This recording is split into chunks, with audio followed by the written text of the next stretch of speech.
Yes, a lot of damage going over to Orgrim, which kind of forces into the back of that team fight. But there is the Bolton taking a little bit too overstep, and then Sun comes through with a double kill. Just setting things up for the team. Very easy to do so. Look at that. Straight into the back of that whole team fight was my E. Snow just...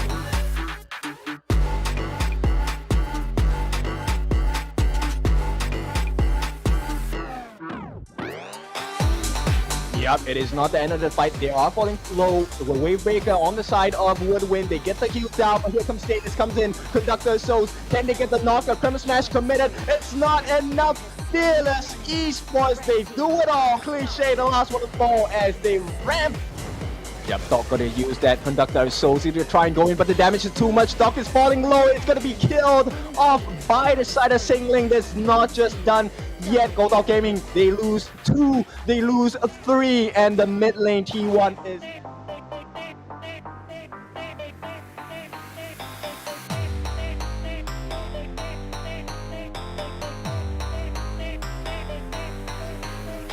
Dev spawn timer is going to be a little bit too long here.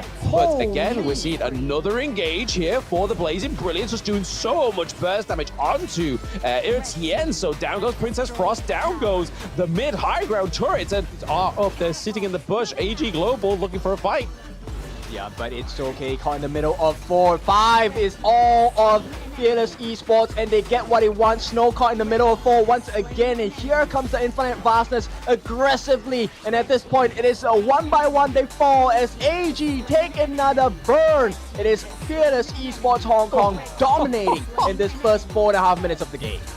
Chin Ling into the backline there. The Byron backdoor play. Snow goes in, tries to get the double CC onto KK. KK falls as well. So first kill for the side of AG Global. But is it a little bit team here, right? Other than dropping 1 life, they've not dropped a single turret. So they're looking to try and take all the higher ground turrets, because here it is. The effort is pretty clear. The minions are here. We see that there's a bit of a split push here for Xin Ling as well on the Byron, and no one's died just yet. Zaze is down, so that's all their damage pretty much gone on the side of AG Global. We have the minions at the Crystal 2.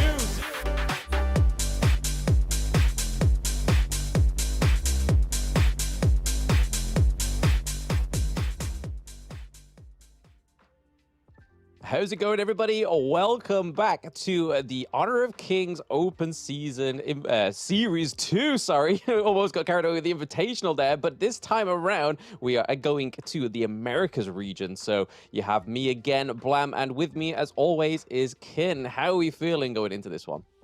Very good. It's your favorite kind of tofu, Kindofu, and we are going to bring you through the teams that will try and take the spot for the 4 positions available for tomorrow, which is going to be the semi-finals. Now we have Influence Rage going up against STMN, our first game of the day, BO3. I mean, Blam, we were talking about it. I did notice some fans of STMN in the comment section.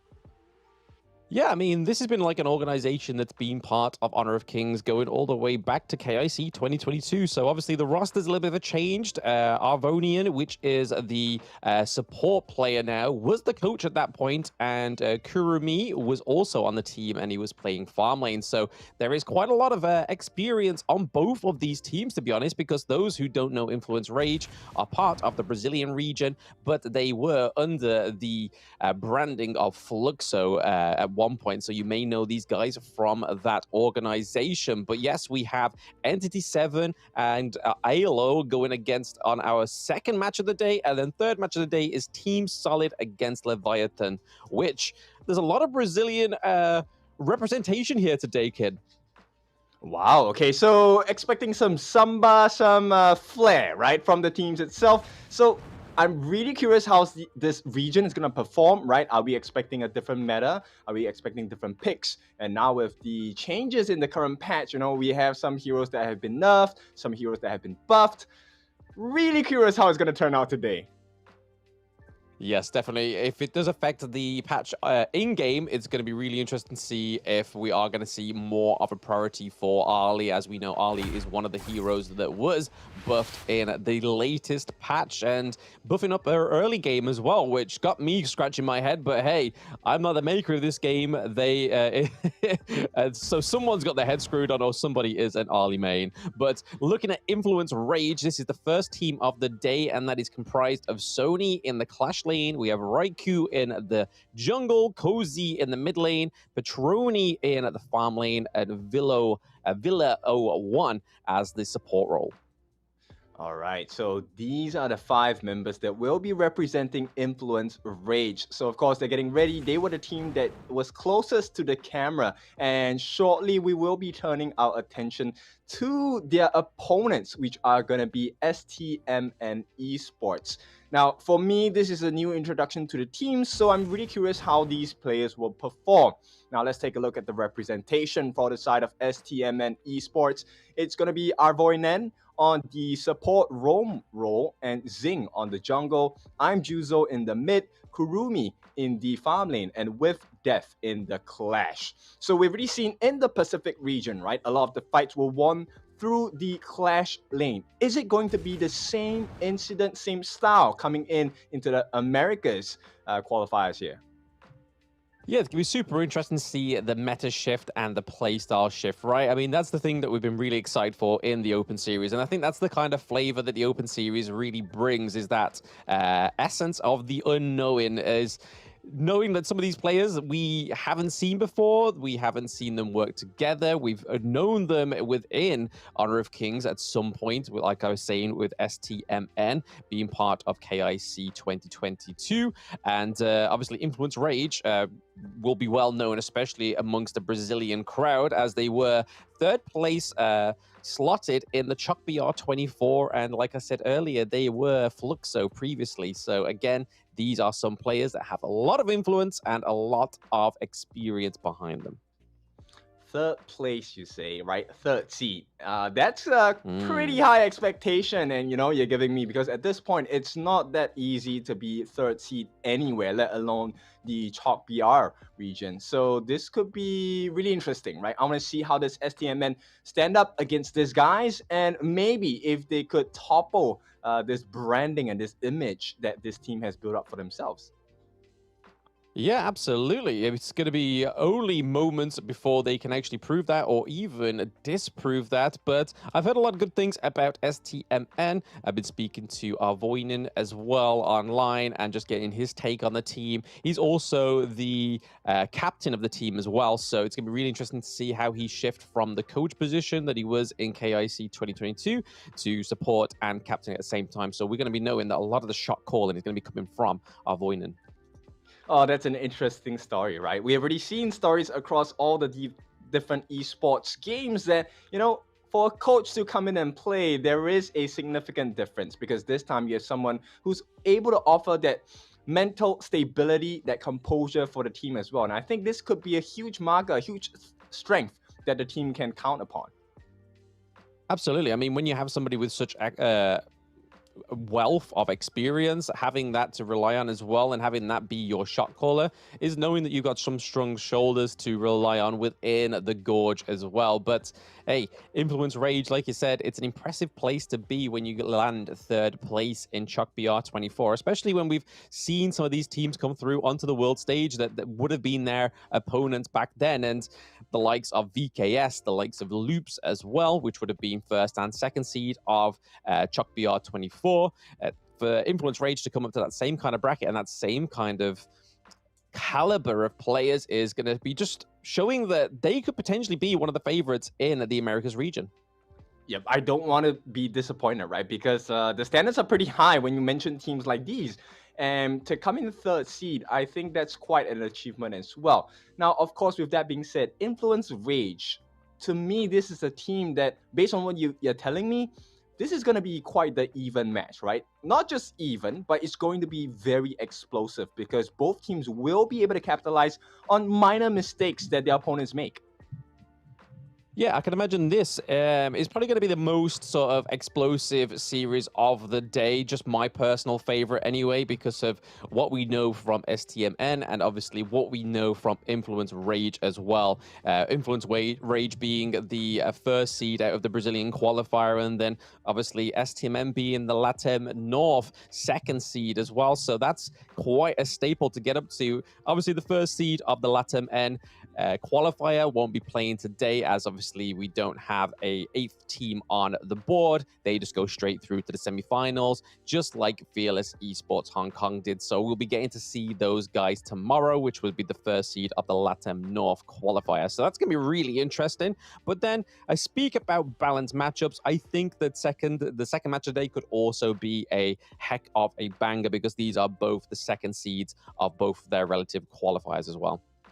I think it's pretty clear, right? We are in the midst of champion material already, right? Just this first stage of today is going to be explosive, it's going to be exciting, and I can't wait for the games to start, right? At this point, similar, I'm curious about how the players are feeling. It's always a different kind of style, especially now, you know, both teams are live in Abu Dhabi as well. They are playing across each other. It's a very different experience. Absolutely. They would have played, probably even scrimmed with each other at some point within the last 24 hours as well, because some of these teams have only just arrived into Abu Dhabi. So we probably already know from their experience within this scrims that they are probably already knowing how this is going to go for them, right? They can guess, right? It's always theory, and then practicals are kind of different, right? Everything on paper, black and white, it seems a certain way, but when it really comes down into putting the actions into your words, it's much more difficult than, you know, just saying it. Yes, absolutely. But it's going to be really weird to see how this meta does shift anyway. I'm trying to still think of like what could potentially go on here. Could we see a lot of the same kind of heroes that we saw over the past 48 hours come through? Or is that recent patch actually going to make a lot of effect? And are they going to be playing on that patch is going to be a more important factor, to be honest, as well. But if we just recap over the heroes we've seen over the past 48 hours, a lot of them coming through was what surprised me the most was the Motsu, and the amount of airtime that this hero got in the past 48 hours is a little bit of a different story from what we saw at EWC, right? Yeah, exactly. And adding on to that was also the Allgren, you know, the usual suspects that we normally see, right? Allgren, we have the Yuhuan as well. Yuhuan, I think pretty much almost every game had a Yuhuan. And besides that, we also had the bans or picks onto Musashi, right? It was either you pick it or you ban it. It's too potent to deal with if you know, you are healing composition, you wanted the tank, you wanted the damage as well. So with the new changes, I'm actually super curious. Will we get to see Liu Bei? Because Liu Bei, this huge buff onto him allows him to really snowball really quickly. So I want to see if teams want to experiment with this. But once again, this is life on the line, right? It's a tough one to be in. So I don't think they should take too much risk. Yeah, too much risk unless they're very familiar with this hero, with the other clients, right? They may have had experience on the previous clients being released before Global. But yeah, like you were saying about the Hu Huan, I can imagine that is going to be a hero that was at least 100% appearance rate for the last 48 hours. So within the Pacific region, that is what we're kind of referencing to for those that are watching at home that may have not actually tuned in to watch Pacific region, because sometimes we know that people don't want to tune into teams that they may not be supporting. But hey, it's meant to be global, baby. We're to have global support for all these teams, and it is always fascinating to see all these different flavors come through now that global's being released. We're getting teams from like Hong Kong and Macau. You get teams from obviously South Asia as well that had a lot of presence in that one. But I think one of the ones that really surprised us yesterday was the JPKR region as well, right? Like not knowing much from that region, which is kind of like the same that we're getting here from the LATAM regions. Brazil, we have a lot of exposure to, not just on the main stage, but obviously they had a lot of tournaments running up to this point as well. Some of those tournaments including teams like Influence Rage.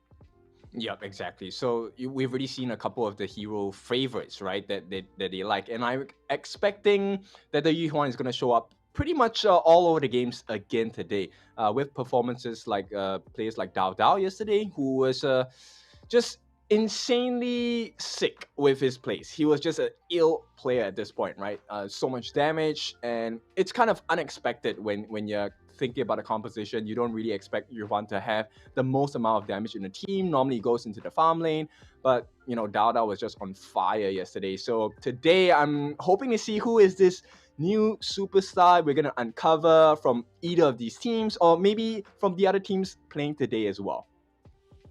Yeah, I mean, no matter who wins over the next 48 hours, we know that they are going to be locking in their spot for the KC play-ins. And who will they meet there? It's going to be Osiris Gaming, which obviously we know of. They've been plentiful, having a lot of appearance within Brazil tournaments, as well as obviously Season 2 Invitational. Didn't quite get to where they wanted to be, I don't think, in the Season 2 Invitational. But then we saw the likes of the other team would be Tribe Gaming, which we only really saw in the last chance qualifiers, which you got to actually cast right in. Yeah, so Tribe Gaming, pretty strong, right? At that point in time, I think there were still some things they needed to improve on. So maybe it's been what, 1 month? Slightly over 1 month, right? So that's a lot of time for them to practice, you know, perfect and polish their gameplay, their play style, and you know, the synergy within the team. So it's a tough challenge here at this stage of the game. It's only going to get tougher when they go into the KC qualifiers and play-ins on the Americas Finals as well. So curious to see what kind of standards they're going to put out today, because you can be sure, right? The teams that are waiting for them on the other side of the net or the grounds will be watching, will be tuning in to see, okay, where are the weaknesses of these teams that are playing today? How do we get those weaknesses to become our strengths? Absolutely. I mean, those that are going to be playing for the KC play-ins as well are going to be playing to try and qualify for that even bigger prize pool at the end of the KC tournament 2024. Whereas the first team of the American regions finals is going to be hopefully trying to take away that 10K first prize, but then obviously you've got the 2.5K for the second, third, and fourth place. So even though the prizes aren't as grand as what it will be in KC, all these teams today are looking to try and get their extra foot in the door to try and get and secure their KC play-in spot against Tribe Gaming and Osiris. But this is the thing that we was really excited for the Pacific regions as well, was the fact that we just had nothing on some of these teams. And yes, like I keep saying, that some of these teams have had a lot of experience and already a name for themselves in the Honor of Kings game. But this is new teams. There are a few different, there's two staple players that are obviously on the side of STMN, the Arvonian and Kurumi, that are still in STMN as the roster, but the rest of them are new faces. So again, a lot of weight on their shoulders when it comes to trying to prove themselves to get to the point to the KC play-ins. Well, definitely a very stressful situation for them, and I think we might be going into the BP or the ban pick phase really soon. So, you know, there's a lot of theory crafting from our side, you know, what kind of heroes they will like, what type of composition, right? Do we have a early game centric draft, or do we have something that is more conservative and we want to play for the late game? I don't believe we have seen a Tempest game just yet. Will we see it today? Maybe, but that is all the surprising is now going to be over. The facts are going to be on this ban and pick board right now, and we are getting some familiar faces already getting hit by that ban hammer. Hugh Huan already maintaining that 100% appearance rate from the past 48 hours, and the same with the Chow and the Ali being prio ban on the side of Influence Rage, because they know that that clearly must be one of Kurumi's picks for the farm lane. Yep, definitely. Now, the question here is, do they snap pick that Ogren first, right? We've already seen teams love to use the Ogren, but once again, be reminded, this is a different region. We might be expecting something very different, and they will go for the standard Dolia first pick.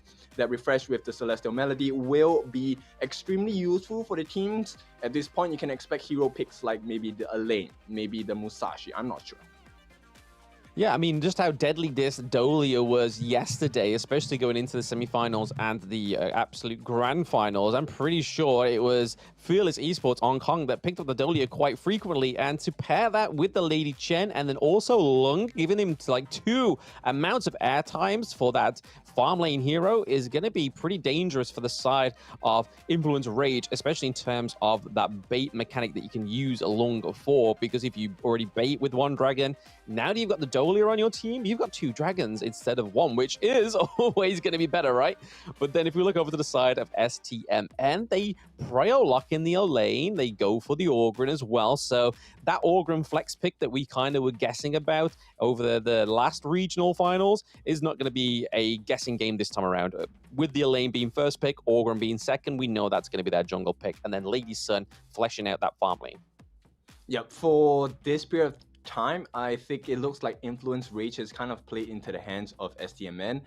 There is no Yuhuan, there's no Musashi, and to be honest, the first half of this picks have been, it looks pretty strong, right, coming out from STMN, because they have the lane instant backline access, you have the Orgrin who's going to be able to rush the heroes down, and we have the standard Lady Sun, which offers a huge amount of burst damage. Yes, and then looking at the second ban phase here on the side of STMN, we have the Musashi being taken out once again, so I can imagine his appearance rate being something very big within the Open Series Split 2. And then Kaiser getting banned out as well. They don't want that Dahlia and Kaiser combo, that invincible warrior coming through for the matter of 18 seconds rather than just your standard 9, which is very crazy when you think about it going into those team fights, the amount of damage you can soak. And then over to the side of Influence Rage, they are focusing that support role. So Arvonian is champion pool or hero pool, sorry, will be coming very, very smaller than what we were expecting as the Ming falls and the Zhong Fei. But then we look at the Hino pick come through for STMN. This is a big pick. Yeah, they probably need a little bit more tankiness, expecting a Dune maybe to come out. We've seen some performances where the Dune was essentially unkillable, right? And at this point, they're still missing the Clash lane, and very few heroes do well against a lane in the early stages of the game, but Charlotte is one of those that if played and placed into the correct hands, yep, definitely that's going to be the pick. So Influence Rage, they have secured their 5 members and 5 heroes. Let's see, what's the ending formula for the side of STMN to complete this 5-man rush down?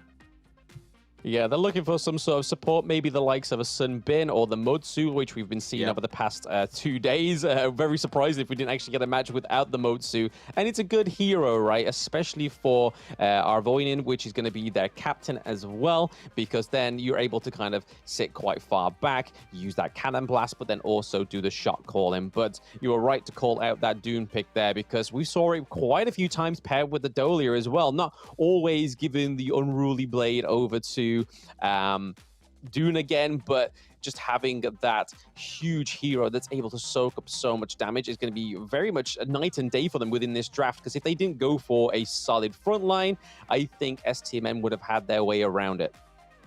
Well, I'll be honest, I'm still kind of leaning towards STMN's draft at this point. It's really solid, it's really robust. They have all of the boxes checked, right? At this point, they have backline access, they have damage over time, they have burst damage if necessary coming in from the Lady Sun as well. But all of these only make sense when they get a good early game. So let's see how this game is going to go. Yes, absolutely. We are on to the Gorge for the first match of the American Regional Finals. We are with STMN versus Influence Rage, the Latam region against the Brazilian region. So second seed against the first seed. Influence Rage being one of those teams that we know fondly and have a lot of exposure for. But STMN actually playing the underdog here, a little bit of an unknown origin story for themselves. Yeah, but right off the bat, it looks like both teams are pretty equal at this point. No steals coming in for the jungle camps. It looks like Arvoinen is doing pretty well in terms of like disrupting the flow of the game on the side of Influence Rage. Yeah, so good so far. We have those supports now going down to the farm lane here. We see the Lung's already pretty low, but Kurumi is also very low, not being able to roll in with that amount of health. And the only downfall of having the Motsu as well is not having that extra access to healing like you would from the Dolia. Yeah, so, and furthermore, you know, early stages of the game, the mortar doesn't really do too much. The stuns are great, right? But it's really hard to get the first blood unless you have a perfect setup. So at this point, you can see STMN, they're going to try and make a little bit more disruptions happening in the mid lane first. Yes, there's that cannon blast stunning the Lady Chen, taking a lot of poke from the Hino as well, but Riku having to go all the way back into the safety of that T1, and then we see that Dolia gets hit by another cannon blast, and this is the kind of oppression that the oppression rate that a hero like Motsu can really give to your team, and just drive away the enemies as well, because not only does it stun you, it actually does quite a bit of damage in this early game. Yep, Unruly Blade going to be land down, but Raikou might be in danger at this point. Yes, the level 4 is on the side of Orgrin as well. He is taking a beating from the spiritual modes of the side of Influence Rage, but Dolia getting caught out there. Everybody taking hits from the Orgrin, but nothing actually being committed here. We are seeing two teams that are a little bit afraid to commit to a full team fight or trying to get to that back line. We do see, however, with Def has rotated from the Clash lane, and we know how good this lane can be with a Def on Sunset onto the Lady Chen as well. It's a 3v1 under the T1, he's able to flash out, but is that going to be enough? No, we see that Charlotte goes in. First blood does go over to the side of Influence Rage, but it is Dolia picking up that kill. Yep, INF, Influence Rage doing so well for themselves, right? Just hopping on that opportunity presented by their opponents. They overextended, they got the first blood, and all of them make it out safely. So STMN, not the ideal start they're looking for, but for the side of Influence Rage, this is a perfect start. Yeah, honestly, just looking back at this replay here, that was a very ballsy death on Sunset for the side of STMN, but it was just all that slow from the Lady Chen, from the Dolia as well. It was just so hard to get out of there, and you can see that he's gone for the flash because a sprint is only going to help you so much, right? Which is what we normally see on the likes of a lane picked within Honor of Kings. So going for the flash was really good, but it just wasn't quite enough to get out of that slow range from the side of Influence Rage as well. But here we go. We could have another rodeo here in the mid lane. We have Raikou at the front on center of this team fight, just trying to clear these minion waves as we have the neutral objective coming up in 2 seconds. I think that's why we're all setting this up for, and we have priority for Influence Rage on the mid lane and in the farm lane, which is going to set up this neutral objective, the Tyrant, for themselves really easy.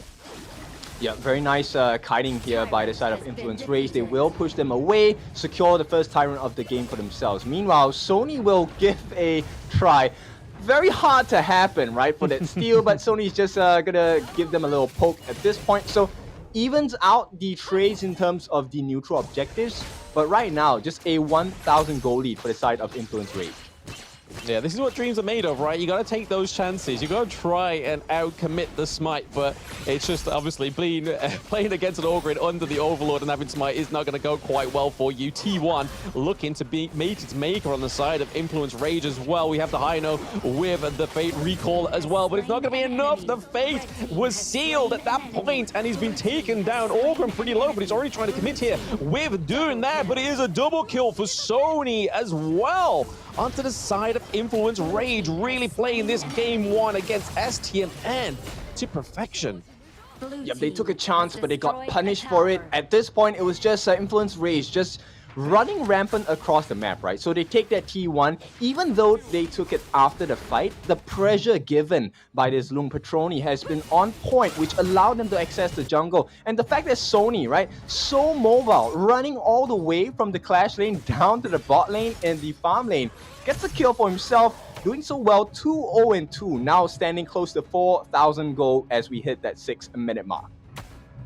Yes, STMN already being pushed all the way to the T2 in that farm lane, and we're seeing a little bit of this reaction here as well. The replay coming in here, the re-engage from Zing, I feel like, is a little bit of a mistake here, because when you're going against Doom, when you're going against Charlotte as well, it's really hard to try and take those heroes out regardless, even when you are on the best foot into an engage, because of the amount of damage that Dune can soak, and then obviously the HP regen from the Charlotte. Some of these members on the side of STMN may have not already built any sort of anti-regen. We can see the Burning Cape come through on Orgrim, but Orgrim was already pretty low, and then obviously Elaine was a little bit too far from that fight to try and do anything in terms of worth. But again, It's looking like Influence Rage are doing a very great job in this game. One, getting a knock-up with the Unbridled Blade. Wow, that was hard to even pronounce for Blam there. Too much coffee for myself, and they still managed to get away. Yep, it's a tough situation, right? And at this point, Influence Rage, they're going to be more and more daring because Petroni already has a Master Sword and they are pretty tanky at this point. It has extended into a 2,000 gold lead. So Influence Rage, right now, it's exactly what they need to be doing, right? Establishing control across the map, stealing camps away from Zing, and this is going to slow down his farm, but, you know, at the same time, allow them to grow that much faster. Yeah, absolutely. I mean, if you pay attention to the gold lead here, it's not that far between, especially at that 7-minute mark when we were used to yesterday. Around about that 4-minute mark, we had 2 to 3k gold difference, and now we're going into the almost 8-minute mark here, and we're already up only about 3k, so it's nothing that I don't think STMN can actually not come back from, but I feel like the macro for the side of STMN just needs to be a little bit better here. We can kind of see from Karubi, trying to take that T2 in the Clash lane, but again, it's just been negated here by Charlotte and Dune, sticking together pretty well on the side of Influence Rage. Yeah, it's tough, right? At this point, Patrol X only not the final form, but he does have the Burning Cape along with the Dark Knight Cape, Dark Knight Radiance, right? So at this point, Raikou is already pretty tanky. He's going to get his Long Night Guardian really soon. We're talking about maybe the next 30 to 40 seconds. He just needs to clear maybe one more camp, and he will be. This kill will allow him to do so. Yeah, avoiding. It was actually caught out there a little bit. It's a lot of damage being taken onto him there. Lady Chen also trying to get that last little bit of damage to try and get another kill onto the side of Influence Rage, but it just wasn't quite enough. Zing trying to take back his Azure Golem buff, but it was unfortunate for him. Influence Rage was able to pick that up. Riku steals the Azure Golem from Zing as well, but the neutral objectives are now back up again. Tyrant looking to go over to the side of Influence Rage once more. Yeah, Blam, it's a difficult situation, right? I mean, if I'm Raikou, I'm super happy with what's happening now. This is exactly how the game is supposed to go based on the draft. Right now, they have that mega front line. He is so tanky, and all they need to do is to secure farm across the map, right? And this not only stifles the growth, this also opens up doors for potential kills, which slows the team down on the side of ST, and then even more. Here we go. Yes, a big engage here for the side of Influence Rage, already taking one of the members of STMN down, and they're looking to take a tier 2 turret as well, but the wave clear comes through for STMN. They're able to clearly take that wave, but as we look down to the bottom side of the map in the farm lane, with Death is trying to take that T2 in the farm lane, just trying to get some of those objectives, trying to get some of that lane priority from the side of Influence Rage, because if they don't get those lanes won for themselves, it's going to be a lot harder for them because they're lacking in the gold, they're lacking in the neutral objectives as well. So they kind of need to make an MO here for the side of STMN. And I feel like playing these side lanes, trying to get these T2s is probably where they can try and take the late game here for themselves, especially with Orgren, especially with Lady Sun as well. But the Death on Sunset just comes through just so he can try and get back onto the side of his team rather than playing from behind his team there, which was probably a good move from with Death. Yeah, you can see the way Influence Rage, they're trying to influence the movements around the map, right? This is exactly what they need to do because STNM, they were doing a very good job. They're trying to balance out the farm, and at this point, a lot of potential for a big fight. Whoever wins this next fight is going to have control of the game. Absolutely. If they do win this and take that T1, we all know how important that T1 turrets are in the mid lane. It opens up so much real estate, even though, I mean, you can't open up much more real estate than that T2 being pulled out into the farm lane already here. 1v1 between Withdrawn and Sony, but I don't think anything's going to really commit there. I don't think Withdrawn has it within him to take Sony in a 1v1, especially with a level difference as well as a gold difference, as a broad note for both of these teams.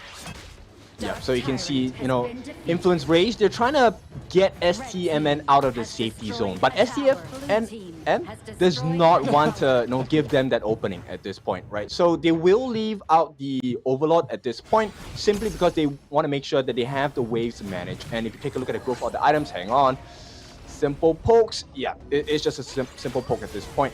But item-wise, Lady Sun is reaching that mark, Eternity Blade soon. Yeah, I think that little whole interaction there in the mid lane was just a little bit of a tease. They got to be careful on the side of STMN because that T1 has fallen, so they need to try and retreat into safer grounds here. We can already see with Def already trying to push that T2 into the farm lane, but there we go. What? Okay, Petroni getting a kill onto Kurumi as well, so that's already a kill for the side of Influence Rage, a T2 for Influence Rage as well, and they're currently fighting a 4v2. Orgos coming from the back as well as with Def. Zing and with Def really need to do something here, really need to soak up the damage because they don't have much damage other than the Hino here. Hino just needs to get in, get that poke. It is a 2-1 trade so far for the side of STMN. But now Petroni's back into it. The damage is coming through. He's going to get that double kill here onto Hino. No, it's going to go over to Sony there.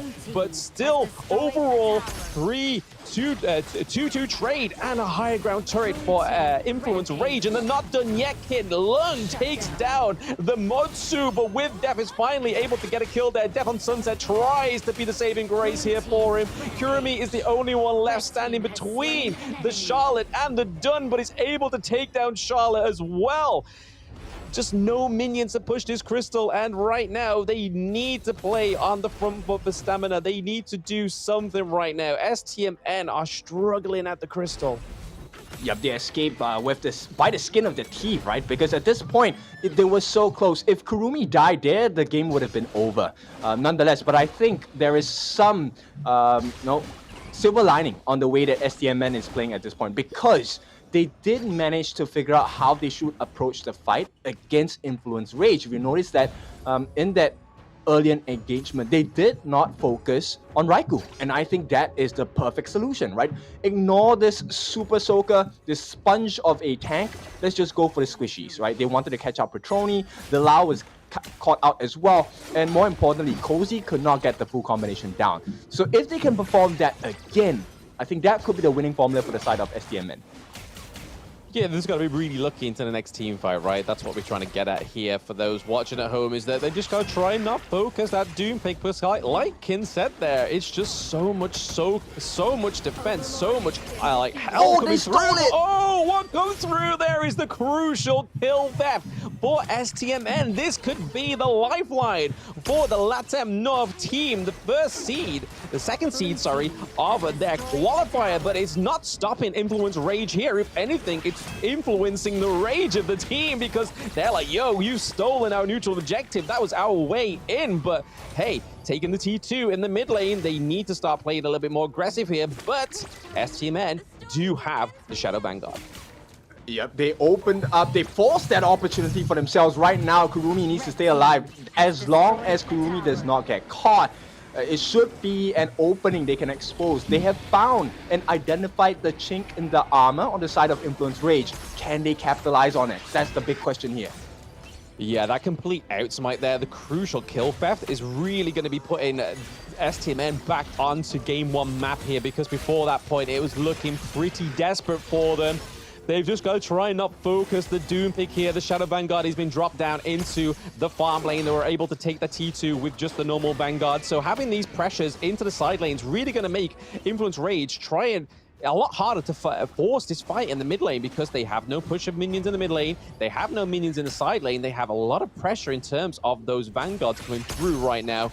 But you can kind of see the STMN have the footing here to try and make a fight go in their favor. But you can see that Riku knows that he is the key to all this, because if he starts running towards them and they have to fight him, he's then going to have to take all those abilities, which he can. They are able to take that T1 as they try and keep Raikou in place in the brush there, so STMN may have the bounce back.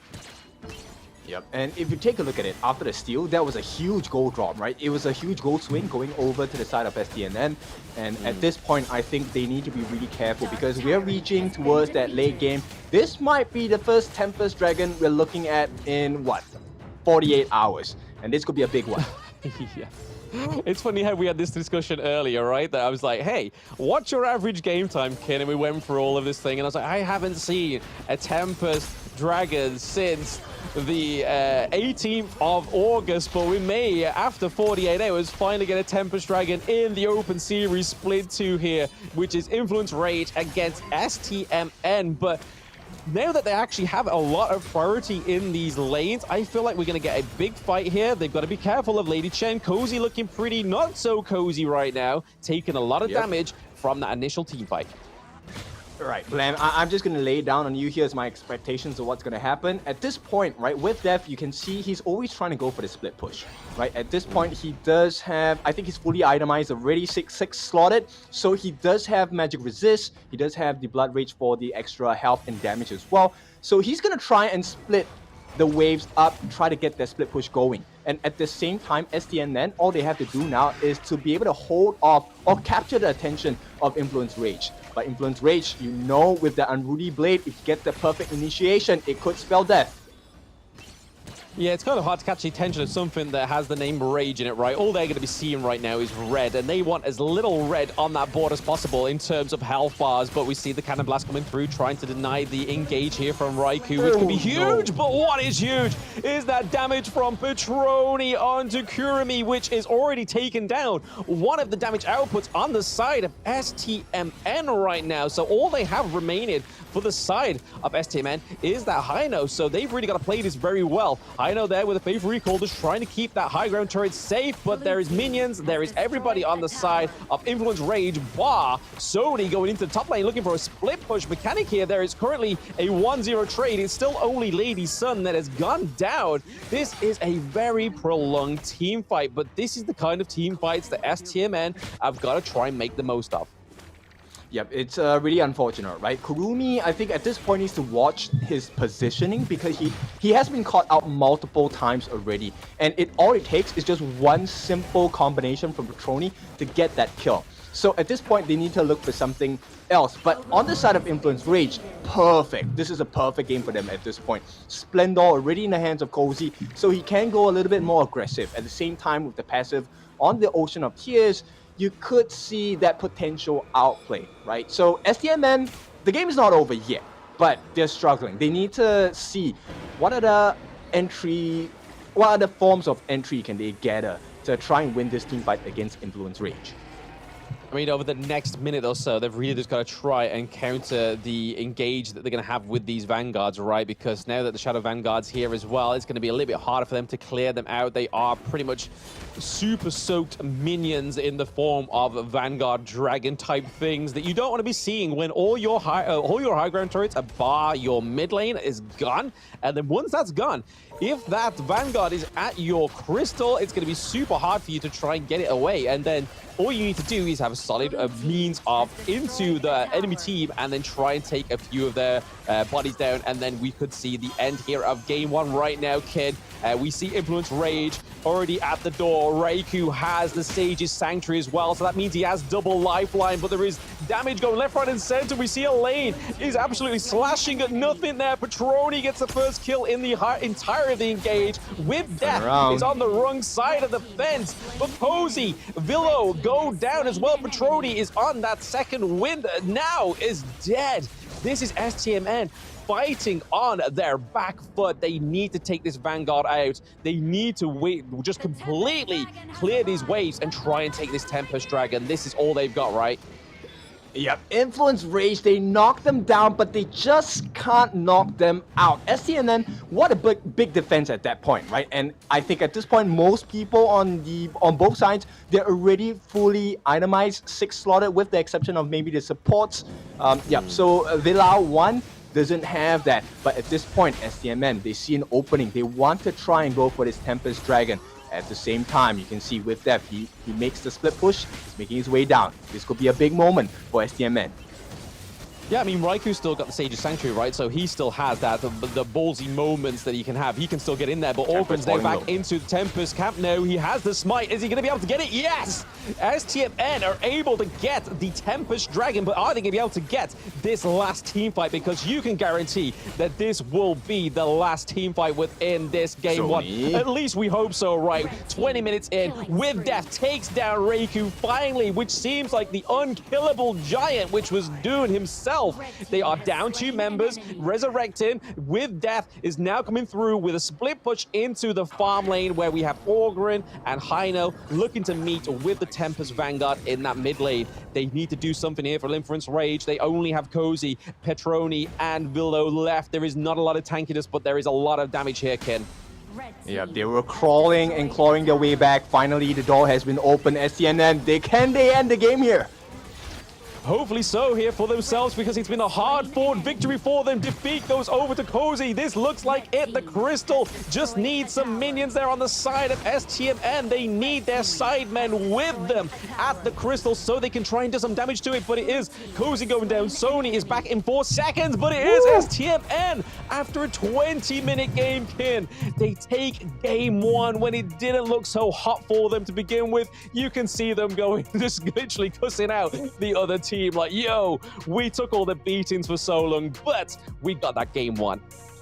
Yeah, this is why coaches tell you need to train your stamina, right? This is where stamina matters in the games. A huge win for the side of STMN. I mean, let's come clean with it. This was an Influence Rage game all the way, up until the point where it was a stolen Shadow Overlord from the side of Kurumi. The game was just all in Influence Rage's favor. Now, Blem, I don't know about you, but at that last moment where they were looking at the Tempest Dragon, was it a mistake or a missed opportunity on the side of Influence Rage? Because I think they placed a little bit too much emphasis on fighting the members of STMN. Yeah, I don't think they was waiting for them to commit or expect the Orgrin to rotate so fast down to the Tempest Dragon pit there, because that's what really made the difference, right? But at the end of it, it wasn't even a smite that claimed the Tempest Dragon. It was actually the ultimate shell from Kurumi that got it, which was the steal of the Overlord and then the securing of the Tempest Dragon, which really made it frightening for Kurumi because he didn't have the best performance. The Lady Sun is normally the carry at that point, but really just using that to just could claim these neutral objectives was a little bit different of a playstyle on the Lady Sun that we're used to. Yeah, I mean, Glenn, I hope you've had your meal, because at this point, no, maybe not have a meal. This appetizer is quite tasty, right? This is just game 1 of a best-of-3 series between the two teams, and I have to commend some of the players on the side of Influence Rage. I really like the fact that Raikou is doing so well on this dun. At the same time, Sony has been putting up an absolute monster performance up until the last few moments, where even when there was the Tempest buff, he still managed to pull down one of the lives on the side of With Death, right? And so let's take a look at the items, man. Yeah, I mean, just look at all that gold across the board. I don't think we've seen as much gold in the whole of the last 48 hours, Kin, than we have in this game 1, right? I mean, Orgrim with 14k, we have Lady Sun with 16k, and then we have With Death with 15, and then over to the side of Influence Rage, they have 17k, 15k, 14k as well. So a lot of gold to be had, and you'd only think so, right? With this being a 20-minute plus game, Tempest Dragon finally getting onto the board as well, which we haven't seen for the past 48 hours. I haven't seen in my own ranked games since the 18th of August. I kind of forgot what it looked like, to be honest. Kind of shocked when it came up. I was like, oh, that's the game-ending mechanic that STMN want to go for. Yeah, it's a tough one to swallow, right, for the side of Influence Rage. Take a look at the damage that they dealt. This time is Kurumi responsible for 32% of the team's damage, and for good reason as well. Once Kurumi figured out the distancing that he needed to have to make sure he didn't get caught out by Petroni, it was just a game over for the side of Influence Rage, right? Petroni, you have to give him props. He dealt so much damage as well. One singular combination spelled instant death for Kurumi. And you could see they were losing up to the last point of the game. That big dip in gold, it really just shows you the difference, right? All it takes is one singular clean blow. I'm expecting this highlight reel to be at least 5 minutes long, right? After having that 21 point, almost 22-minute game for the side of STMN and Influence Rage. But what a victory that must feel like, right? Because normally we've been seeing teams finish at 8 minutes, 9 minutes, but knowing you've been playing on the back foot for the good side of maybe 15 minutes of that whole game, for you to then come back at the Crystal, that's just like a winner's dream, right? That's kind of like somebody on the back ropes there, Boxer just being on around the back ropes and then swinging, just trying to keep their opponent away. All of a sudden, just get that second wind as if they've equipped Sage's Sanctuary for themselves, and then just come out literally arms flailing, enough to get them taken down on the side of the enemy team. But it's been so many good team fights into that late game, and this is the beauty of Honor of Kings, right? When it gets to the late game, the team fight just gets so much more enthralling, so much more gripping, because you have so much Sage's Sanctuary, you have Splendors coming through,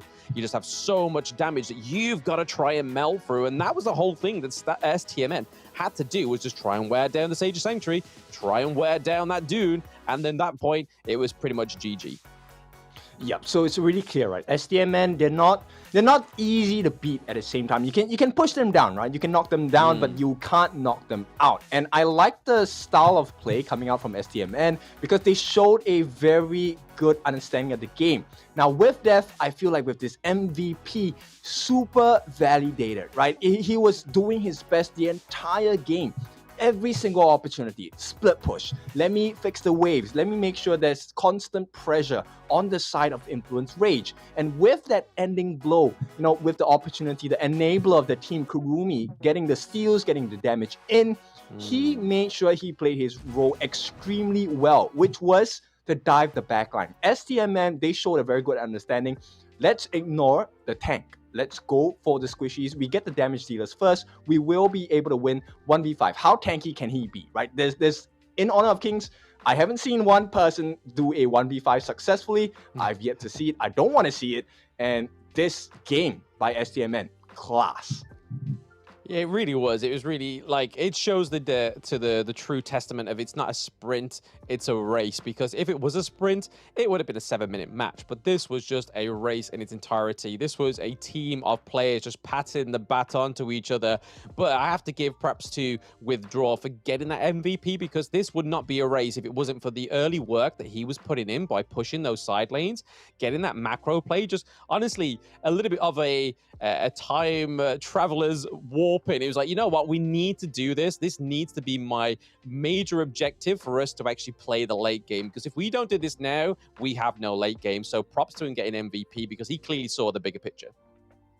Yep, so STMN, to me, they are the ticking time bomb team, right? If you don't defuse them early on, you will get punished for it.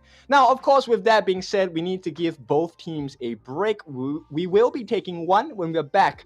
Let's take a look at how Game 2 between Influence Rage and STMN is going to go down.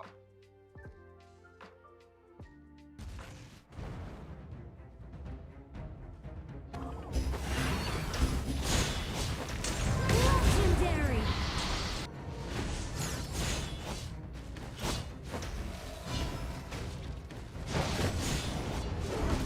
You have slain an enemy.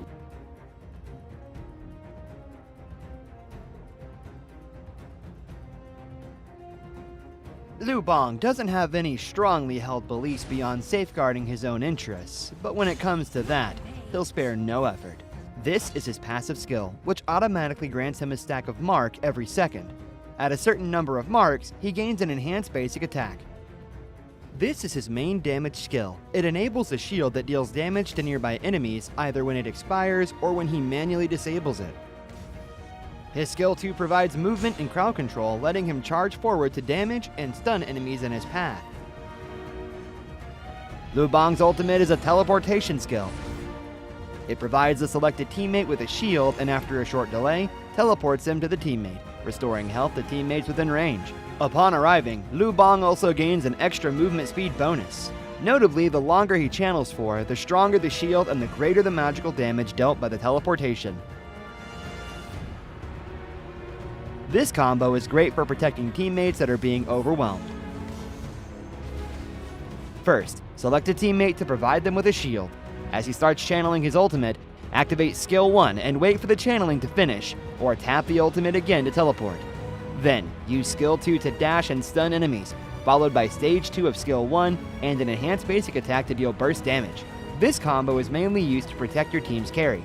It utilizes the ultimate shield and magical damage to help teammates block fatal damage and gives them an opportunity to counterattack. Note that stage 2 of the ultimate can be used flexibly depending on the situation of the battle, though it is most often used to provide emergency support or to retreat from combat. At the start of a match, Lubong can choose to clear his lane with skill 1.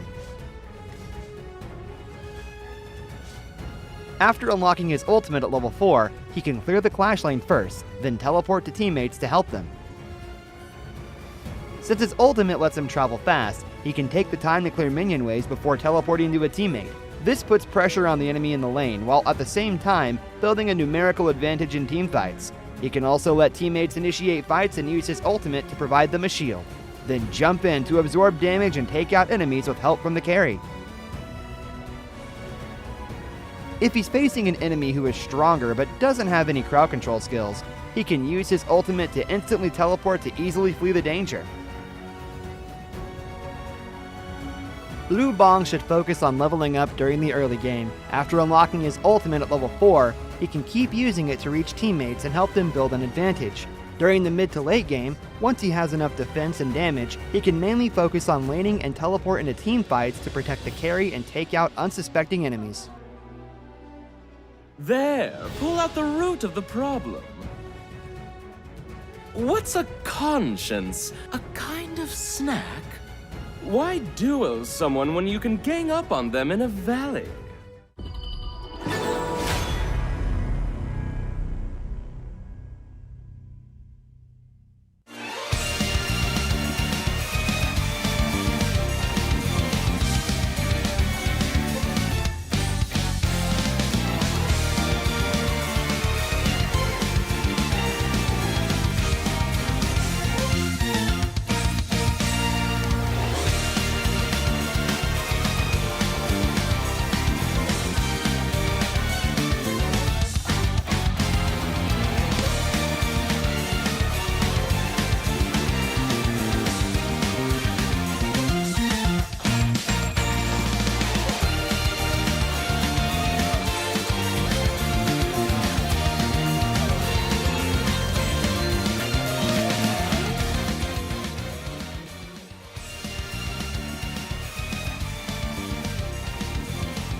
Welcome back, everyone. This is time for the second game of this best of 3 series between Influence Rage and STMN. This is a game that really puts the quote, right, almost is never enough, right? They were so close. Influence Rage almost had it, but they just couldn't close the game. Blam, your expectations for game number 2. To be honest, after how game 1 ended and how game 1 actually just unraveled, I don't think I can actually put a prediction onto it, to be honest, because both of these teams could go head-to-head. They could just make one fatal mistake, whether it's losing getting the crucial kill theft and losing the neutral objective for themselves, or it's just a really bad team fight that's taken place, or maybe Influence Rage just quite struggle at that late game, because we know some of these teams that are on the world stage. Loops, for example, were a team that was highlighted many times where it got to the late stage. It was hard for them to actually kind of just conclude to get to their victory. But speaking of conclusions, let's start at the beginning of game 2 here. Bans and picks coming through. Exactly the same, right? So we're looking at the same bands, at least at the start. This first phase, Yuhuan ban, we have the Arlie as well as the Da Chao. So once again, I don't think we're going to get the exact same hero picks, but bands-wise, it looks like we still keep that train of thought, right? We don't want to have a Mai, and it is going to be a Dolia first pick again. Yep, Dolia first pick for the side of Influence Rage. I mean, it really did give a lot of just quality to their team, right? I mean, those knockups, the heals in the early game for their farm lane as well. It really had a lot of assets for itself, but they are taking the Lung and going for the lane for themselves on the side of STMN. So they're taking the Lung away from Petroni, which was a big pick for him.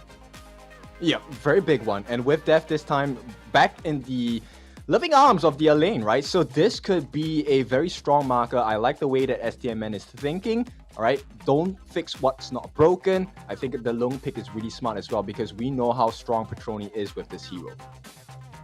Yeah, I can imagine with other marksmen as well, that he's probably just as strong. The HoK comes through, which we know is paired with Dolia pretty often, especially getting those 2 sun blazing arrows come through.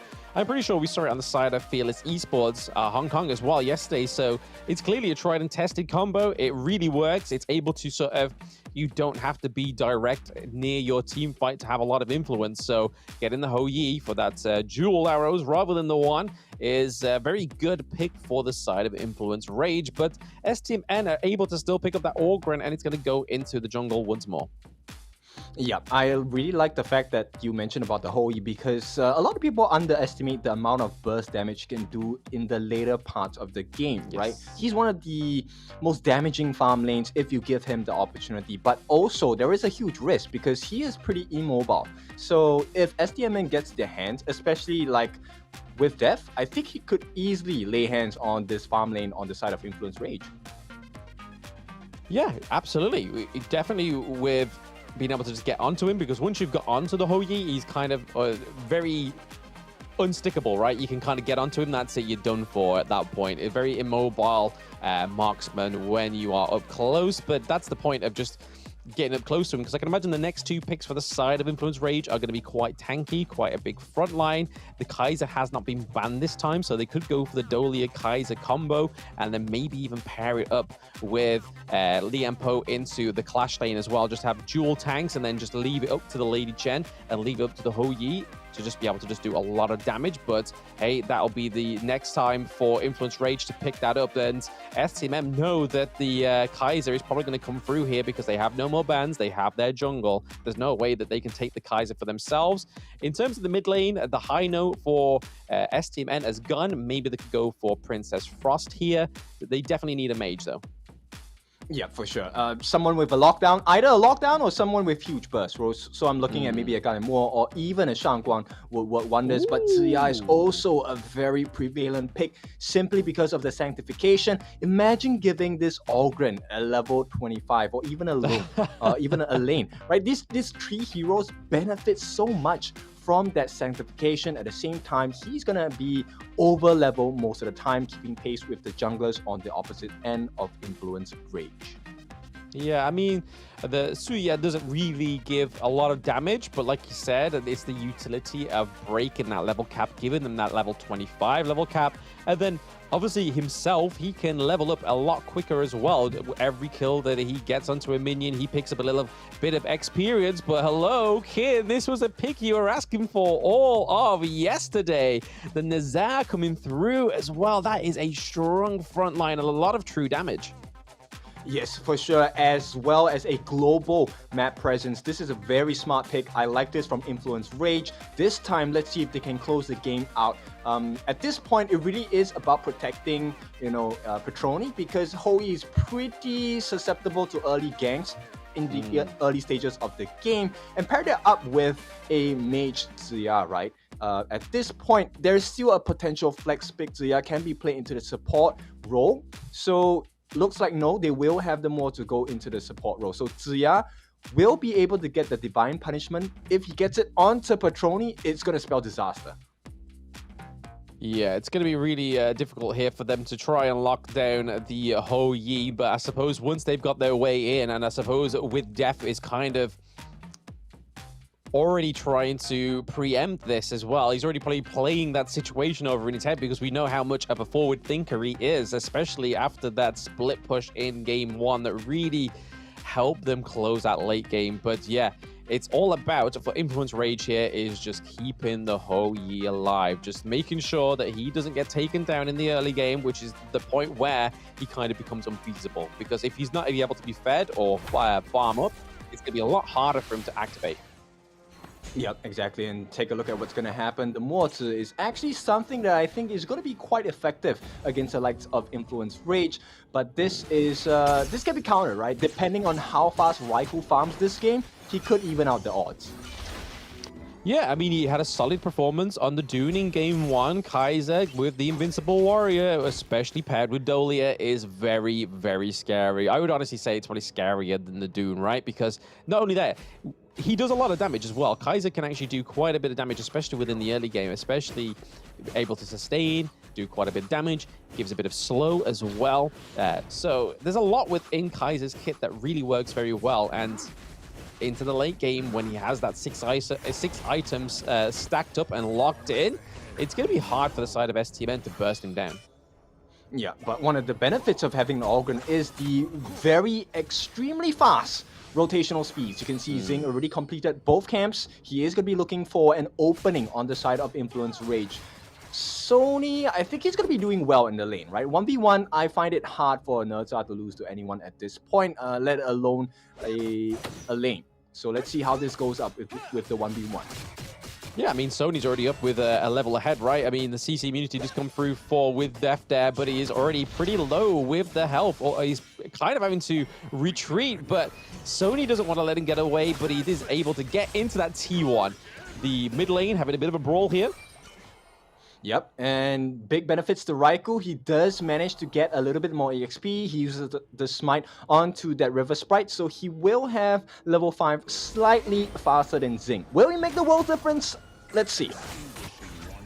Yes, I think another good thing of Suya as well is that wave clear from the ultimate, right? You may not want to be using it on waves, but it's just one of those things that if the side of STMN lose like the Lung, which Kurumi died quite frequently in that game 1, so now that he has that dragon form, he's able to get out of there. I can imagine we're going to see less deaths. He's going to be able to keep a bit more of a survivability for himself. But then if he does fall, you've got Suya that's able to wave clear with that ultimate if needs be. Yeah, it's a very big ultimate to use. Universal Law, one of my own favorites. But here we go. The aggression needs to be there from the side of the farm lane for Petroni and Bilal, because at this point, if they do successfully get an advantage in the farm lane, it could turn the game in favor of Influence Rage. They definitely need it, because this draft, I think it's allowing STMN to be a little bit stronger in the early stages of the game. Okay, so we saw a potentially good Blazing Sun arrow there. Obviously, Dolia is there to give over the Celestial Blessing, to give over another Blazing Sun arrow, but there just was no commitment there from Cozy. But there's the Cannon Blast going on to Petroni. Petroni is just a little bit ahead of the XP on the side of Influence Rage compared to Kurumi right now. So you can kind of see that the marksman is a little bit better here, but Juso may be in trouble here. Riku goes in with the Invincible Warrior. There is the first blood. Once more going over to Influence Rage. Yeah, man, that's why you pick the Kaiser, right? The Invincible Warrior is so useful in the early game dives as well. And, you know, early game, you can't really kill him. Imagine the late game potential of Raikou. Yeah, and this is what I was talking about earlier. It's quite scary to think of if we're going to get another 20-minute match, what that Kaiser is going to achieve, right? But those neutral objectives are up. We can see Kaiser is at the Azure Golem trying to steal away from Orgrim, but he's not able to get it. He's able to get a kill, though. That is Cozy picking up another kill, setting up this neutral objective, possibly. Yep, this is going to be huge, right? Influence Rage, I think it's pretty safe to say they have a very strong early game Universal Law going to be laid down. But is it enough to do the wave clear at this point? Because they want to establish control of the neutral objectives. You can kind of see an effort here from Petroni and Villo here trying to push that bot lane, but we see Zing coming in with the gank here. Petroni looking pretty low. He has the flash. There we go. Returned to life. Is taken down the whole Yi. But still, they're not going to try and go for the neutral objective. I think this is the perfect time, right? Because Kaiser's on the opposite side of the map. Yeah, exactly. Totally blindsided with the kill on the farm lane, as well as getting the free tyrant for yourself. That's great, right? Yes, Sony's going to do well in the top lane, but at this point, it doesn't really matter for the side of STMN, right? Let's secure the EXP and the gold for ourselves. We allow Juzo to make full use of that sanctification as well. He's already at level 10. He's higher level than Raikou. It's kind of mad to think, right? But that is the whole point of his passive. Is just he's able to get extra XP, and he has a level 25 cap to reach, right? He has to sprint to that level 25. Yep, and bear in mind, because he is 3 levels ahead of Petroni, it could be a disastrous position if Petroni gets caught. Oh, nice stun. Yep, speaking again, caught. He gets caught by the Sun Blazing Arrow there. Blazing Sun Arrow comes through, but it's not going to be enough there. But Kaiser goes in with the Invincible Warrior. The T1 is down in the farm lane. This could mean for a big engage here for Influence Rage. They are still trying to approach it carefully. Zing looking pretty low. Arvonian looking really low as well. And Kaiser already looking still a lot of health for the side of Influence Rage. T2 not taking any blemishes just yet, but that was an aggressive push for Influence Rage. Yep, so for all of the aggression, for all the Cs they have sown, let's take a look at their items. At this point, Venomous Staff, once again, a very utility-based Lady Chen here for Cozy, right? So Venomous Staff probably going into the Stone of Sorcery to get that burst damage for her skills as well. Similar story to game 1, right? So we see Influence Rage, they are kind of ramping up the gold accumulation as well. Yeah, it is very similar, same song and dance of game 1 where Influence Rage really owned that early game, but I feel like there's a little bit more of a dominance here for STMN compared to game 1's early game, but we do see that Sony is going down with a teleportation mechanic to stop withdraw from with death, sorry, from doing that MO, from getting that split push onto the T1 in the farm lane, which we saw him do in game 1. But is this the definition of insanity though, right? You do the same thing but expect the same results. Surely it's not going to work 2 games in a row. Well, I mean, taking a lead is definitely something you want to achieve for all games, right? So I think Influence Rage, they're just doing exactly what they need to do. It's perfectly fine at this point. And just as I speak about it, Petroni has now secured the Doomsday. He's going to deal a lot more damage in teamfights against STMN. Now, the question is, will they get caught off guard? Because if you take a look at the rotations, STMN, they're looking for something.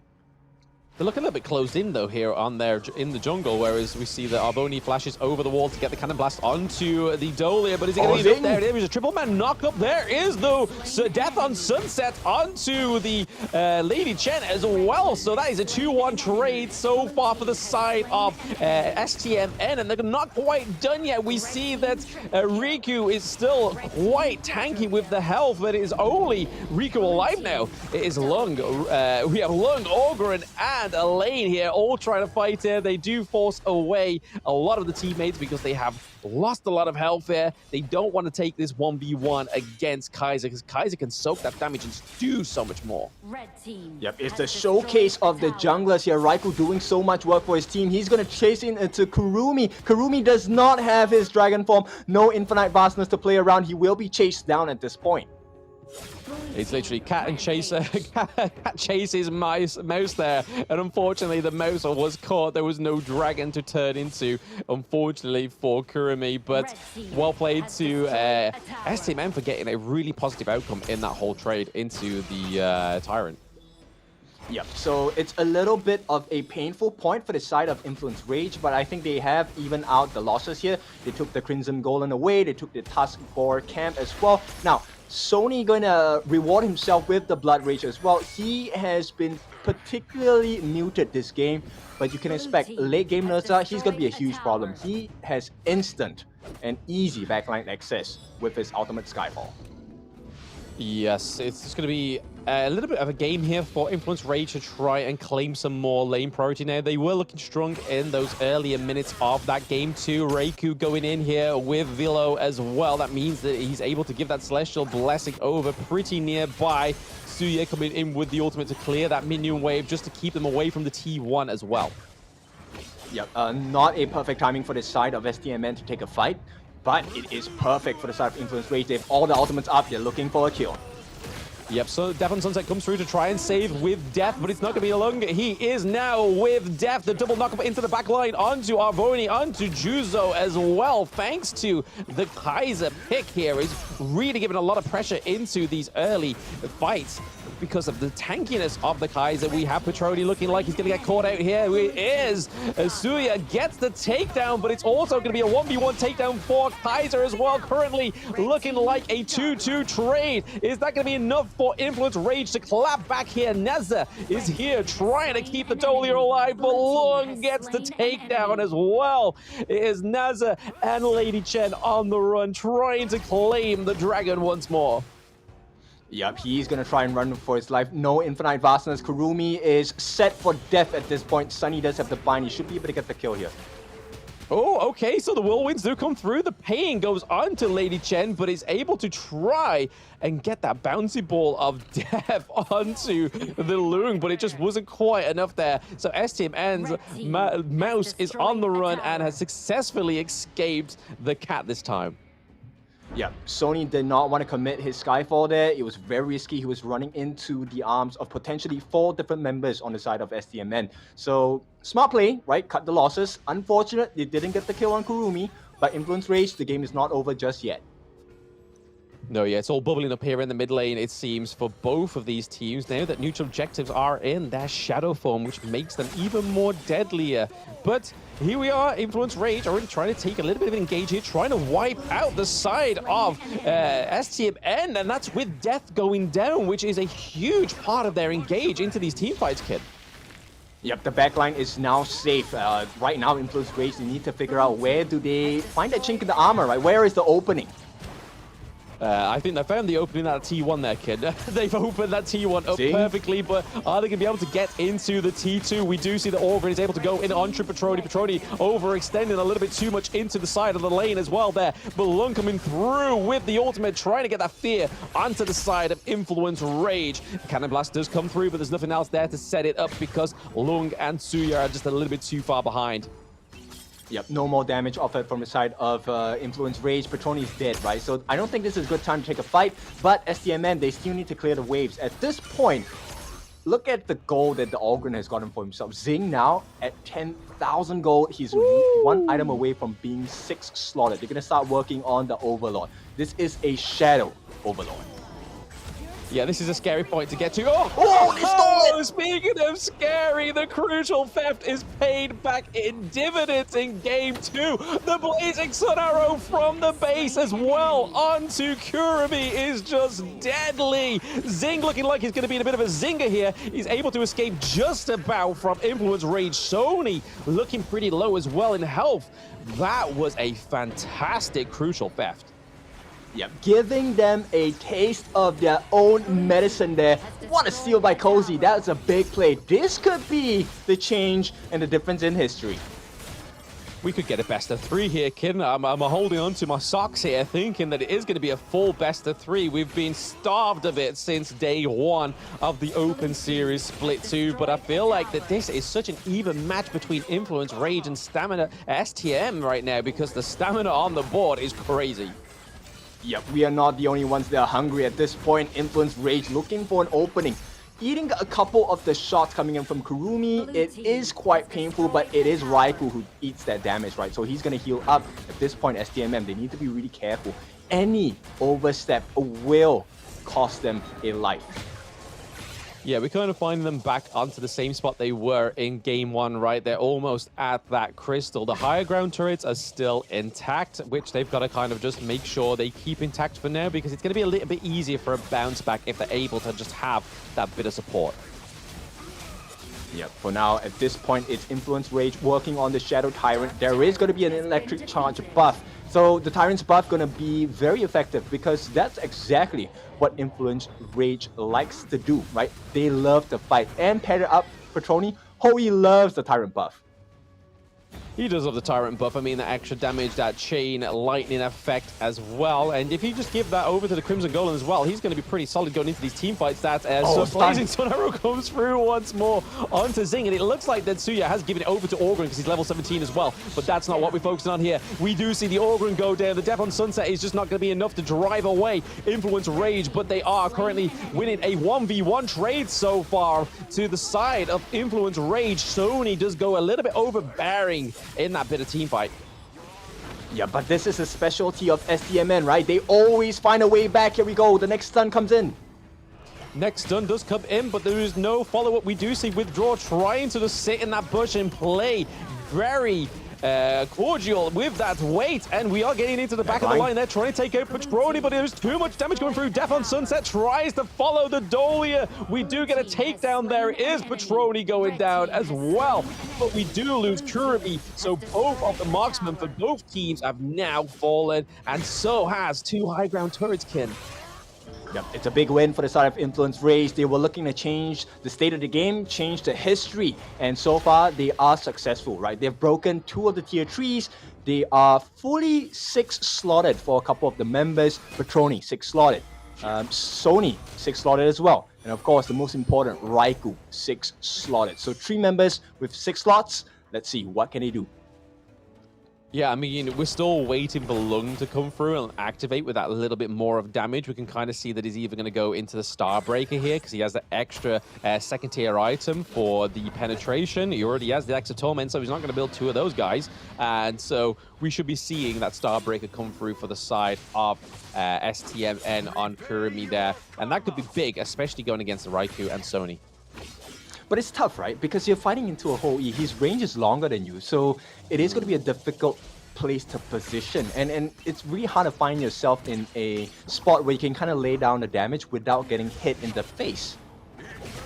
Yeah, oh, here we go, Sun comes in. Definitely Zing once more. He loves getting hit in the face with that star. Blazing Sun arrow there, but there we go. Sony is committing with the ultimate from Nezeb, but there is plenty of damage going over to Nezeb as well. That is too much of an early engage. We do see that the backline is getting attacked with death. Just constantly being a little stealthy ninja was enough to take them away. I mean, he is such a classy Clash laner, right? You don't expect him to come from the back. And if Influence Rage don't watch their back carefully, this might cost them the game. They don't want to lose in the exact same fashion they did in game number 1. Yeah, definitely not, but they are looking to eye up this Overlord, but I think they're a little bit not confident here, maybe using it as a bit of a bait to kind of try and draw the side of STMN there. Missing out that Blazing Sun arrow is probably a god gift to Zing there. Just being able to keep alive, but not just have all the side of Influence Rage just flood on top of you. Yep, you can see the thought process behind Influence Rage, right? They want to use this Overlord to bait them in.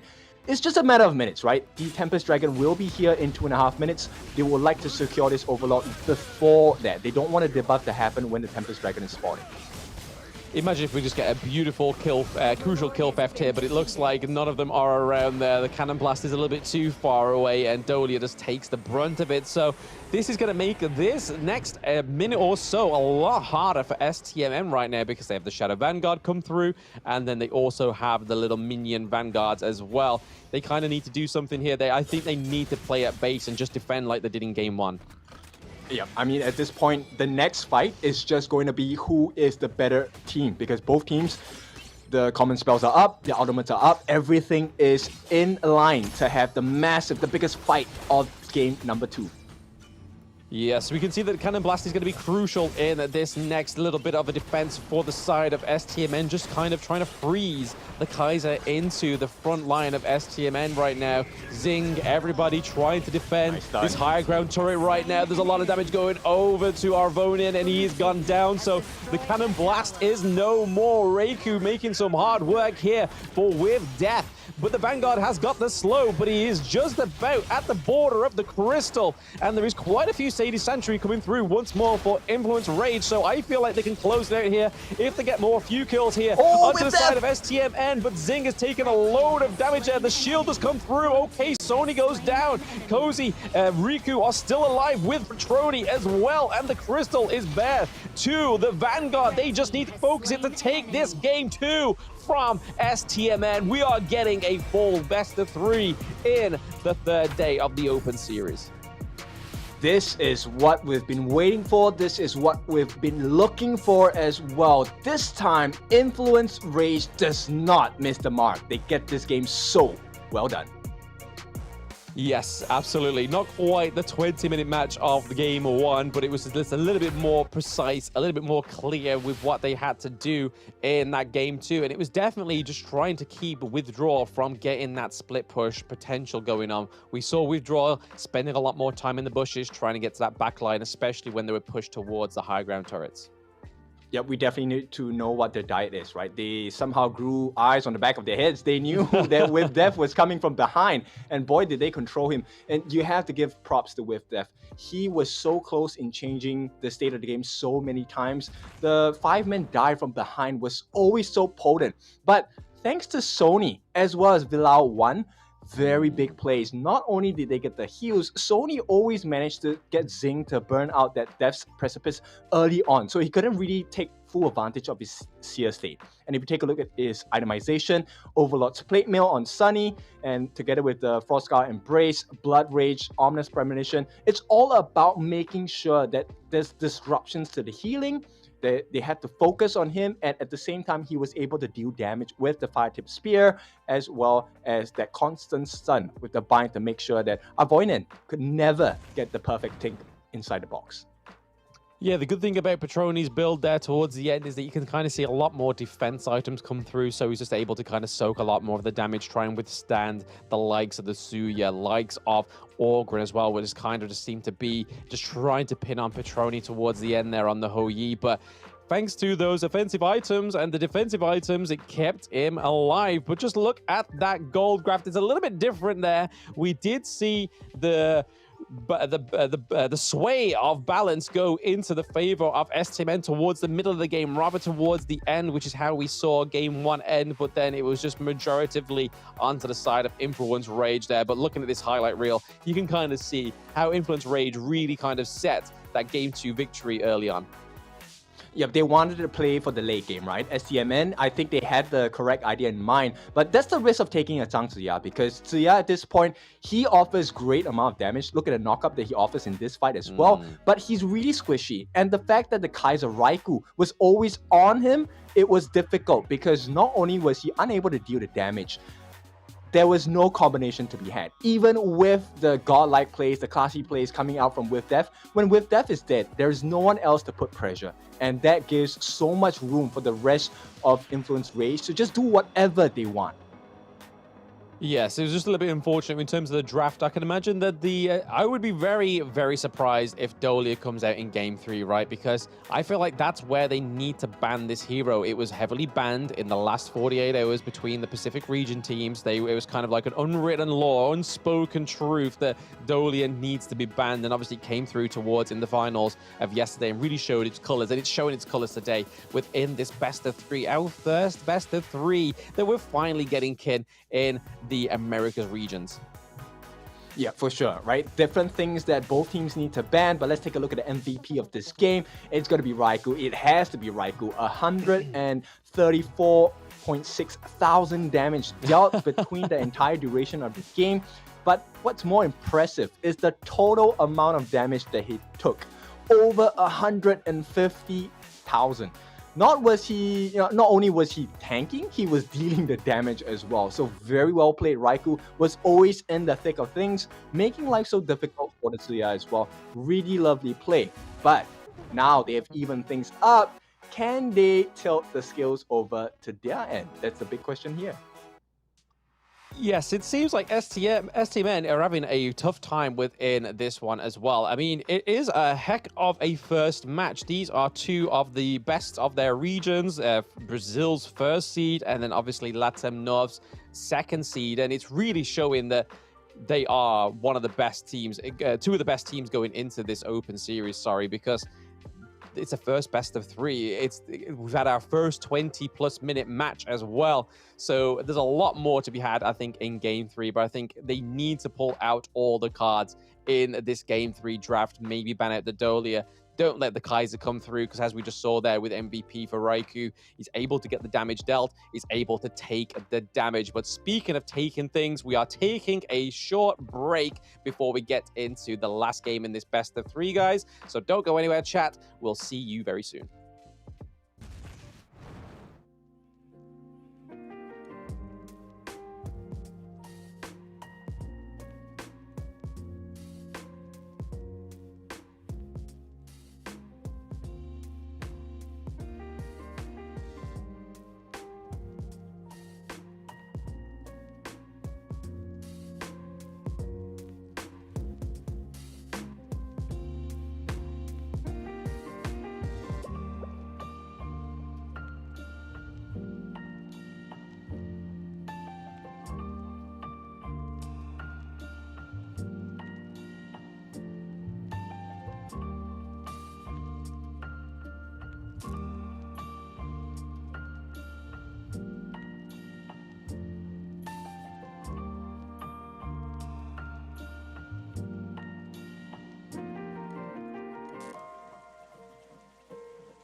it's time. Now it is game number 3 for the teams of Influence Rage going up against STMN. What a banger of a series so far. I think Blam, we are so excited. Finally, we get 20-minute games. Not only 20-minute games, but we're also getting a full best of 3. So it really just shows that the teams have to pull out all the stops in this next game, because this is a single elimination bracket. There is no lower bracket after this one. So both STMN and Influence Rage have got to do their best to finish this game 3 in style, and hopefully faster than those last two, because we see towards the end of that one that if STMN aren't able to set up that early game for the late game finisher, it's pretty much solidified that Influence Rage is able to just finish that off. That's right, there are no do-overs for this, so it's critical that you get the advantage and you hang on to it, right? This time, it was Influence Rage who gave STMN a taste of their own medicine with the steals, the crucial thefts, and it proved to be the winning formula for their side. So game number 3, I think it's safe to say we don't know what's going to happen, and that's what's so exciting, right? There is no stomping, there is no one-sided affair. This time it is even Stevens. It is truly who is the better team. Interestingly enough, we have STMN go onto the blue side this time around, because the past 2 games they've gone for red, but they've never really locked in their support and their farm lane, or a support and flex, or vice versa. They've gone for the Orgrim for the 3rd time. I think Zing had a better performance in game 2 on the Orgrim. I wasn't that best pleased with the Orgrim pick in game 1, but they're deciding to stick with it, right? This is kind of like a little bit of it's the AGG downfall. They always went for Orgrim, and it didn't quite go out the way they wanted it to, and it does give up the Ali as well, and we've been seeing a fantastic Petroni on these farm lane heroes. Yeah, it's quite a danger, right? I like the fact, but I honestly don't think the Orgrim is the problem here in terms of the draft. I like that pick as well. But, you know, talking about the Arlie, it is quite the counter towards the Orgrim, because it's really hard to catch a good Arlie, and there's no question about it. Petroni, gold class. Interesting that the RNG comes through right now. Obviously, Long is off the table. Ali has been taken, but they go for the DRNG this time around. So they're clearly cooking something around these heroes that are already their priorities. They go for the Hino again, because that was a great pick in that first game, I think. Just having that extra little bit of damage in that mid lane was a really good thing for them, because if you look at Suya compared to Hino, I would rather go for Hino, right, in terms of damage. But speaking of damage, the guy that probably can take the most other than Dune and Kaiser, they lock in the Zhang Fei on Influence Rage.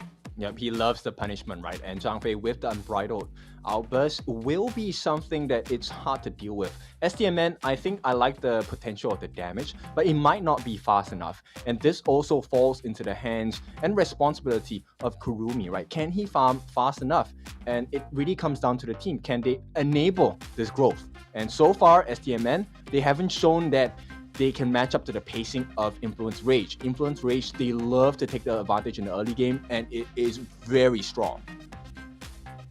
Yes, very, very strong. We don't have a lane ban, so it's clear that one of these teams are going to pick up the lane at some point, whether Influence Rage decide to pick it up for Sunny this time, because the Naza pick has been taken off of the table there, but also the Motsu as well. But I think the Motsu pick could be doing a huge favor here for STMN, because they need to figure out this support role, because the Motsu game 1 was okay, it was fine, but it's not the hero you want to be picking when you're playing on the back foot. Dune getting locked in for Influence Rage. Yep, they need someone who can soak, but they also need someone that's able to deal a little bit more control or maybe some damage. And based on what's happening on the side of Influence Rage, I am kind of preferring their draft at this point, because Dune, as we all know, that Unruly Blade, very short cooldowns, and he's very tanky. So let's take a look at this. STMN, this is a true go all in. Lianpo as a support, it's really risky, because he has to dive in. With the Tremor Smash, it is a full commit. And this leaves Kurumi opened up. And so if Petroni plays his cards right, he could get a free kill in the chaos of a team fight here. Yeah, I mean, that was going to be my next point, was when we was talking about the support needing to be tanky, needing to be a little bit more of a front line. The Liampo with the Orgrim, we saw this yesterday, right? Generally gets a really good pairing up. Liampo, most times out of 10, gets picked as a counter to the Orgrim, but we're seeing it paired together. So having those two great front lines, the Dharma as well was always paired in that 4th and 5th pick as well yesterday. So having that in the clash lane, but Byron as well. We saw some fantastic Byron plays yesterday, and Sony's been proven that he is a fantastic clash lane on the side of Influence Rage, but it's going to be see how he deals with the Dharma in this one as well, because we all know if Dharma can get that right mantra onto you, getting those crashes into the CC, into the wall, is going to be a detriment to the side of Influence Rage. Yeah, you know what? When we're talking about Sony, I think there's only two things we need to watch out for, right? Number one, how does his laning phase go against the side of With Death, right? Secondly, once they have established the items, the levels as well, it then comes down, I think we need to pay attention to when he has flash, right? So we have seen so many flash plays with a Byron, flashes in, gets the Storm Strike, Force Field Suppression, and it's game over for the farm lane. And it is Kurumi on a D1 tier, he is squishy. Oh, yes. He can also get caught out, right? I mean, he can be slippery. Obviously, he has the cleanse with his second ability, and he also has the stun with his... Still will enforce the law as well. Perfect, very apt, but it is Kurumi on the D1 tier, right? Imperial Police. Absolutely. Enforcing is probably everything that he needs to do. He needs to focus that as well. Lady Chen, Ali, and the Zhongfei all looking to rotate to the bot side of the map. We can see that Kurumi's just being left there to try and farm up. We do know that Renji is needing those items to get that damage as well. We can imagine that we're going to see the likes of some attack speed come through for him as well, just so he can get and proc that passive. Yep, at this point, it is going to be level 4 for both the junglers. Raikou as well as Xing have both hit the marks. I don't think we've seen any invasions or steals of any jungle camps. But this first play, it might change the state of the game. Raikou might be considering the dive in the top lane. Likewise, Xing looking at the bot. Yeah, you can kind of tell that it's a little bit more composed with these teams, right? There is a lot of kind of, oh, do we, don't we, should I, will I? And then you kind of see like, no, let's just play it safe. We don't want to kind of be the overbearing first blood. We don't want that on our hands, but already we're having a 2v2 here into the bot lane, and Kurumi trying his best to do a lot of damage onto the Rung hero, because it is Zhongfei taking all those hits. All those cards are going over to Zhongfei, where you really want to be focusing onto Petroni, because he can get in, he can get out, and do a lot of damage at level 4. Okay, first steal coming in. Xing gets the steal onto one of the camps. Right now, I don't think they should be fighting this at this point for STMN. And also, Influence Rage, I think they're maintaining status quo pretty well.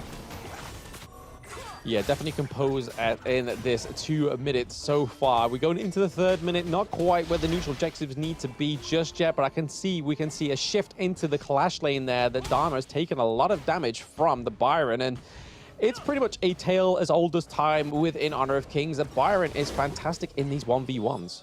Oh, for sure. So with Death, I think the game plan here is not to win the 1v1s. If you can, that'll be great. But it's really just, let me get the farm, let me get the items, and I'll be looking for your backlines in the big team fights, right? We've seen some spectacular plays across all the different teams, across all the different regions. When he comes in with the truth mantra, it is a disaster if he gets it onto the opponent team. So let's see how this plays out.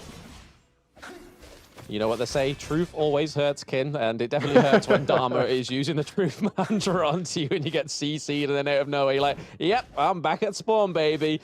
But we can see kind of like a navigation here and presence around this neutral objective. We could potentially see a fight here. Yep, you're resurrecting some very painful memories for me at this point. But the real pain is in this first engagement here. Will they actually commit?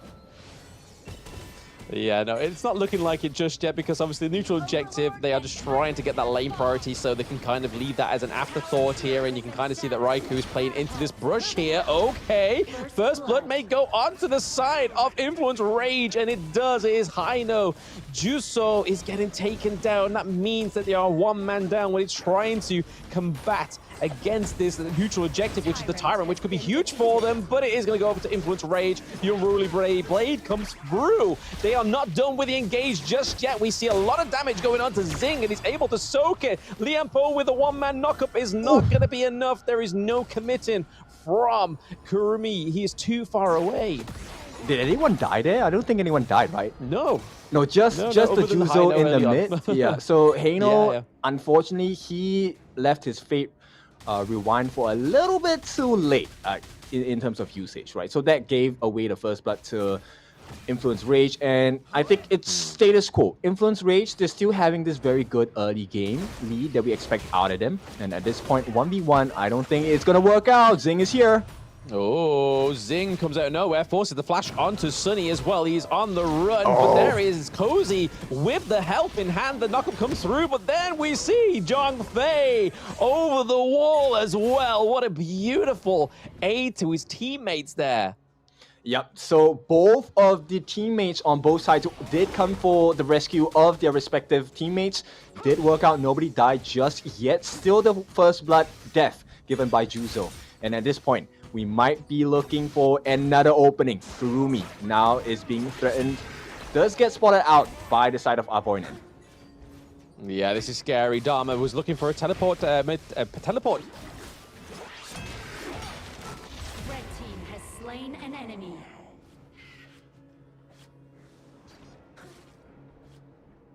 Yep, at this point, you can start to see that even though it's just one kill, they want to, get this advantage. Influence Rage, they're putting 4 members in the mid lane. They want to rotate around the map, make sure they get hands on the second neutral objective, or maybe just get vision. Has destroyed a tower. Bot lane there as well. So bot lane able to be weakened off. So we kind of see a little bit of a shift of purpose here from Kurumi and with Death, sorry, I don't know why I keep calling him Withdraw, but with Death, because we're seeing a little bit more of a macro play here. They're able to maintain that Azure Golem as well. Yeah, but that's a huge deficit, right? So instead of Zing getting that Azure Golem, he unfortunately had to give it to Juzo because he missed the timing on his Smite. Now this is going to cost him a little bit because the cooldown reduction is really important for the side of Zing. Yes, definitely when you're going in Augur and trying to soak as much damage as possible, trying to just take as much of those hits and deal it out, dish and deal it at the same time. But still, again, there is a lot of sort of tip for tat going on. As we get into that 8th minute, it's definitely a different piece of a match here. But 2v1 up into the Clash lane. Lady Chen, they're looking for that T1 in the Clash. Yep, they're going to put numbers here, right? So now this is going to open up the map for the side of Influence Rage. Perfect timing for them. 7.5 minutes in, they can try and go for another team fight. They are pretty much itemized for an early smashing of the side of STMN.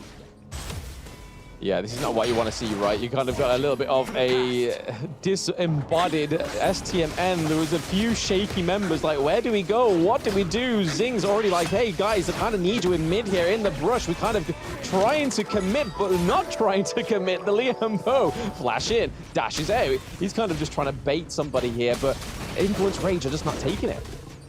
Yeah, STMN, I think at this point it's not a good idea to fight, right? I don't think they have itemized enough to be able to win the team fights against Influence Rage. Bear in mind, they're behind by 2,000 gold. We will see who has funneled most of the gold into their pockets, but at this point, Petroni is definitely ahead of Kurumi. Yeah, there's a little bit of a gap here. We can kind of see it's very patented from all these games that Petroni is just being always ahead of the gold, always ahead of the experience as well. And look at this damage coming through with Yali. Not even needing the jungle here, but are they going to get crucial kill? Oh, whoa! What was that? Liam Poe getting the crucial kill theft with no smite, baby. Yep, it's the STMN specialty, another crucial kill theft. This time, it benefits them because it does even out a little bit of the gold deficit, but at the same time, it gives them the EXP.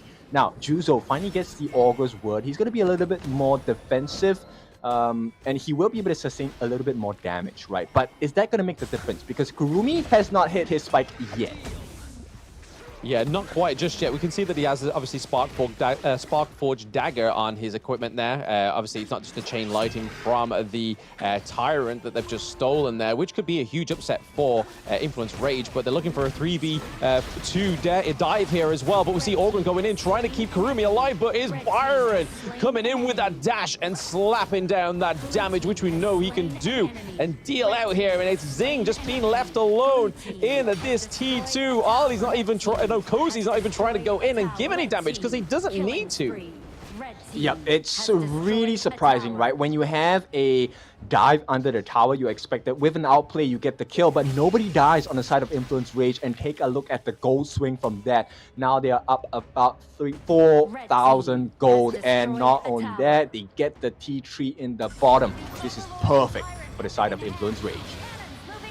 Yes, I think it's probably the quickest high ground turret that we've seen in all of the 3 games. 10 minutes in and a higher ground turret going down in the farm lane. But we saw with Def trying to get that same kind of macro play that we saw in game 1. He's trying to just paint the bigger picture here. He's able to get all the way to the high ground turret, but then we saw that Cozy and obviously Petroni was there just trying to stop that push even more. But all importance is that T1 is still standing in the mid lane.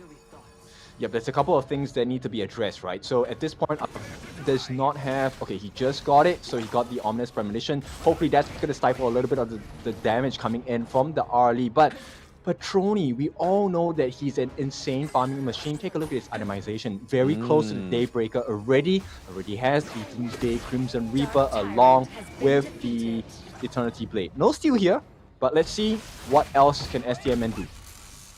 Yeah, Kurumi is pretty much up like a whole K ahead of Kurumi, which is scary when you think about it. And there we have Byron, we have Lady Chen, we have everybody on top of Dharma. The truth really does hurt there, kid, and it came through, taken down with death. But now this could potentially be a upset here for STMN. There is a solid start here for the side of Influence Rage with this engage, but it doesn't look like they're going to commit just yet. Yeah, this is one of the biggest goal leads we have seen, right, between the two teams. It's about 6,000 gold ahead for the side of Influence Rage. They're not going to slow down, and here comes the jump. Yep, there's no way slowing down there. That was a nice back dive there for the Doom, but it's Petroni taking up the kill onto the Leon Po, sorry, but that means that this higher ground turret is pretty much left wide open with the minions there, and there's not a lot that STMN can really do here in terms of trying to make a counter engage or try and take some blood on the side of Influence Rage. They're kind of forcing back, maybe looking at that Overlord. Yep, at this point, a Band-Aid just isn't doing it. They need more farm. Of course, you know, Kurumi going for the tank build onto this Direns here, but it's not going to be enough. He needs the full build. The Deep Frost Siege as well as Doomsday is not going to be sufficient. He is not safe from the damage. At this point, Sony is the one responsible for dealing so much damage, or rather pressure against Kurumi. And Petroni is the one that's getting the kills, getting the finishing blows. Yeah, I think this is what the good thing is about Influence Rage. It's kind of where they've got the peak on top of STMN. They've just got way more damage when it comes to Byron, when it comes to Lady Chen, when it comes to the Arlie as well. Just look at all that fantastic damage. Yes, the Faith Recall comes through and saves him, but for how long your faith has been determined there. I know, we have the minion waves there in the mid lane. Double kill goes over to Petroni as well. There is only 2 members of the side of STMN standing alive, and it's looking like it's only going to be 1 there. Zing is fighting for his life, and fighting they are for the chance to get into the semifinals. Influence Rage, the Brazilian first seed, take the semifinals. Here is your second semifinalist, guys. Congratulations to Influence Rage. What a game by Influence Rage, and what a series by both teams. They came from behind. Game 1 was a shocker for them, and I think it kind of woke up the inner beasts on the side of Influence Rage. Big respects, of course, to their opponents, right, for the side of STMN. It was a beautiful game for Game 1, Game 2, Game 3 as well, but they just couldn't catch up and keep pace with the rage of their opponents. Now, Blam, that was a wonderful series, but we still have to break down the itemization. I think one of the main people I want to take a look at is really Petroni. He was just an absolute machine. Call him a bank, man. That's a lot of gold in his pocket. Absolutely. I mean, it was a different influence rage that we've been used to seeing, right? I mean, that game one was very much a stalemate, and then game two was a little bit of a capitalizing on game one, and then game three was completely different cut, right? We can see that Petroni is 6-0 as well, and then 11k gold compared to the 8k and 0 kills on the side of STMN. It was really a brutal game three, but it was really showing the capability of influence rage. Yep, the animation is really beautiful, right? Sony with the Frostguard Embrace along with the Axe of Torment, and the Pure Sky, that's the main thing. He was able to soak up so much damage, but at the same time, when he was soaking up the damage, the Cuirass of Savagery allows him to do additional damage as well. He took up 21% of the team's damage, but the main pain came from Petroni. Take a look at this, Arlie. 32.5% of the team's entire damage. They were leading by about 8,000 gold here, and it's just the world's difference, right? I think they kind of figure out, hey, what is STMN's game plan? The draft is in our favor. Yes, absolutely, and we can see here from the highlights that there is plenty going on within this game three. Yep, so big ones for them, right? So very huge dives. This was the strength of this side of Influence Rage. They had so much tank ability. If you allow one, Sony, Raikou, the three of them, they're able to tank so many shots from the turrets, so that allows them to get the kill, and that opens up the doors for Petroni to really just lay the pain in. And at the same time, because of the way they itemize, it doesn't matter how many stuns that STMN threw at them, it was never enough, because every stun was an additional shield for the side of Influence Rage. And at the end of it, with the stark gold difference, they really couldn't do much. Which leads us to the MVP of the game. It is none other than Petroni. Really impressive gameplay today. 6 kills, no deaths, no assists, all in favor to give him this MVP performance, dealing a total of close to 90,000 damage. Yeah, it really was the mistake there of the side of STMN not banning out the AYLO for the third game in a row. I mean, if anything, I think that should have been the thing that should have just stayed the same. The staple ban within that, but it really showed that Petroni should not be given the AYLO. That's 6 kills, 0 deaths, didn't even give an assist. He was that selfish with it. With that, just being able to take that 11.3k gold as well. Yeah, really putting him on the pedestal, right? And I think that's a good game plan from the side of Influence Rage, because they understood that, hey, you know what? Game 1, Game 2, yeah, they caught Petroni a couple of times. But if you let him get into the flow of things, let him get into the zone, the flur, there's no stopping this guy called Petroni, and boy, was that a monster of a game. So, of course, once again, congratulations to Influence Rage. They have made it now to the semifinals. They are one of your semifinal finalists for tomorrow.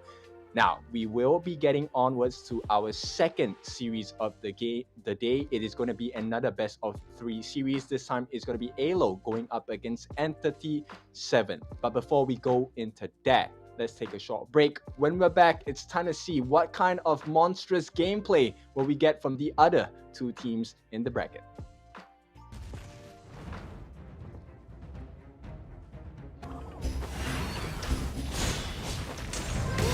Legendary.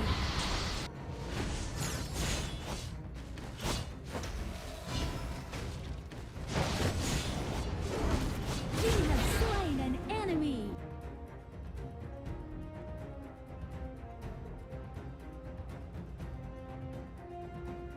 Lubong doesn't have any strongly held beliefs beyond safeguarding his own interests, but when it comes to that, he'll spare no effort. This is his passive skill, which automatically grants him a stack of mark every second.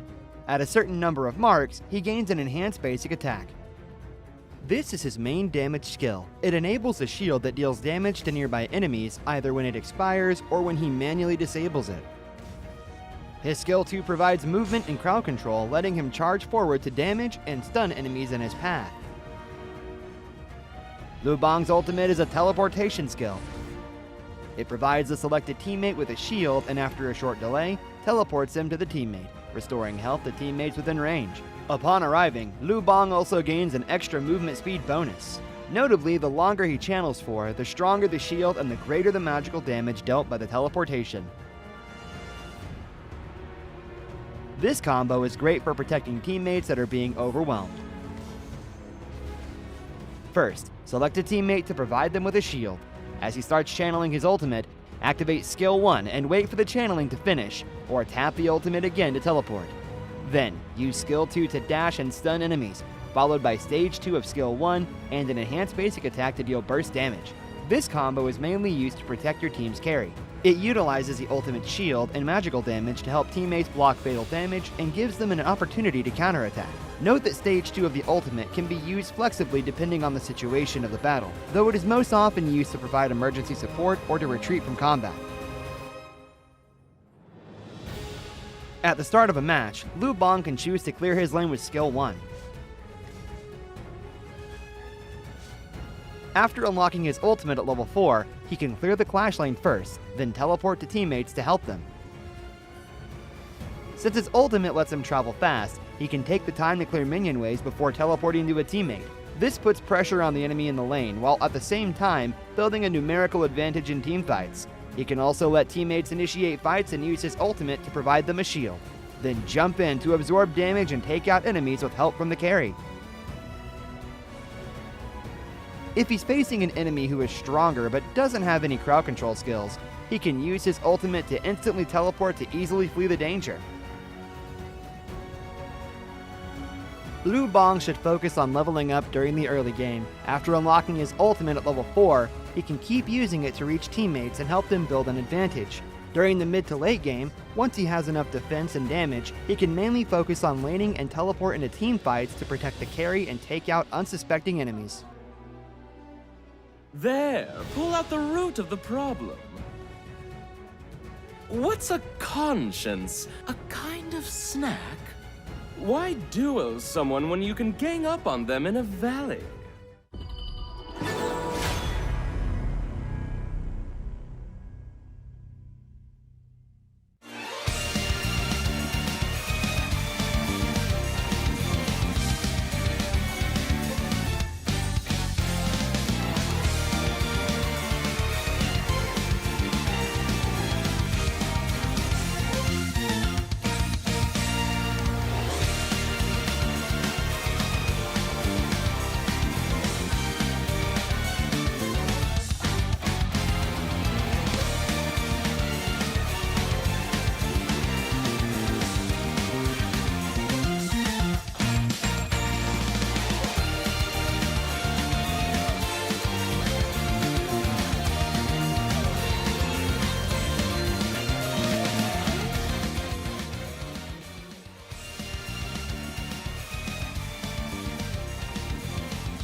Now the ultimate from Gretzky, but hey, it doesn't matter. I can be untargeted. Очень неплохо получается со скачка. Витаминус раскрылся путь, как же Юнит раздает дэмэдж и пытается что-то придумать. Jing, so Jing's most common combo is the 1-2 ult, as we just see in here with AB8, perfectly timed, perfectly executed. Is that going to be a double kill? Oh.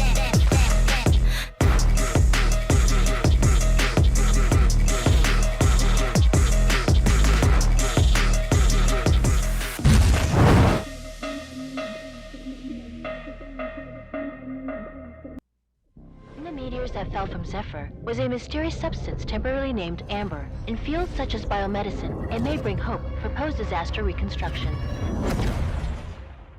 The possibility that they're still alive is practically zero. This is our only chance to save them.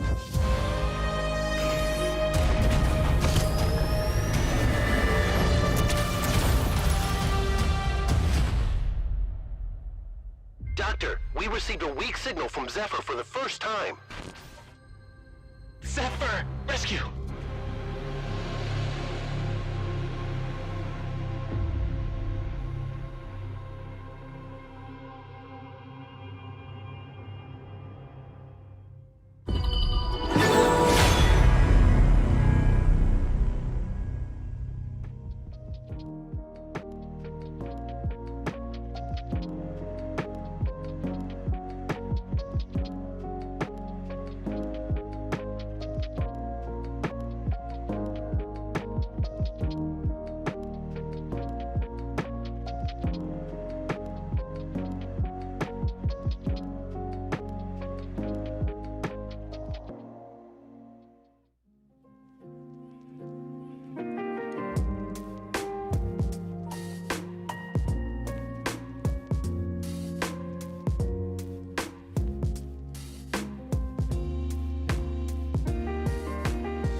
How's it going, everybody? Welcome back to the Honor of Kings Open Series Split 2. We've just finished a phenomenal best of 3. We've been starved of a best of 3 over the past 48 hours, and we finally got it. But unfortunately for STMN, they are out of the competition, and Influence Rage are your second semi-finalists. But hey, I am still Blam, and with me is still Ken. We are going to be getting into the next best of 3 soon, which will be Entity 7 against AYLO Esports as well. So this will be the Brazilian second seed going against LATAM South second seed. So again, off those 2 merits alone, Ken, I think this is going to be quite even.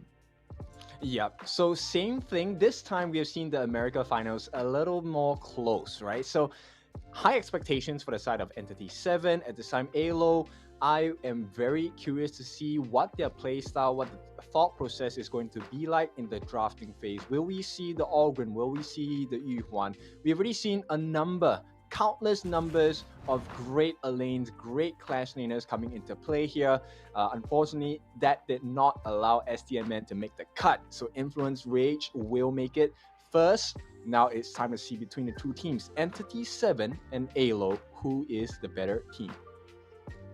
Absolutely. I mean, some notable players for people who have been following the scene for quite some time. Obviously, Entity 7 is comprised of 9 Norvas, which is being a player that's been on the scene for quite some time. Vengar, Suits, as we all know from Season 1 Invitational on A7, and then Boss and Arash 1 as their support player as well. So this is the face of Entity 7, and like I was saying, some notable players there is Suits and 9 Norvas, both being on the scene for quite some time, Ken.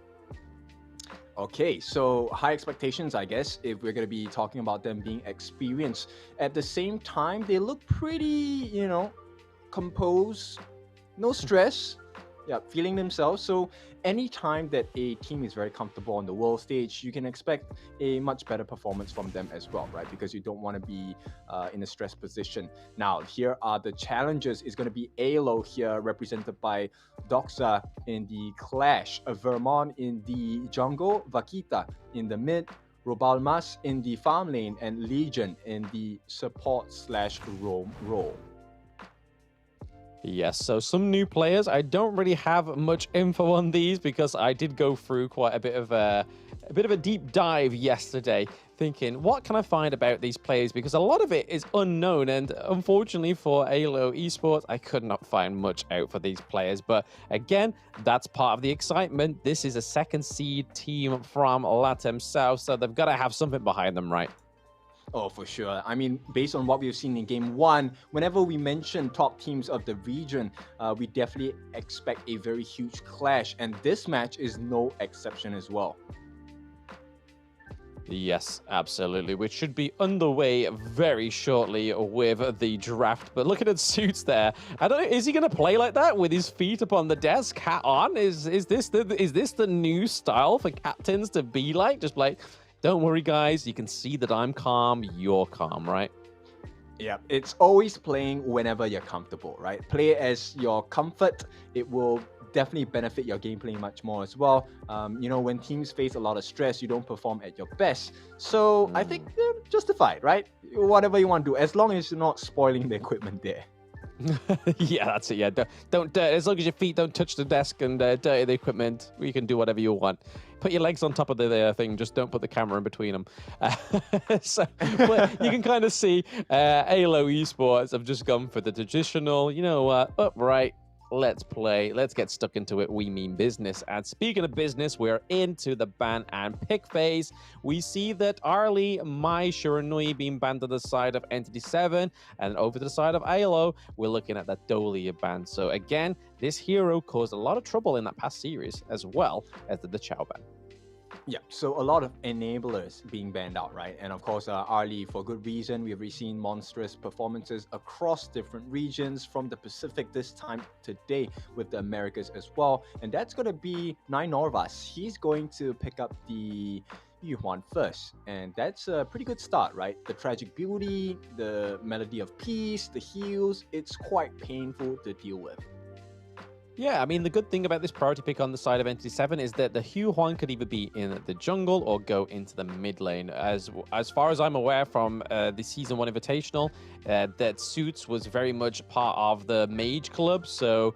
But that's getting put to bed straight away before I get into that point, because Lady Chen is going through into the mid lane, so Huan is going to be in the jungle, paired with the Lung.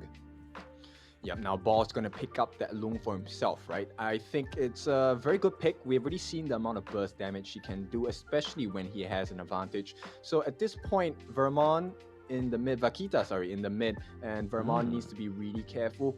And Robalmas, he, as the Lady Sun, needs to take very good care of his positioning. But the likewise is going to be expected of Boss as well. I like this ban. It's going to be a Ming. Stops the combination.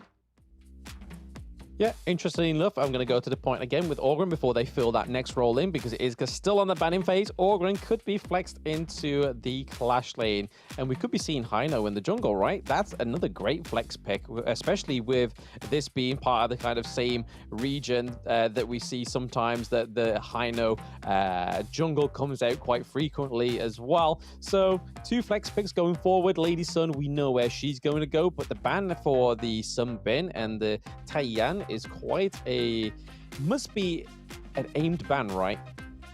Yeah, for sure. But interestingly, they actually open up the Musashi, which is a huge counter for both teams, right? Duel to the death with the Imperil state. It's quite detrimental to the team fights on either end. So quite curious that both teams actually left that open and went for the cancellation on the heals and disruptions instead, in the form of Sunbin and Chaya. Yeah, I mean, we saw it with some of the Brazilian teams in EWC, right? That some min started to come through. I believe it was from Maina, and it was a bit of a throwback, because after that point, people were picking Sunbin left, right, and center, banning it also. But it looks like they're going to pick up the support of the Zhang Fei, so really giving more solid front line here. But we're seeing that day one counter for Orgren. It is the Shuangzi coming through on the side of Entity 7. So we're getting quite a little bit of a CC immunity here, and it can be quite effective, as we saw in day one. Yep, I like what they're thinking of, right? So Zhuangzi, of course, with the butterfly effect, offers the anti-CC properties, as well as a huge shield for the team, which benefits the likes of Yuhuan and Lung, because they tend to get bursted down pretty quickly. At the same time, the Charlotte benefits the team in the sense of the backline access. We've already seen the likes of With Death. Given the right opportunity when you enter into the backlines, it does cause quite the trouble, especially with a team like AYLO, where you have Lady Sun prone to a big burst, being bursted down as well, which is why they took up the Zhang Fei for that Leaping Savior shield. Yeah, it's going to be interesting to see what fills in this last spot on the side of AYLO Esports, because right now, I'm going to say that the Orgren is definitely going to be in the jungle there, Hino in the mid lane, so we're looking for that Clash lane, right? So Byron's still on the cards. Okay, that completely turns everything around now, so Orgren is now into the Clash lane, and then Dune comes through as the jungle pick. I don't think the Dune's going to go up into Clash lane. We've seen it before go in the Clash lane, but that's definitely going to be their jungle pick this time around. So AYLO really keeping people guessing there, myself included, until the end of that draft. Yeah, there's benefits for both of these picks, right? So either you take up the Orgren, which can sustain through pretty much a lot of damage with the Death's Precipice, or you can have Dune with the Wind Slash and the Gale's Benediction, which will give you the shield, give you the health, the armor as well. So it is a very flexible pick, and until we are going straight into the game, we wouldn't know which one is the preference for the side of AYLO. I like AYLO's draft, honestly. Yeah, it's a really nice draft. Again, it keeps everyone guessing. It's definitely got thought behind it, right? Because not only does it sort of make you think when, especially as casters, like, oh, is it going to be this? Are they going to be in this position? What's that going to do? So for us to think that and then to then pick and play that, there's plenty of thought going through with the process of this draw. But we are going to have a little technical pause there. I kind of guessed it as soon as Suits took his headset off there.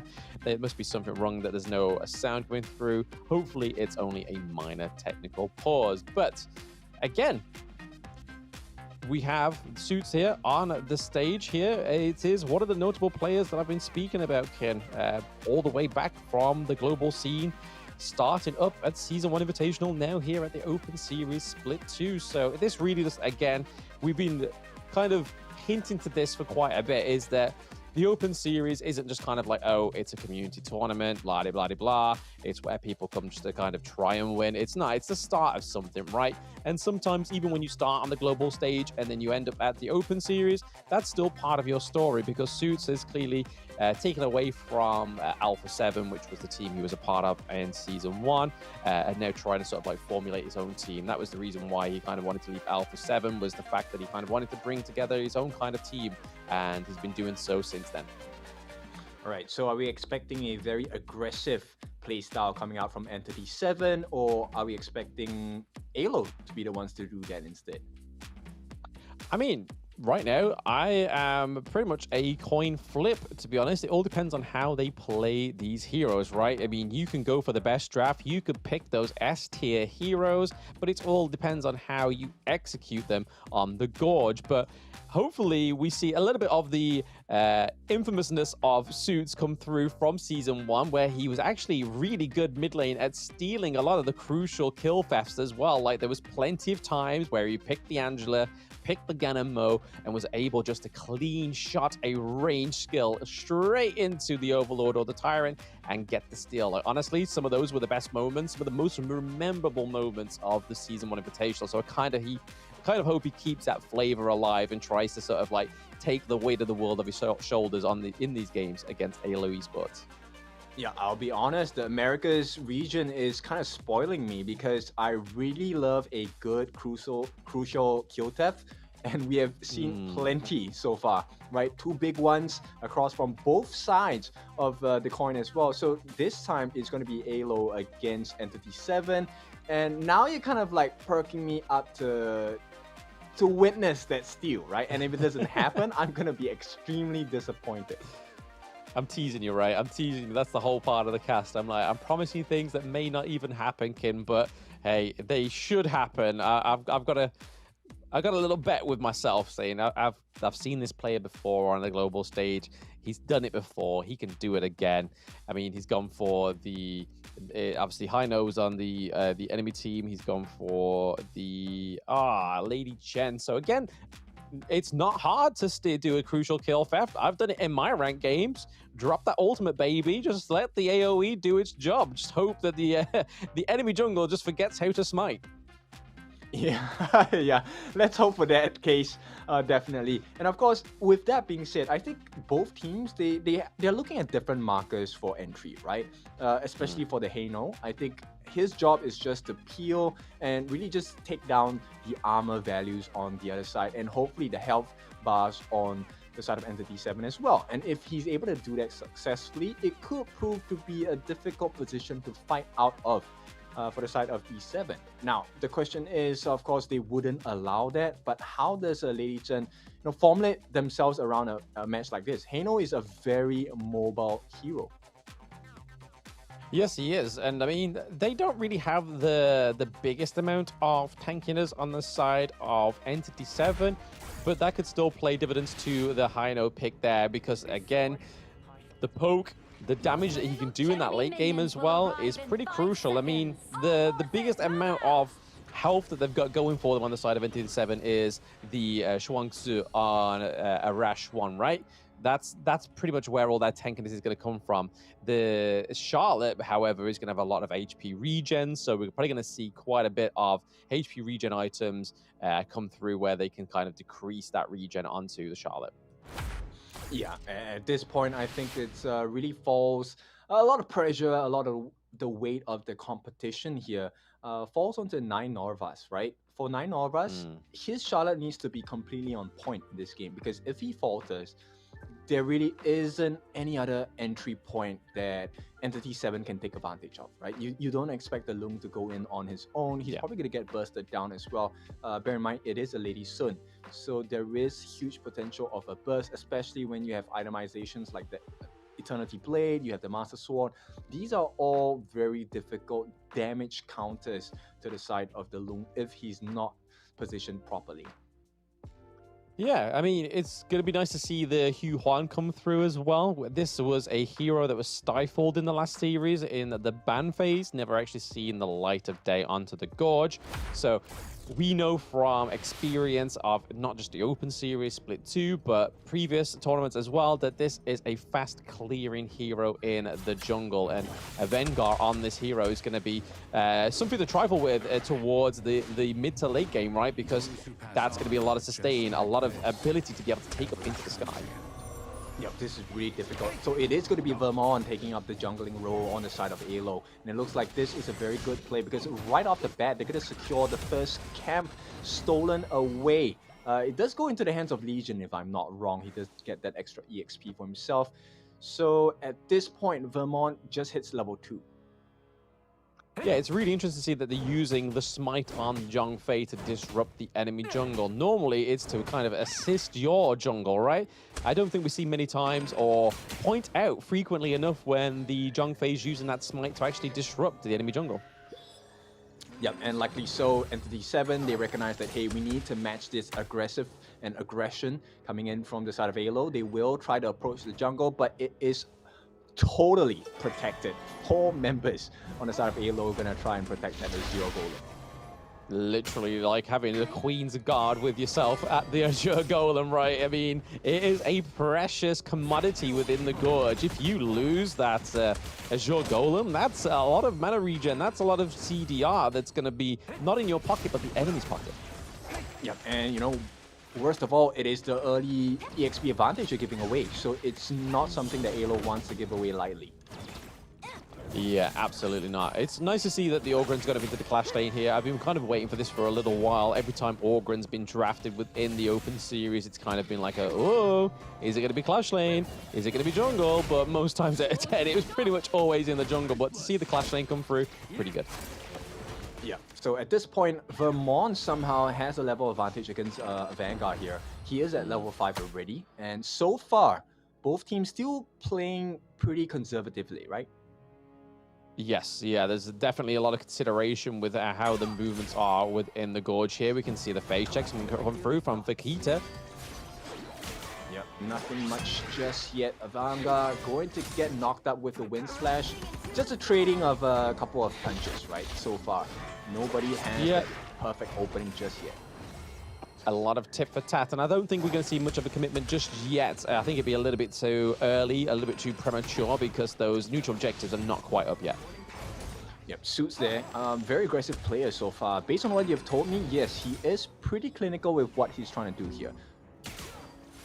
Yeah, you can kind of see a lot of heavy rotation, right? He kind of wants to be the vision himself. He kind of relies on himself to give that intelligence over to his team, which, as a captain, you kind of want to do. Yep, but at this point, Vakita is falling a little bit low there. Needs to sidestep the skills here. Following side, gonna land a singular hit. This is gonna force Vakita back. Yep, and we're seeing some more just rotations here in terms of just clearing, trying to get those lane priorities, just as we are getting ever so closely to those neutral objectives. A bit of proxy farming going on there for 9 Norvis. But now we are at the 12-second mark until those neutral objectives. Okay, Vernon looking for a bit of a engage here. Okay. Yep, 2-on-1 Doctor. Gonna commit the flash as well as the Conductor of Soul. So this is gonna be a big win for them on the side of Entity 7, right? There's 2 big skills out of the fight. But right now, it's all about the Tyrant for the side of Entity 7. Yeah, you can kind of see that they're trying to go for it here, kid, but there could be something happening. Yep, they will go for the steal here. The smite does land. It is going to be Entity 7, but there's nothing else that comes through, right? At this stage of the game, I think Entity 7 recognize that we don't want to take any losses. Let's just take what we came for and get out. Yeah, I mean, just taking those clear objectives is always going to be the safe option. Just making sure that you get what you come for, and then just eliminating any kind of need for loss, right? But 9 Norvis here going 1v1 up into the Clash lane, just taking blows. This is definitely a bit of a difference in the pace of the games that we've just seen. Yep, Charlotte is just that much more mobile, right? Right here, Suits may be able to change. It will become a 2-on-1, but Doxa will be able to get it out. But right now, he has to deal with the wave. This is going to allow for the rotation. But in mid lane, Vermont catches eyes onto the opposite jungler as well. Vanguard will make it out safely. No massive damage that's going to get a kill just yet. I feel like the teasers here, Kim, right? I mean, they keep getting the health down really low, and then there's just some sort of either easy disengage or there's just no commitment to the engage. Suits maybe taking a 2v1 here. We do have Legion and Vegeta here trying to just get some priority in that mid lane. Get a few knockups here, Suits is landing those trick shots.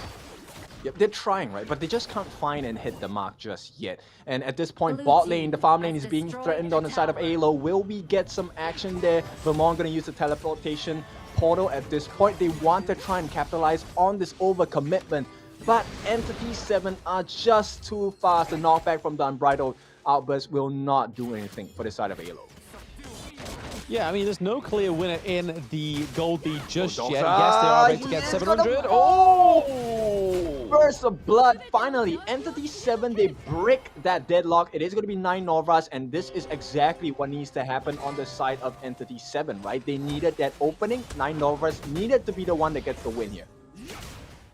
Yes, especially after getting the neutral objective and as well as a T1 into the farm lane. This really sets up a solid early game for Entity 7. Nice placement there with the Ocean of Tears. This is going to allow boss to land quite a bit of damage onto the trio in the mid lane. And here we go. The Fate Rewind going to be expended as they try and defend that mid T1. But this is just Entity 7. One First Blood suddenly feels like the map is totally in their control.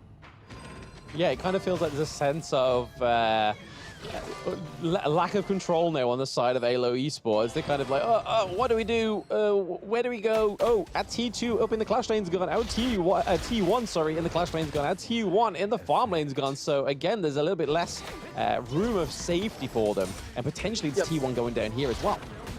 Yep, exactly. That's a lot of structural damage. They're just poking them down. They can't even do anything about it. But here we go. Can they get the finishing blow? Vermont going to be saved by the Leaping Savior. But just for now, because that's going to be a kill. It is going to be the first one of this skirmish.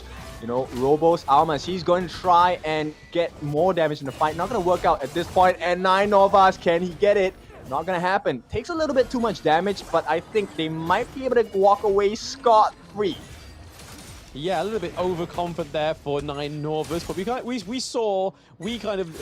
a little nod there to the acknowledgement of what he wanted to do. He kind of came for the kill, but it just wasn't quite his time to shine. But he was able to win that T1 into the Clash lane, though, however, and keep that lane alive himself. But you can really see that Entity 7 are having a fantastic priority here in the lanes, but okay. Yep, 9 Novas in the middle of 3. Can he get the catch? He's gonna dive in with the power gradation. He doesn't care. The backup comes in. And here we go, Entity 7. They are ready to turn this around, but it looks like they will be caught in a pincer. Vermont looking for more. Catches eyes on the Zhuangzi. At this point, Arashi will be able to make it out. But on the other side of the lane, once again, just poking and prodding from the side of Entity 7. They will not allow the killing blow to come in. 9 Novas being chased down, but he manages to get out. Vegeta gets the kill! What a nice flash, along with the Scepter of Fate. This time, AYLO recovers. They don't get the trades and the kills, but they get some map control. Yeah, this is definitely what AYLO were looking for, right? They was just kind of waiting for that sturdy first foot from one of their teammates, and luckily it was from the help of Legion and Vegeta there, getting that first blood for their team. But still, there is still a long way to go, right? They have lost that T1 in the mid lane, which really opens up a lot of real estate for the side of Entity 7 to just roam within that jungle. Yeah, for all of the deficits they've placed onto AYLO, AYLO is actually, you know, keeping pace quite nicely. Just 1,000 gold behind. Yes, they've got a bit of a go for the Tyrant objective here as well. AYLO picking up their first neutral objective, which is just going to equalize that scoreboard once again. They just need to kind of give some lane priority over to themselves now, kind of force that macro play. Yep, so at this point, they do ease the pressure on them for the side of AYLO. Right now, I'm just looking for Entity 7, right? Can they find the opening that they're looking for? Because the itemizations, they have a slight advantage at this point. But here we go. Nothing yeah, slight too much advantage at this point. There's, again, a little bit of tip attack going on here, Kim. Yeah, just Mexican standoff, right? At this point, they want to poke them down. It's all about damage over time so far. And here we have all 5 members on the side of Entity 7. They are looking for an opening. Hopefully the reset comes in. Boss landing so much damage, and with that, the Beast is unleashed. And here comes the backup as well. Doxa going to try and lay down that path of passing. Try to deter them from this Tyrant, right? Now, bear in mind, this is a Shadow Tyrant, so everything is on the line here. They catch eyes on it. They will not allow them. A little bit of kiting going on. Entity 7, they will not be allowing them to enter. Here we go. This is the crucial portion. Who gets it? It's going to be a steal! And Legion gets it for the team. Right now, Entity 7, they have to run away. Melody of Peace going to be committed. Can they find more? AYLO, they want to go in, but it's a big mistake. Entity 7, they get the opening and they punish them. Look at the dive here. 9 of us. Not going to overextend at this point. They will allow him to get away, but that's 3 for the price of none. That was a cheeky little bit of bait there, if I say so myself, kid. They allowed, well, didn't allow, they got the crucial kill theft. So if it was a bait, it was a convincing bait, right? It was kind of like, did that go exactly how you meant it to? But hey, every blessing is a disguise, right? Yep, at this point, he's going to try. Doxa in the middle, 1v4, gets a double kill. Will not be able to sustain over this because it is a Lung. And Boss does send him the resignation letter. You are fired. He's going to be out of the game for 30 seconds. And at this point, Entity 7 take a huge lead. Yeah, I mean, we're not seeing a huge lead in the farm lane here, which is where it needs to kind of fall, right? Because we have Lung and Lady Sun both on the Gorge in this game 1. So one of these need to try and take that lead further, because right now we see that Lung is ever so slightly ahead, but not by much. Yep, once again, Entity 7 just poking and prodding, right? 9 of us just making things so difficult because of his repositioning. At this point, Azure Golem will be threatened, will not be taken away. They do secure it on the side of AYLO. Yes, 9 Novus just doing what we've been noticing a lot in this tournament, right? That the Clash lanes have been playing very much, very stealthy, very close to the team fights, but not too close. Are we going to get a crucial kill theft here? Yes, it is. It's going to be Legion once again helping the team. But can they survive the fight? That's the big thing. Entity 7, they're falling a bit low, but here comes Boss. He turns the fight around. They're looking for more. Can they approach them? 9 Novas tries to go into the back line. At this point, Vermont left alone in the middle against 3 different members. No more damage to be had, no more kills. AYLO, they get the steal, but it's still pressure coming in from Entity 7. You can see where the influence for these counter engages are coming, right? It's all aggression from stealing that crucial kill theft for the second time, Kin. Entity 7 going in.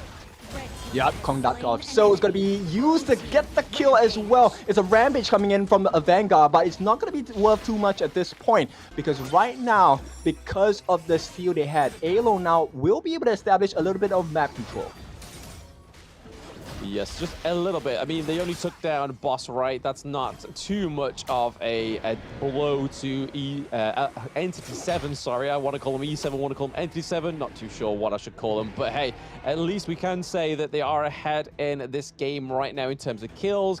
Gold, they're ahead ever so slightly by 2k. Just got to make sure they maintain that distance from AYLO, because I think it could just be a flip of the coin here. They could turn this around easy, especially with those crucial kill thefts.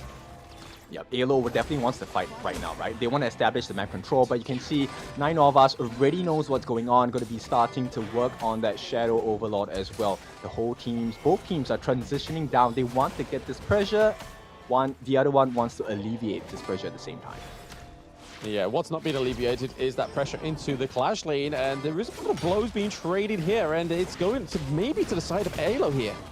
Yeah, Boss is just dealing so much damage on the back lines and the front lines as well. 9 of us doing so much work. He pulls them away. There's too much. Boss gets the kill onto Legion. That's the tank out of the fight. Can they deal more damage? A double kill. There is no more damage coming in from the side of AYLO. And it's all about Boss here. He gets a triple kill, and he's turning the game for them. Yeah, I mean, a nicely placed mid-wave there for the minions, and it's obviously the lane where they don't have a high ground turret on the side of AYLO, so this could be pretty much a wooden horse into the crystal. Yep, the Trojan horse really making its work here. 9 of us was the main reason why they were dominating in that fight. And suddenly a Rampage comes out for the side of Boss, and they take it all away. Entity 7, what a big game for them. They take the lead over AYLO. Yes, so Entity 7 actually taking the first game there. It wasn't as clean as I thought it would be. There was a lot of sort of time where it just took a while to brew up, right? But you could kind of see where the motion of the ocean was taking Entity 7. They lost quite a few of those neutral objectives, but to what cost the side of AYLO Esports, right? They were able to secure it, but unfortunately unable to do anything with it. Yeah, I know at this point, 9Novas, my personal MVP, he did so much work for the team there, getting the attention of the front lines and the back lines at the same time, and boss his positioning on point. Yes, absolutely. I mean, that triple kill towards the end was fantastic from Boss on the lung there. And it just really shows you that the lung pick can be very fruitful as long as you have the positioning and having that front line on your team. And Avenger on the Hugh Juan as well. I have to say, with that 0 deaths on there, 5 kills as well. And that also 10k gold compared to the enemy Dune, we know is a lot more slower clearing in that late game, used more of a tank within those team fights rather than trying to continue that motion. But maybe that's where they went wrong, right? Vermont completely just prioritized those team fights rather than farming up and getting a lot more tankier so he could soak in a lot more damage into those later team fights, which I think would have been a bigger solution for them. Yeah, it was difficult, right? Because this is the first time I've seen a Zhuangzi used to such good effectiveness, right? Arashi really made 9Novas essentially unkillable. With the butterfly effect, not only did he give him the anti-CC properties, he gave him a shield as well. And Charlotte is already hard enough to kill, right? So let's take a look at the gameplay. This was the first blood that really put 9Novas at the head of the race. Yeah, head of the race, head of the table, it seems, because like you were saying there earlier, Kin, was just 9Novas. If he doesn't get MVP, I'd be very surprised if it doesn't go over to a Vanguard then, because of the great performance within the jungle and getting all that gold up. But as you can see here, he's dashing across all these battles and just trying to just pick off anything that he can and just try and scrape up the round up the enemy team as well, just kind of like a herd of sheep, and just try and funnel it into the lung, which we saw towards the end with that triple kill. But it was those crucial kill fests for me that really think that AYLO Esports still have a foot in this race. Yeah, and your promise was fulfilled. There was plenty of crucial steals as well. Legion doing really well, you know. Seems like the kind of roam smite that I love to see. And at this point, unfortunate for them, because I think Legion had a pretty decent game, but he died a little bit too quickly. Too much damage and too much attention paid to the side of 9Novas. And this is going to be your MVP. Is actually Suits. Holy! Close to 150,000 damage. That damage is insane. Yeah, absolutely. I mean, we saw a few 100Ks yesterday, but it's coming from, like, obviously the Hong Kong and Macau region. But to see this come from Suits is pretty huge. Not quite the crucial kill thefts that I was expecting there. And to be taking at 147k damage with only a total gold of 7.5k just really shows that the damage output potential for Lady Jen is crazy. I'm sorry, wasn't this guy just nerfed recently? Like there was a nerf on the Lady Chen, right? How is he dealing so much damage? But nonetheless, it really came from the combinations, right? Ocean of Tears, Flowing Sigh, and quite a few potent destructive deluges as well. I remember in the mid lane, the turnaround, that was huge of Suits. It just shows that, hey, sometimes those nerfs don't quite hit the same when you got those hopes and dreams riding on with these teams. And all it takes is landing those trick shots. And we saw in that early game with Suits that I was noticing that those trick shots were hitting completely different. But what hits different more than trick shots? A break, which I think all the players need and ourselves. So we'll see you very soon for Game 2 between Entity 7 and AYLO Esports.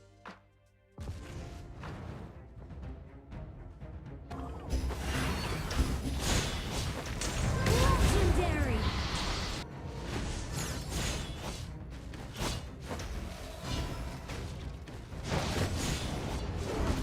You have slain an enemy.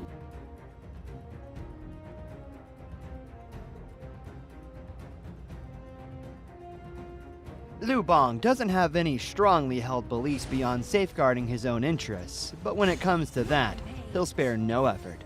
This is his passive skill, which automatically grants him a stack of mark every second. At a certain number of marks, he gains an enhanced basic attack. This is his main damage skill. It enables a shield that deals damage to nearby enemies either when it expires or when he manually disables it. His skill 2 provides movement and crowd control, letting him charge forward to damage and stun enemies in his path. Lubong's ultimate is a teleportation skill. It provides the selected teammate with a shield and after a short delay, teleports him to the teammate, restoring health to teammates within range. Upon arriving, Lubong also gains an extra movement speed bonus. Notably, the longer he channels for, the stronger the shield and the greater the magical damage dealt by the teleportation. This combo is great for protecting teammates that are being overwhelmed. First, select a teammate to provide them with a shield. As he starts channeling his ultimate, activate skill 1 and wait for the channeling to finish, or tap the ultimate again to teleport. Then, use skill 2 to dash and stun enemies, followed by stage 2 of skill 1 and an enhanced basic attack to deal burst damage.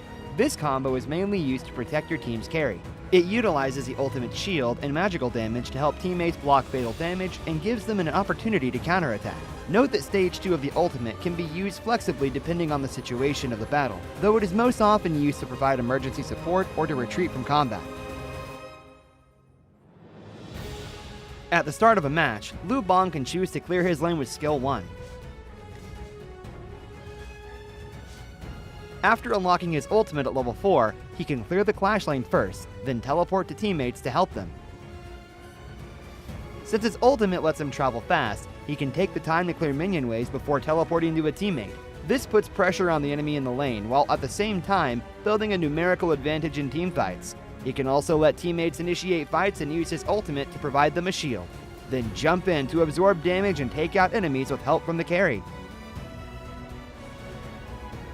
If he's facing an enemy who is stronger but doesn't have any crowd control skills, he can use his ultimate to instantly teleport to easily flee the danger.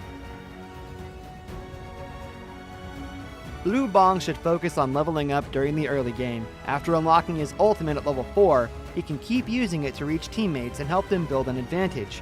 During the mid to late game, once he has enough defense and damage, he can mainly focus on laning and teleport into team fights to protect the carry and take out unsuspecting enemies. There, pull out the root of the problem. What's a conscience? A kind of snack? Why duel someone when you can gang up on them in a valley?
Welcome back. It is time to go into the second game between Entity 7 and AYLO. Blam, that was a pretty quick game compared to our first series of the day. What do you think is going to happen in the second game of this series?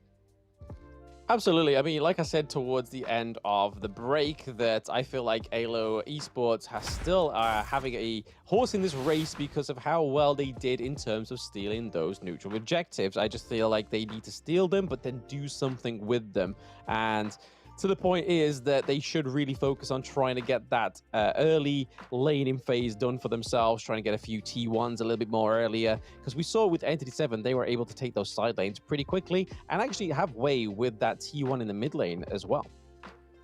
Yeah, really just enforcing the playstyle, right, from the side of AYLO. But it looks like it didn't really phase them. Let's take a look at how the drop will go this time.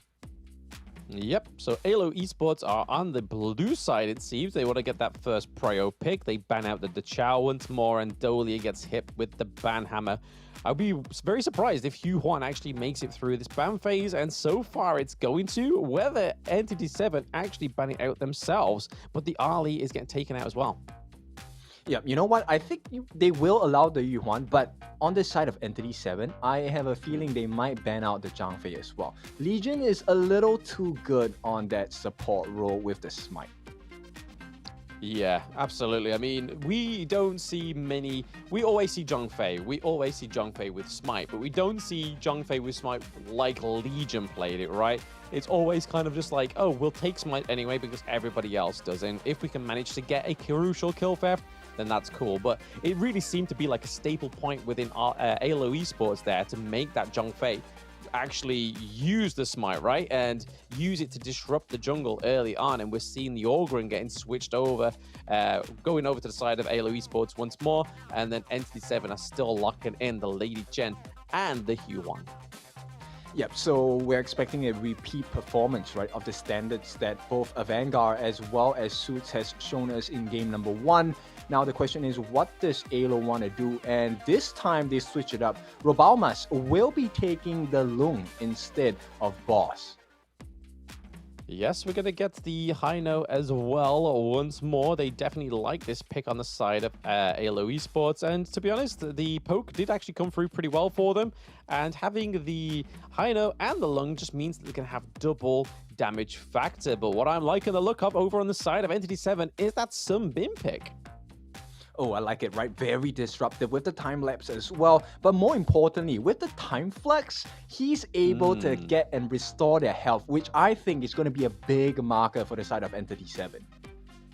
Yeah, I mean, it furthers the aggression that we saw in game 1 from Entity 7, right? Like, they're able to get that movement speed increase, but then also Sunbin's able to silence any sort of like counter engage as well. So if you drop that time lapse, then it's just going to be silence, and then you're going to go in, and they aren't going to be able to use the skills that they want to make the most of their engage. Yep. Now, I like to play the support role in this game, and I'm feeling very personally attacked here. No more no Zhang Fei, no Dolia. Everything is centered around making life difficult for Legion.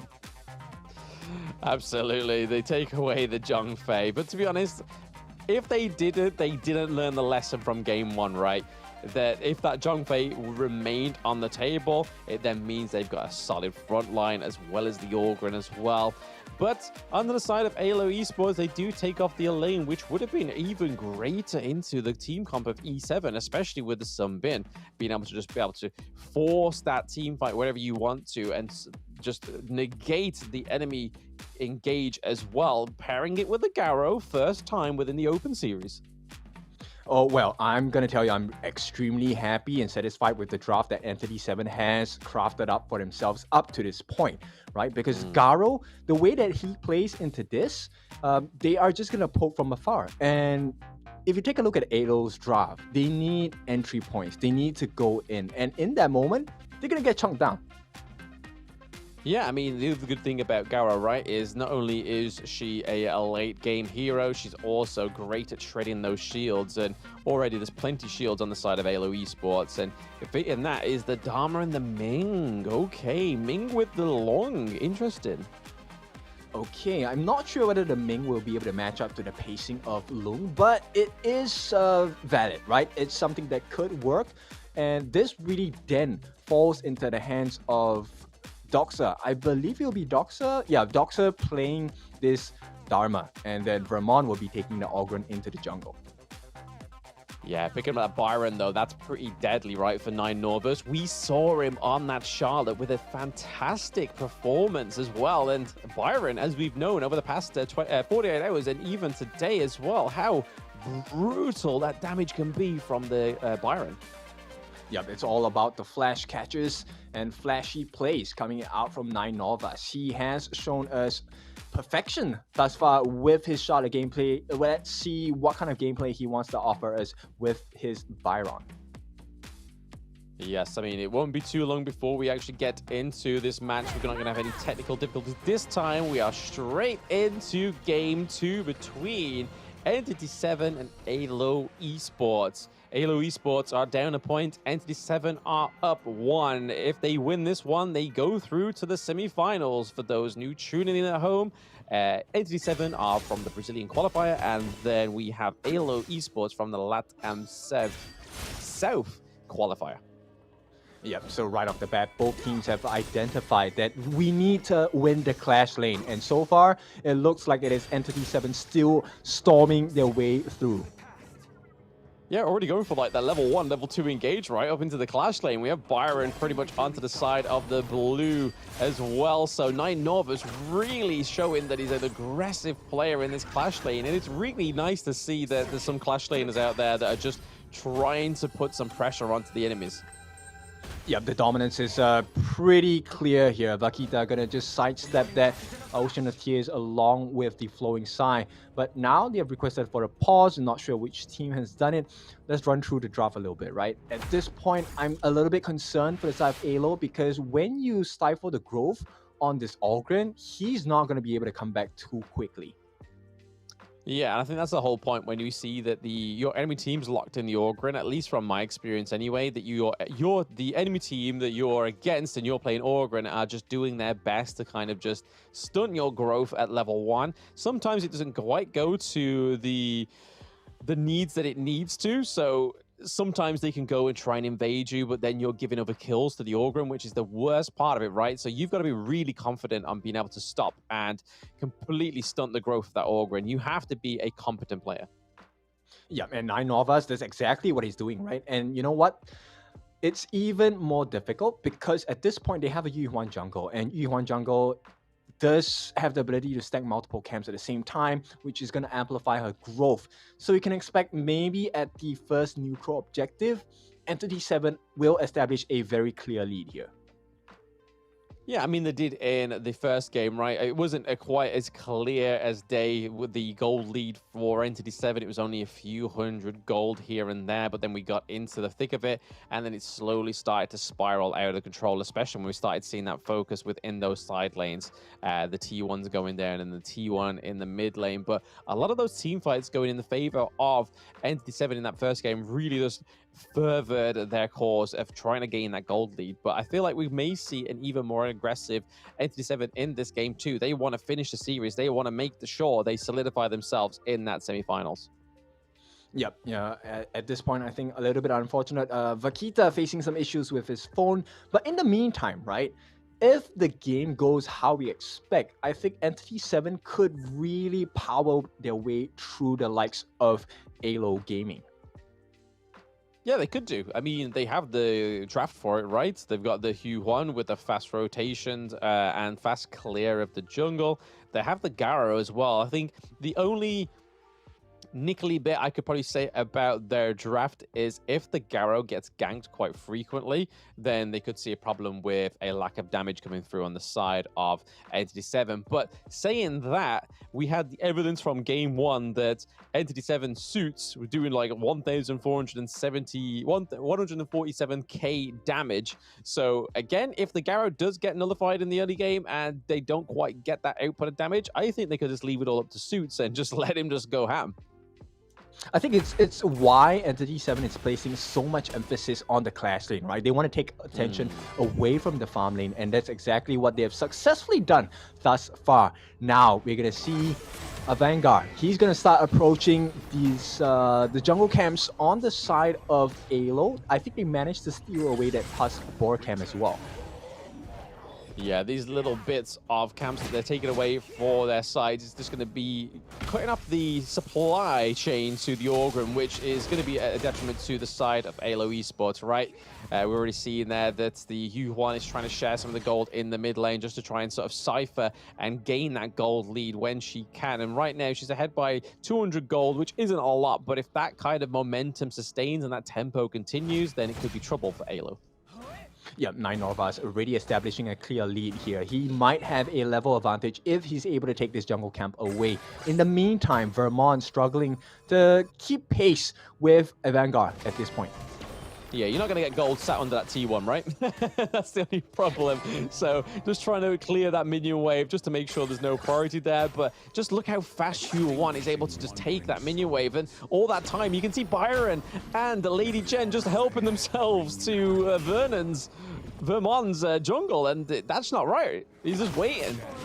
Yep, they're just waiting for that perfect opportunity. No first blood just yet. Will not get it through this play. But nonetheless, they might force Vermont to back out. Because if he's a little bit too aggressive, he might get taken out in an instant. Yeah, I just find it crazy how overstepping Entity 7 are, right? They are just not scared of going into the enemy jungle. They're just like, you know what? We've got Hu1. We've got Byron. We can do so much damage and sustain so much right now. And then Suits just going with that same kind of popularity or notoriety for himself, that he's got that 147k damage from game 1. So they've really got to pay attention to Suits in this game too. I feel AYLO Esports need to. Yeah, something's wrong with Kita's phone again. No worries. You know, we want to make sure that the players are playing at the best of their abilities. So we will take a short pause. But in the meantime, right, it doesn't change the state of the game thus far. I think Entity 7 have already established a very clear control of the game. Vermont's growth is stunted right now. Yes, it is. And I mean, you can see that Entity 7, that's their clear mission, right? They are trying to do everything to stunt the growth of Vermont. And rightfully so, because if you let Orgren just roam freely, that's kind of already you're sealing the deal, right?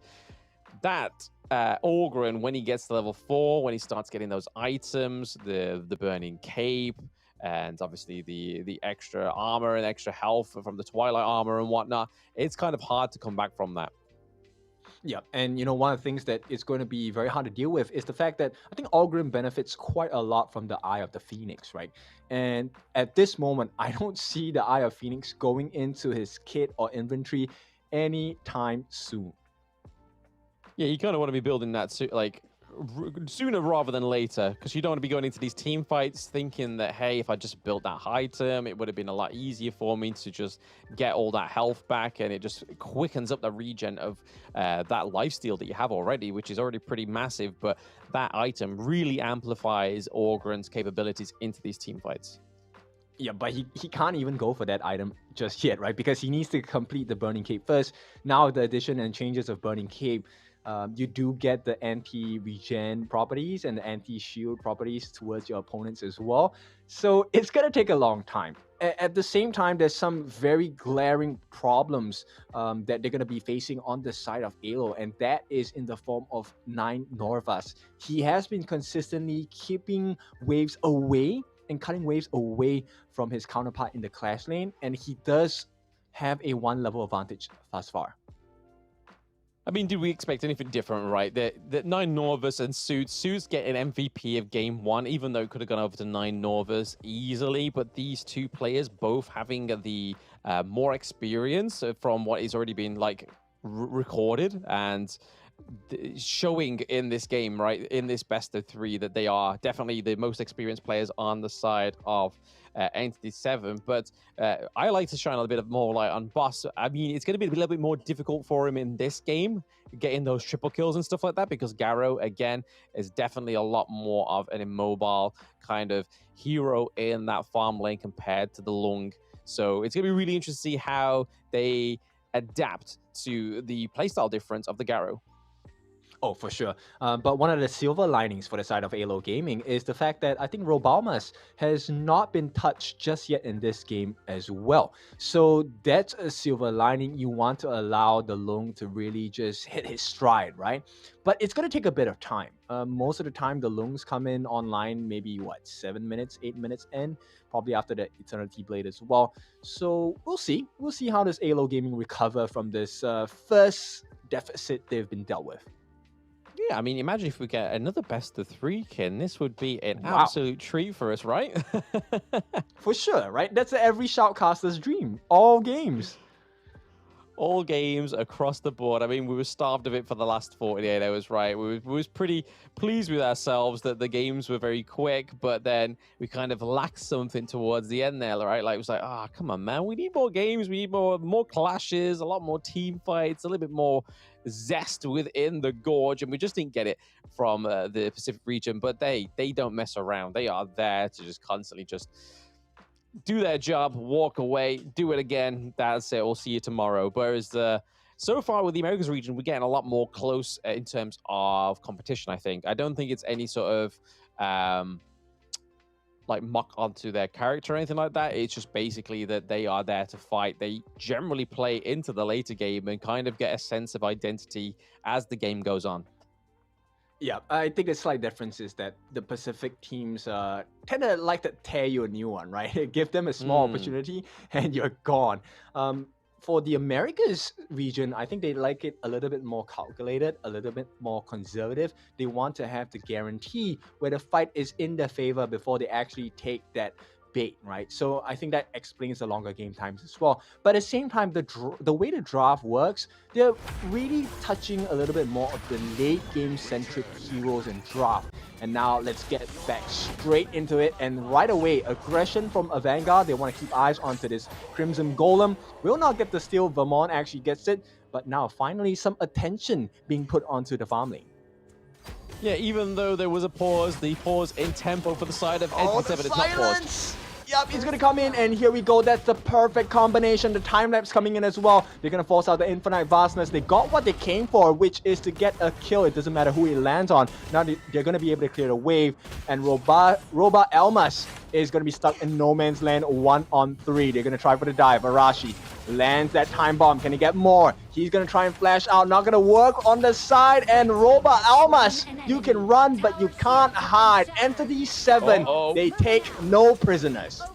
Oh, but here comes the trade. It is going to be Boss. Yep, Boss going to be traded. So farm lane for farm lane, they do make the trade. And at this point, Vermont looking for more. Can he get the kill? This is a big one. He gets the kill on the Arashi. And this is big for AYLO. Recovery imminent for the side of AYLO Gaming. Yeah, I mean, Suit's got it there with a scot-free, right? He was in that bush, something went towards him, and it was kind of just like, hey, go away, and recall him, right? As Dharma was kind of rotating with the teleport mechanic, but I think AYLO really responded to that pretty well, because even though the mid lane, we had Orgren, and as well as the Haino there, it didn't quite rotate fast enough, but a lot of damage already going onto the Orgren, as we can see on the minimap there. Not quite much going on for Dharma. Dozak was trying to deny the steal of that Azure Golem, but it was going over to the side of Entity 7. Yep, you know, in the midst of that chaos, Nine Norvas actually got a solo kill onto Vaquita. And you can see the prime difference in the gold, 1.5k ahead for the side of Nine Norvas. That's a lot of damage he's able to deal. A lot of damage. We're already seeing the Shadow Ripper come through onto the side of the Entity 7 as Garo has built that. But we can kind of see the Axe of Torment, or it's just been completed as well for Roba Almas. And, okay. Bit of off-screen action. Yep, so Vaquita gets the kill, but Vermont, he's very slow. He gets caught out, and a Vanguard going to try and lay down the damage at this point. Will commit his ultimate for the side of Vaquita, but he will not be able to run away. Our Vanguard, look at the damage he's dealing. The sidesteps. Vermont, does he choose to come in? No, he will not. He will make the sacrifice play, so Vaquita has to give his life. And at this point, there's much more that they're giving up than that. No, I mean, they're not going to commit here. They're just going to negate that wave, but I just want to pay attention here. Look at Vaquita's level. Look at Vanguard's level. 10 to 7. That is a whole 3 levels difference, and it really shows that Hugh1 doesn't mess around when it comes to those rotations and getting that resources when you need to. Yep, at this point, Entity 7, they might want to look for a fight. They're so strong now. The power spikes are imminent on this point. Dogs are in a 1v1 against 9 Norvas. They're keeping it honest, but the silent arrow comes in. They will look for more. Time lapse going to be dropped down as well. Legion gets caught out. He does give the heals. Right now, Roba Almas, he's still safe. But in the midst of this chaos, a Vanguard clears the mid wave now. All the attention pulled away. Entity 7 have full control of what's happening here. Yeah, I mean, they've got the T1 in the bot lane, they've got T1 in the clash lane, and they've got it in the mid lane as well. So there's a lot less safety to be had here for the side of AYLO Esports right now. As you can see, the Entity 7 are definitely owning this map. This game 2 is looking like an even more feisty version of Entity 7. Yep, and it's very curious, but there's a reason why they're not taking the neutral objectives, right? They want to establish the map control. They don't mind giving away these neutral objectives because when you have control of the waves, the next few objectives are just yours to take for free. Yeah, a turret takedown's permanent. This is just temporary, right? And this could be a permanent end to them. They are trying to do some damage here on the side of Entity 7. Yep, they can't do anything on the side of A. Look at the pokes. They haven't even fully committed. This is a situation ship if I've ever seen one, and right now Entity 7 is just benefiting off of this. The fact that Entity 7 was like, hey, we got no minions, but then Vengar was like, hey, don't worry about it. You keep hitting it with your long-range arrows, I'll keep healing you, don't worry about it. And they managed to secure the T2 without having the minions there to finish it off as well, which really just shows that they are going for the ballsy gameplay on the side of Entity 7. And it's really paying off. Their 24k gold against 21, so that's slowly slipping away. Yep, the efficiency in this side of Entity 7 for their rotations is really scary at this point. Take a look at what they're doing now. They're going to be approaching the jungle as well. And at this point, AYLO can only stand by and watch. That's why I said they will give up that neutral objective. Here we go. Once again, 9 Novas in the middle of 3. The team does not care. They want that T2 in the bottom. They will be rewarded with it. Will they want to take the fight? That's the big question. Yeah, I mean, the minion wave's getting negated here as well, so they still have a minion wave pushing towards the side of AYLO Esports as well, looking to cut off that Crimson Gold, and it does go over to Garo, but okay. Okay, Suits gets taken down, but it's a sacrifice play. Can they get more? Here comes the knockback. The truth hurts, and at this point, Vermont, they have found the opening. Can they get more? It is paramount. They get a kill here. 2 kills is not enough. As AYLO, they're looking, but they will not find anything. Entity 7, they walk away. Just a little bit of hurt, but they are still in the lead. Yes, no pain, no gain. And AYLO Esports finally gets a little bit of a foot in the front door. It's just, is it a moment of time until Entity 7 just slams that front door shut, or are they actually going to be able to pry themselves into it? Oh no, Vaquita gets caught out once again. Time lapse going to be dropped down. That's a huge ultimate gone. And the fact that he's still alive, that's going to be good. But he did not have access to his Fate Rewind, so this is a bit concerning for the side of AYLO. Yes, no worries in sight at all for Entity 7. They're just waiting. They're brewing up this next team fight, right? They've only dropped 1 T1 against AYLO Esports, and that's not a lot when you can think about it right now, going into this 10th minute where the Shadow Vanguard, the Shadow Overlord and the Shadow Tyrant come through as well, just in 5 seconds time. Will they focus this neutral objective, especially the Overlord? It looks like it seems, just so they can further their initiative to get into that base. Yep, for sure, right? 9 Novas actually has the Pure Sky already, so they can quickly burst this down. Boss, I think he has pretty much good farm, close to 6,500. Now they want to look for the fight. 9 Novas. Looking, poking, prodding, waiting for the opportunity. They will not look for the steal here. Will they actually go for it? I'm not sure who takes it, but at this point, it doesn't matter. The fight is happening. It is going to go into the hands of AYLO, but can they escape? That's the big thing. 9 Novas tries to go onto the back lines, gets caught out. Here we go. That is going to be the Pure Sky activated. At the same time, they get the return kill. Very nice, but they're all so low on the side of AYLO. Can they make it out?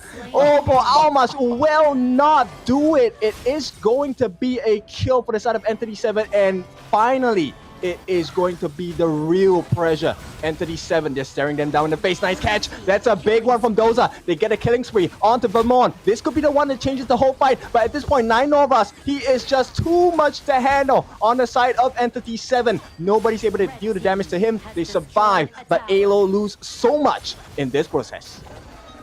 Yeah, I mean, that 2-1 trade, right, that definitely seemed like a lot more of a brutal engage between both of these teams. A big brawl, but only coming out with 2-1 trade for the side of AYLO Esports. Yes, they're able to pick up the Shadow Tyrant, but now they've still got to face off towards the Shadow Vanguard as well. It has fallen, but it does mean that they're able to try and get further into the higher ground turret there, but again, we had a struggle there from 9 Norvus not being able to get in where he needed to. I can imagine that being quite frustrating. Yep, it's a deal with the range, right? End of the day, 9 Norvus, he didn't want to overcommit, didn't want to commit the flash as well, unless it's a guarantee. Now, on the flip side, AYLO, I think it falls a lot onto Vakita here. If he's able to land a Scepter of Fate, it's going to cause a lot of problems. But so far, not possible yet. Yeah, I mean, we saw him use the Scepter of Fate into the phase check there as well, so that did really well to try and get some intel for his team. 9 Norvus gets the flash in. He forces out the Infinite Vastness. This is a big fight for this side of Entity 7. Can they get more damage here? A Vanguard going to go in. Does not commit the ultimate just yet. And here we go. That's the big burst. 9 Norvus gets the kill onto Vakita. Now the damage over time, the peel is non-existent. And at this point, AYLO, here is the consolation prize. They're going to try for the split push on the top. Not going to work out too much because at this point, it is a 3,000 gold lead. Entity 7, full control still. Full control still, but we do see the Ogrins manage to get the Eye of the Phoenix and okay. Yep, they're going to try again. This time, Conductor of Souls not yet committed on Vermont. He's falling a bit low. The Garo is just making it work. The boss, he lays the pain and gets the kill onto Legion as well. The tank is no longer here. The Ming will not offer the heals. And at this part, Robot Elmas, he needs to be extremely careful about his positioning. Yeah, the only problem they're going to have here, AYLO Esports, is the fact that they're going to be starved of all their jungle that is really showing here. And there may be a potential engage with this minion wave coming into the farm lane. Yep, there's no way for them. That's a catch by Doxa, but at this point, it doesn't matter. The killing spree, nobody gets to lay hands onto boss, and that's a huge problem for the side of AYLO, but Entity 7 love it. They're looking for more. Silent Arrow going to be laid down, but there's still more waves crashing down. I think at this point, they want to take a break. Entity 7, they will back out.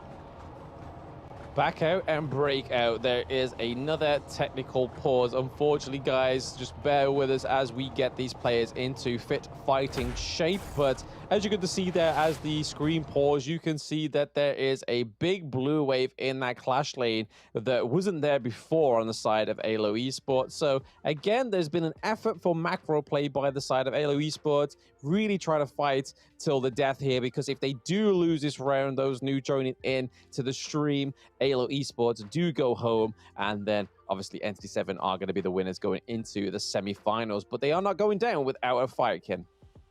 Yep, I can't imagine the stress they're facing right now, right? Because this is tournament life, and at this point, Entity 7, they have a pretty good vice grip on the state of the game, right? It doesn't look like Entity 7 will kind of loosen their grip anytime soon. AYLO, at this point, Doxa was just doing all he could in the team fights, right? But even when he gets the catch, Vermont is never healthy enough to go into the team fights, and it's a tough one for them. It is a very tough one for them. And I mean, he's only just managed to build the Eye of the Phoenix as well, which is where that HP regen's really going to shine through. We have to shine a light on it, though, that Vermont has not actually dropped a death just yet. He's on 3-0-3 last time before we went to the technical pause. So he's playing the Ogryn pretty well. It's just considering as well the fact that Entity 7 did a fantastic job of trying to starve his resources in the early game. It's very difficult for him to try and get to this point, but he's done it, he's persevered, and he's now got to that point, which really, it was able for him to push that clash lane all the way to the high ground turret. I feel like if they can still keep doing the macro plays that they're trying to aim for here on AYLO Esports, we could still see a potential turnaround. Yeah, but Vermont now being chased down by 3 different members. He's going to be right in the middle, caught in no man's land. Path of Passing going to be laid down, but here comes the ultimates. Going to be laid down as well. Destructive Deluge. Can the team come and save him? Legion looking for the opening. Conductor of Souls going to be dropped down as well. Ooh. No kills just yet. Does he survive? He does. And this is a huge win for the side of AYLO if they don't lose anyone else. But 9 Norvus, he's looking to make a difference here. It's staring them in the face. 1v5. They will back up because at this point, the neutral objectives are up. Neutral objectives are up, but just look how little health that clash lane high ground turret has. So that play that Ogryn really was trying to set up there, so Vermont really play his macro play playing dividends there. The potential for a backdoor could be here. Yeah, this is a critical moment, right? They have to be really careful about it. At this point, Vanguard, he's going to keep eyes on the path of passing. Hang on, he actually walks into the middle of 9 Novas. 9 Novas going to lay down the pain as well. He gets a killing spree. Entity 7, this is the opening they've been looking for. Here we go, another one, force field suppression. And it's a rampage coming up for Boss, and he wants more. Vanguard coming in, has expended the ultimates, and we're already no more utility available as AYLO. This is the last stand, but this is all they can do. The stand is no more. Entity 7 march on to victory with a clean 2-0. Yes, congratulations to Entity 7 for being the third semi-finalist of the day. We'll be seeing these guys back again tomorrow to battle it out. And I believe they will be going against Influence Rage. So we're going to see that qualifier rematch that they had getting here, which they lost 4-0 to Influence Rage. So they've got plenty of weight on their shoulders to gain back some victory against Influence Rage. I feel like you have said that sentence before, right? So Pacific's final, you told me AEG lost to Fearless Esports Hong Kong 4-0. Now we have another 4-0 potential. So Influence Rage, are they gonna repeat the performance of Fearless Esports Hong Kong? Or will the story change where maybe this time the challengers can turn it around? Hey, I mean, after the performance of Entity 7, we could say that obviously STMN was a harder opponent for Influence Rage, right? AYLO Esports played phenomenally, but Entity 7 definitely just had the edge, whether it be 9 Norvus, whether it was Boss, especially on both of those farm lane heroes. We thought that the transition to Garo from Lung was going to be an issue, but look at that score. There's clearly no issue there. Yep, the itemization by 9 Novas. Of course, with the lead he established early game, Pure Sky, X of Torment, Starbreaker, Cuirass of Savagery, paired it up with the Frost Sky Embrace.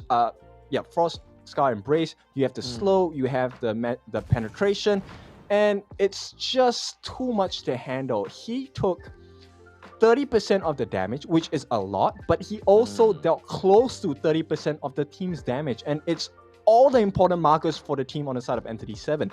Vanguard, 9 Novas, and Boss. The 3 different members that just dealt the pain, and AYLO could not handle them. Yes, absolutely denying that Tempest Dragon to rear its head once more like we saw in the first best of 3 today. So, hey, that's a little bit of a difference here. The spectrum is clear between these matchups so far within the Americas regions, but just looking at these highlights, you can really see how well Entity 7 played in Game 2, but the fight back that AYLO Esports had towards the end, considering how starved they were in the beginning part of the game, was huge.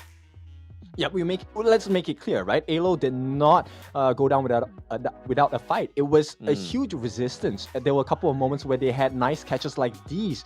Credits to Doxa with the Truth Mantra as well. But unfortunately, it was just that early game lead that trickled down into the farm available for 9 Novas, for Boss as well, and the Vanguard. They just couldn't deal enough damage. No, yeah, enough damage just wasn't enough for the side. Obviously, enough is enough normally, but definitely not for the side of AYLO Esports. They really struggled there. Vikita just not being able to get as much damage as he would like. Yes, we saw a few pickoffs onto Suits there, but it was this final fight here where it was just absolutely unrelenting damage, and just that care package of minions at the right time really showed them through. And 9 Norvus getting that MVP that we thought he would have got in Game 1, he secures it in Game 2. Yes, production, this one I fully agree with you. 9 Norvus was the MVP. 5-0 and 3. The stats are one thing, but the way he played the game was just different. So this guy, I have huge expectations going into tomorrow for their match against Influence Rage. I want to see the battle of the Clash Laners. And if there's anything we've learned so far, it's really the Clash Laners that are making the games that much different for each team. Absolutely. I mean, Sunny of Influence Rage was very aggressive. We saw him in that best of 3, just always being aggressive. And then we just saw 9 Norvus as well. So I think there's going to be a bloodbath tomorrow when those two teams finally meet on the Gorge. But well done to Entity 7 for being the third semi-finalist once more into tomorrow. But we have one more game for you guys, and we're going to go for a quick break first before we get into it. It's going to be Team Solid against Leviathan. So don't go anywhere, guys. See you soon.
Aggressive baiting out the ultimate from Redski, but hey, it doesn't matter. I can be on target. Очень неплохо получается со скачка. Летавинус раскрыть всю путь. Как же Юнит раздает дэмэдж и пытается что-то придумать. G, so G's most common combo is the 1-2 ult, as we're just seeing here with AB8 perfectly timed, perfectly executed. Is that going to be a double kill? Oh.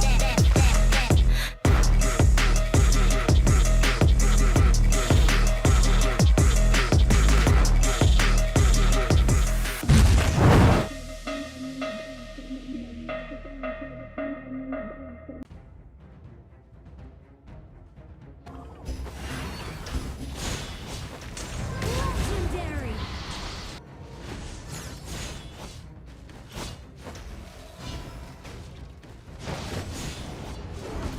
You have slain an enemy.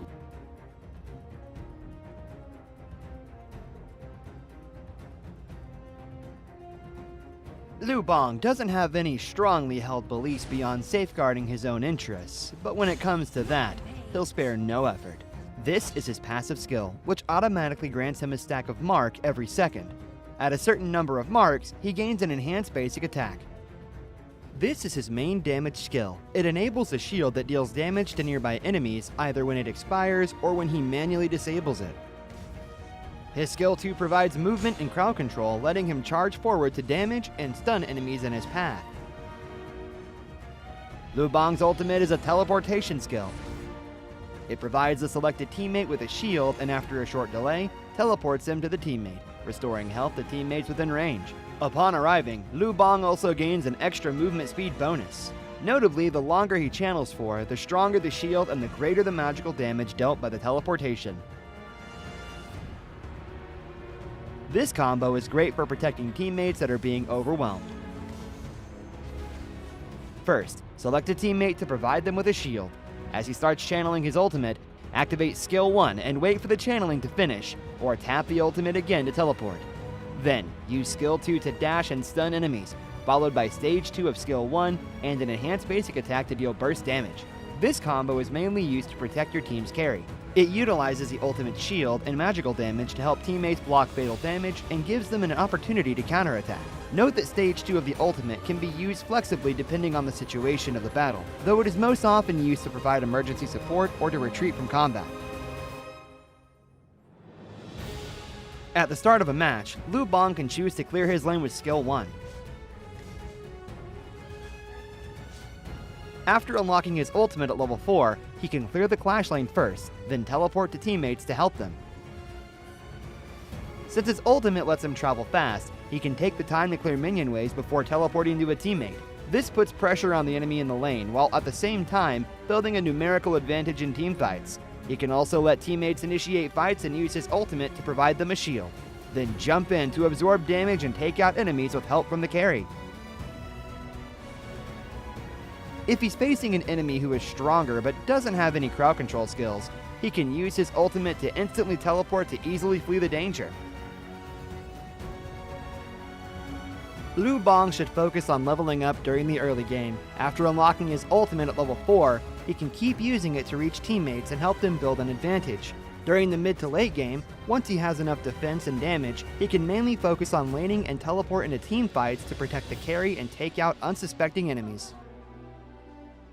There, pull out the root of the problem. What's a conscience? A kind of snack? Why duel someone when you can gang up on them in a valley?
that fell from Zephyr was a mysterious substance temporarily named Amber. In fields such as biomedicine, it may bring hope for post-disaster reconstruction. The possibility that they're still alive is practically zero. This is our only chance to save them.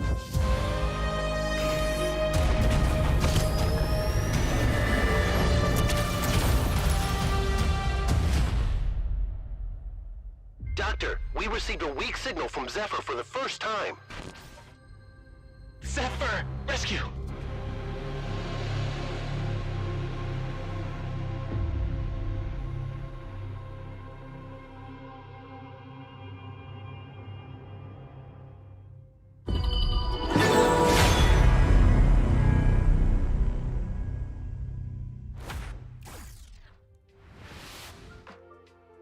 Welcome back, everybody, to the Honor of Kings Open Series Split 2. We are on to our last match of the day between Team Solid and Leviathan. I am Blam, and with me is Kin. How are we feeling going into this game number 3?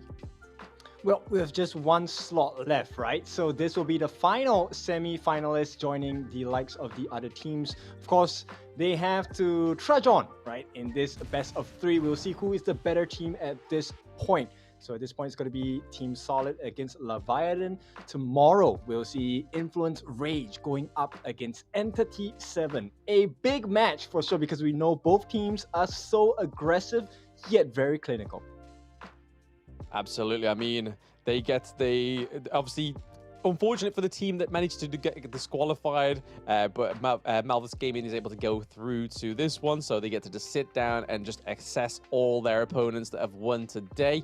And then obviously the more important opponent would be whoever wins this next match, right, between Team Solid and Leviathan are going to go ahead against the LATAM North first seed. So will it be LATAM South against LATAM North, or will it be Brazil against LATAM North going through tomorrow? That's what we are going to be playing here for next.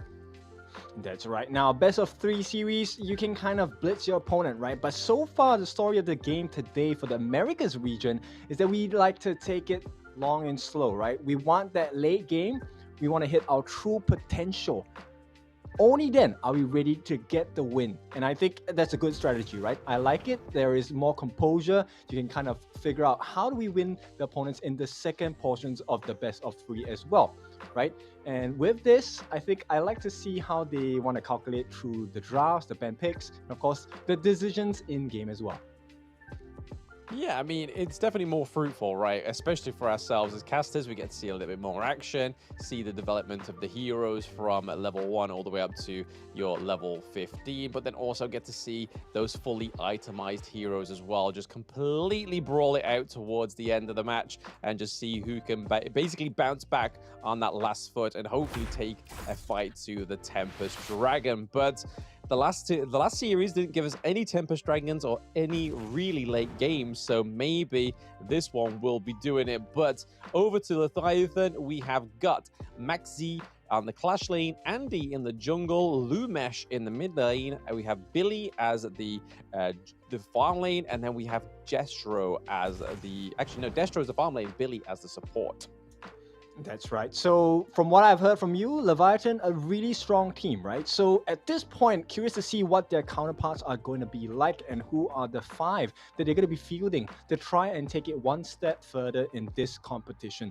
Bear in mind, this is not the final step yet. They still have one more round to go through before they actually get to take part in the Kings Championship happening closer towards the end of the year. And this will be their opponents, Team Solid. VR in the Clash lane, Saison in the jungle, Zoxy in the mid, Fusion in the roam/support, and we have Saga in the farm lane. So 5 names that I'm not familiar with, but I have heard that they are pretty strong as well. Yeah, I mean, some of these players have been within the region for, well, not the region, but in the competitive scene for a little while. Notably, Destro on the side of Leviathan. was in KIC 2023, but he was on the roster of Osiris, and Maxi was also part of this roster as well. They also went a 4-1 against AYLO in the qualifier match, so you can kind of see how strong this team will be going against AYLO, going 4-1, only losing one round. We don't know why they lost that one round. Maybe AYLO just managed to get that bounce back that they didn't quite get against Entity 7. But when we look over to the side of Team Solid, notable player would probably be Fusion. He's been on the scene since 2022, being on the same team as VKS Danny at one point, and I believe it was part of the Red Canids team when they were on that one. But recent victories was claiming 3rd place in the Chuck VR 24 when he was actually on Influence Rage's roster. Interesting. So we do have really strong foundations on both teams here. Now the question is, what will they put into their drafts, right? What makes sense? So far we have seen the appearance of the Yuhuans, we have seen the appearance of the Algrins, and a lot of focus, even in the Pacific region, now we are in the Americas region, is the fact that the Clash laners are of utmost importance. And I would like to see what kind of strings they're going to pull out here and what kind of drafts they have in store for us. Yeah, it's really interesting, to be honest, because we've seen, 4 teams now play against each other.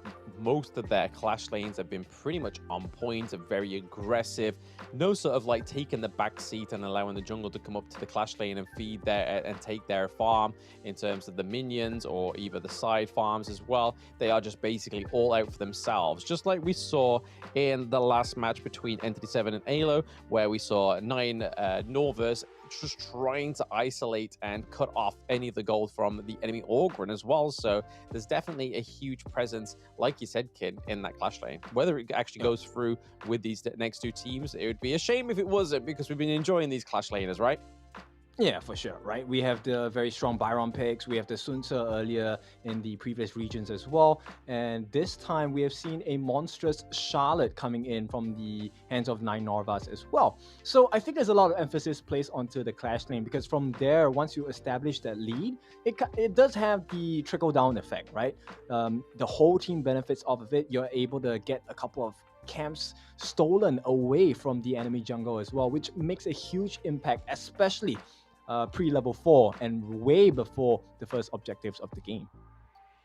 Yeah, I don't know what my go-tos are going into this match, but I just really hope we see a little bit more flavors in the jungle rather than the Orgrin being placed down straight away. I'd rather see some more flashy picks come through.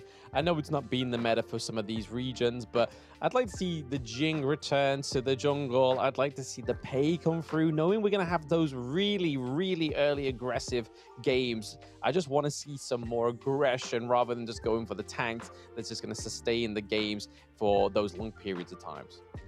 Well, the risk is not the name of the game, right? You want to make sure you have the winning formula, which is why teams at this point, they don't want to risk it too much, because while Jing offers a huge amount of damage, she is pretty squishy as well, right? So if she gets caught out by CC, we have already seen the appearance of the Lady Zhen that's been played pretty much almost all of the games today, right? Mai has been the standard ban. But yeah, if you get caught out, you know, those risky assassin-style junglers doesn't really make the cut. They don't, but what does make the cut is the Masashi. And I mean, there's only a few games where he's actually been banned. I think for the first match of the day, then yes, I'm pretty sure it was banned all 3 games. But going into the last match against Entity 7 and AYLO, it was banned in the first game, but I don't think it's banned in the second game. So it would have been really nice to see the Masashi come through as well. Obviously, we got Kaiser to grace our screens earlier with... I believe it was Influence Rage on the Kaiser. So again, just nice to see some of these just different picks come through, especially with it being a different region. We haven't actually seen many different picks come through within this region. I think the most spicy was probably the JPKR region with like the Igudo, right? Yeah, exactly. The style of getting the tanks in and also getting the damage in. We have seen the occasional Mankey coming out from some of the other teams as well. So that could be something interesting. Now, in the farm lane, that's where actually a lot of the battles happen in the drafts as well, right? We've already seen the Arlie being banned out a couple of times, and teams immediately snap this Arlie up simply because of the mobility, the options offered, right? And of course, the Maple Dance has been pretty hurtful to a lot of the opponent teams as well.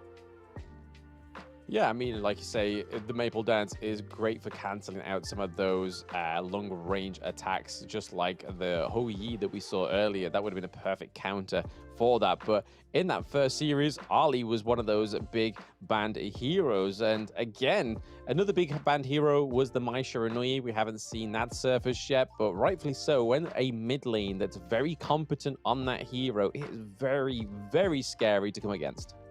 Oh, for sure. And of course, moving on from this, it is the roam/support role. Now, we have seen Legion play a very mean Zhang Fei with the smite as well, very successful. Unfortunately, did not make the cut there with STMN. But I think that was a glimpse into what could be shown here today, because aggressive roams do make sense, especially when you have like a lane to back you up, dive into the backlines as well. You know, with the synergy they have, they can come in for the steals as well.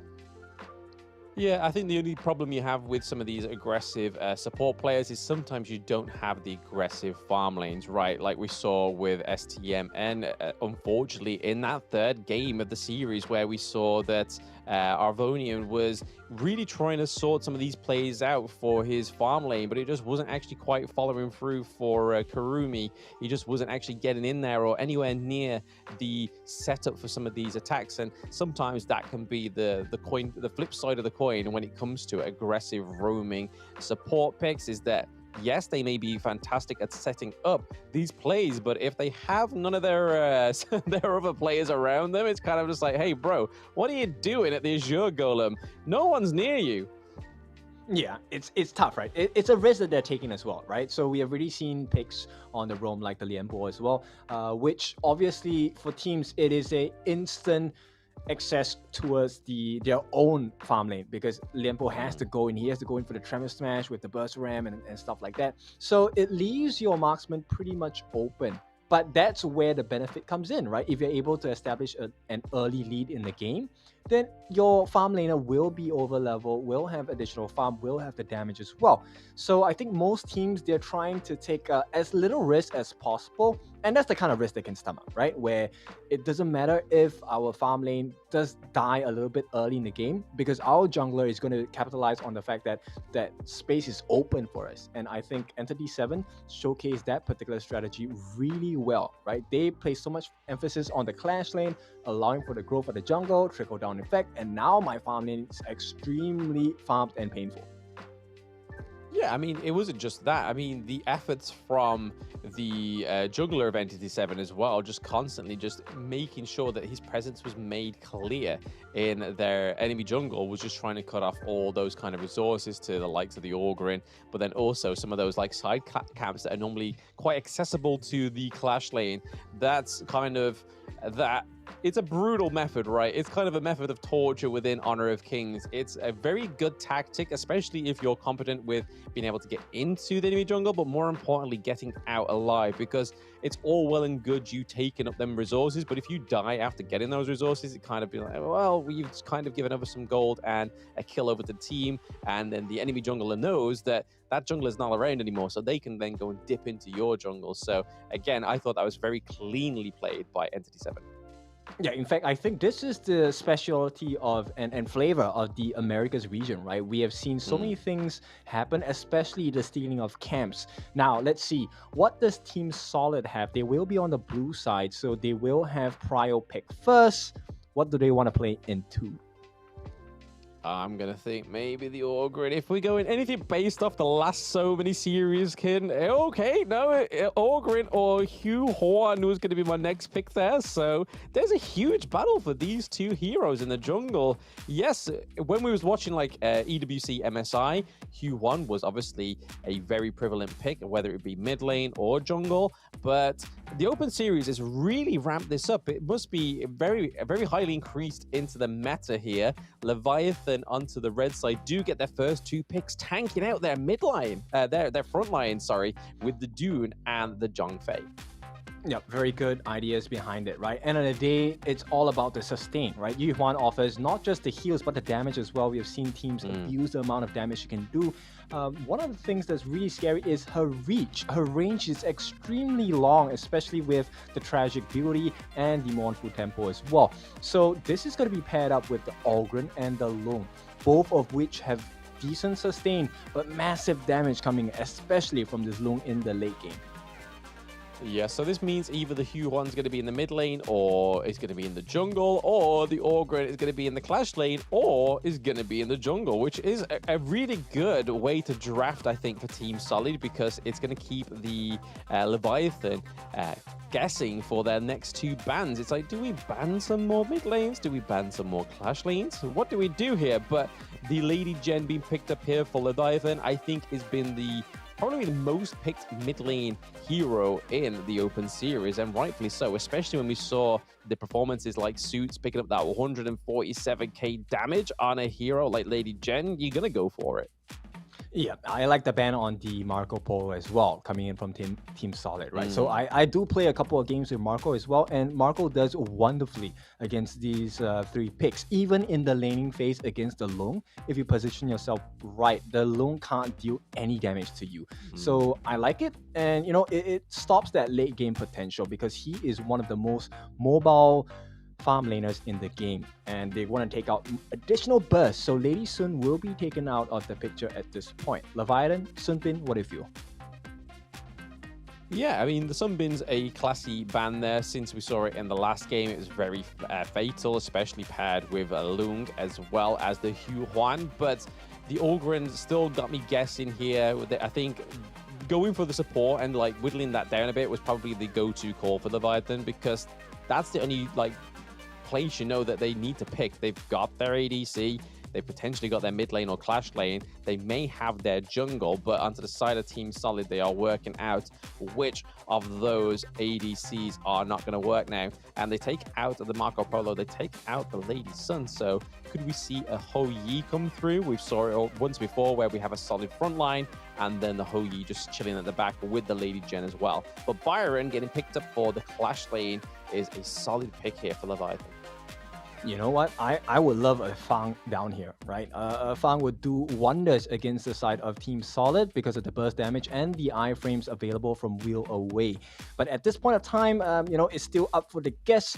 Team Solid will go with the Haino and the Lianpo as well. We've seen a couple of Hainos today in the Americas region. It hasn't really worked out for them that much, right? Because of the ability to reposition. Now, I like the Lianpo pick because if you take a look at Leviathan's picks, all 4 at this moment, they have very huge control skills, and looks like Garo will be the pick of choice. Yeah, I did want to say Garo, but we don't normally see Garo that much. So I was just like, you know what, we could get Garo, and then all of a sudden it's HoYi. So I was going back to basics and like, you know what, HoYi's been picked today.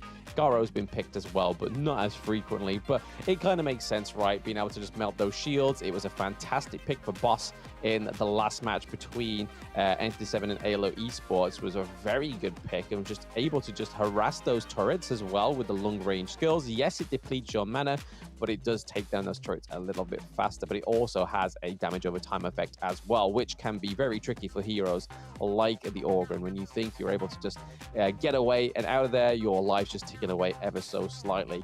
But also, importantly, to get rid of those shields on the side of Team Solid. But here we go. So it is going to be the Hugh Huan in the jungle after getting that high note picked in and locked into the mid lane. It kind of made sense towards the end of it there, but I'm really liking this Lianpo pick, like you said, Ken. Yep. You know, getting rid of the control is going to be really vital, and he's going to be able to turn the fight for the side of Team Solid, right? So at this point, laning phase is pretty important, and Zoxy, of course, going to have a much better time against Lumash. All he has to do is to make sure he doesn't stay within range of the Flowing Sai and the Ocean of Tears, and he's golden.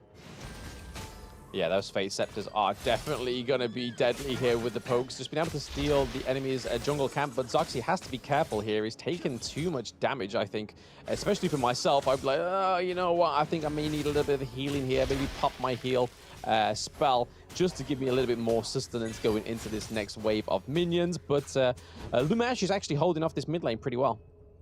Yeah, not bad. And at this point, let's take a look at Leviatan's farm lane. Interesting how they're kind of struggling to deal with Saga at this point. Well, he's very mobile, right? He's very agile on his feet. He's able to get out of there if he really needs to. And you can kind of see how he's pedaling that movement button. He's kind of trying to get Garo to guess, am I going to go in? Here comes the Whirlwinds, just able to lay that damage down. Whirlwinding onto Zhongfei, but then also being able to land the fire swords onto the Garo, just dealing so much damage as well, which is a really good trick when you're playing Lung. Yeah, and for the first time, right, there's not too much action happening in the Clash lane as well. Looks like both of them, they want to play it safe, right? Conservative, don't give away the first blood. We've already seen so many games where the Clash lane is the start of the downfall for the opponent team. Yeah, I mean, Maxi's looking pretty low there as well, so he's definitely got to make sure he doesn't step out of bounds, or he will get caught up by VR and Non-Cessan as well. But again, he's still there. He's still playing pretty much close to the teeth there. He's definitely trying to get some engagement. Here we go. Byron and Lady Chen going in onto the Orgrim, getting first blood for Leviathan. Yeah, full return on investment there. The flash into the destructive deluge, really making it hurt for the side of VR. And now this is going to be a good start, right? We just talked about the Clash lane being clean, and we have first blood already.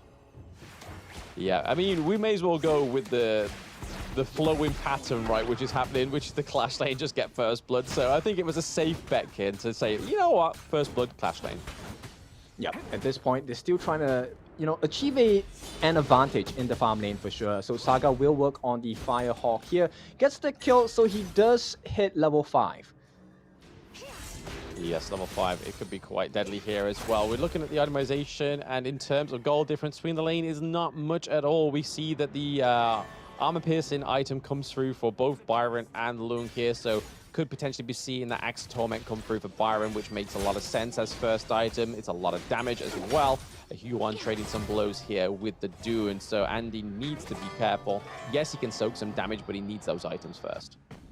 Yeah, so far, based on that first blood, it does give them a slight advantage, and this advantage seemingly cancelled out because VR is actually leading in EXP against Maxi. Yes, so far he is. VR actually doing very well in that Clash lane. I mean, you Orkan, right? The wave clear is going to be pretty sweet for you, but Maxi and Andy have to be very careful here. That damage soaking comes through. There's the Conductor of Souls as well, but it is not going to do much here other than take them back to the T1. Yeah, so far pretty even. Still, we're just trading by about 500, 600 gold, so we can kind of call it even at this point. Now, first neutral objective of the game, probably going to go into the hands of nobody because they want to reset it. Yeah, they probably need to establish a little bit more map control first.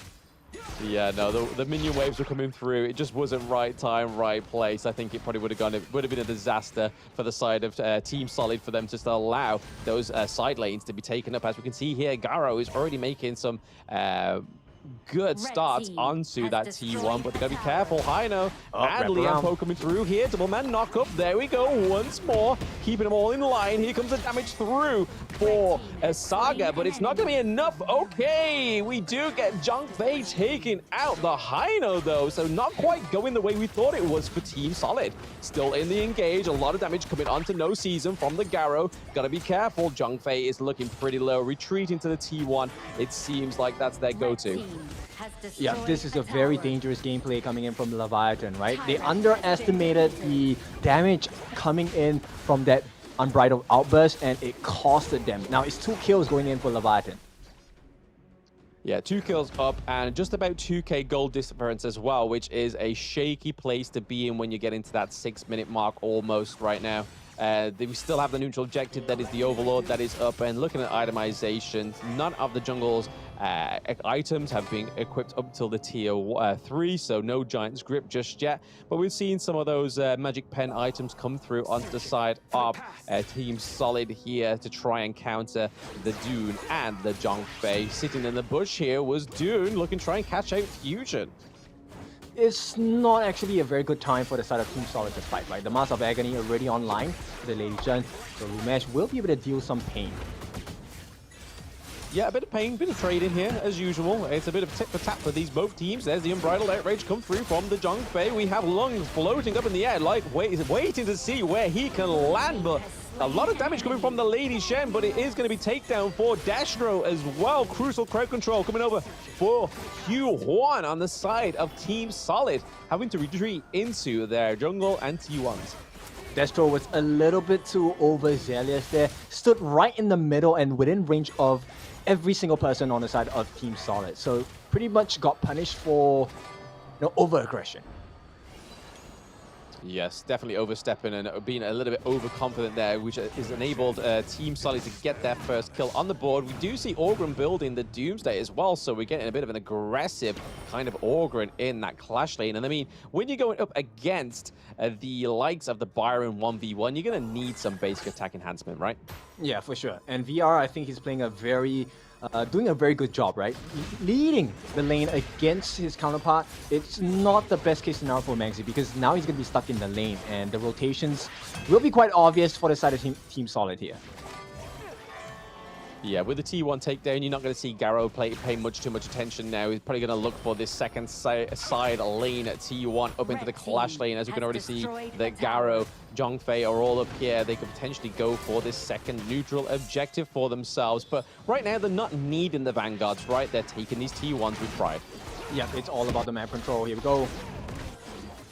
Okay, so we do see a bit of an engage here. I don't know if it's the right time to engage. We can't see what's going on in the mid side of the map. Garo looking pretty low, having to be forced out of there. Lung is up in the air once more. Orgrim into the back there, trying to do some damage onto Dune. But we see that Byron is looking for that teleport down to the bot lane to stop those minions being pushed. So again, a lot of non-committing from these teams. Yeah, but it's lovely, right? Because if you see Leviatan the way they're playing, they're really essentially controlling how the pace of the game is going to be like. And at this point, Team Solid is reacting rather than setting the pace.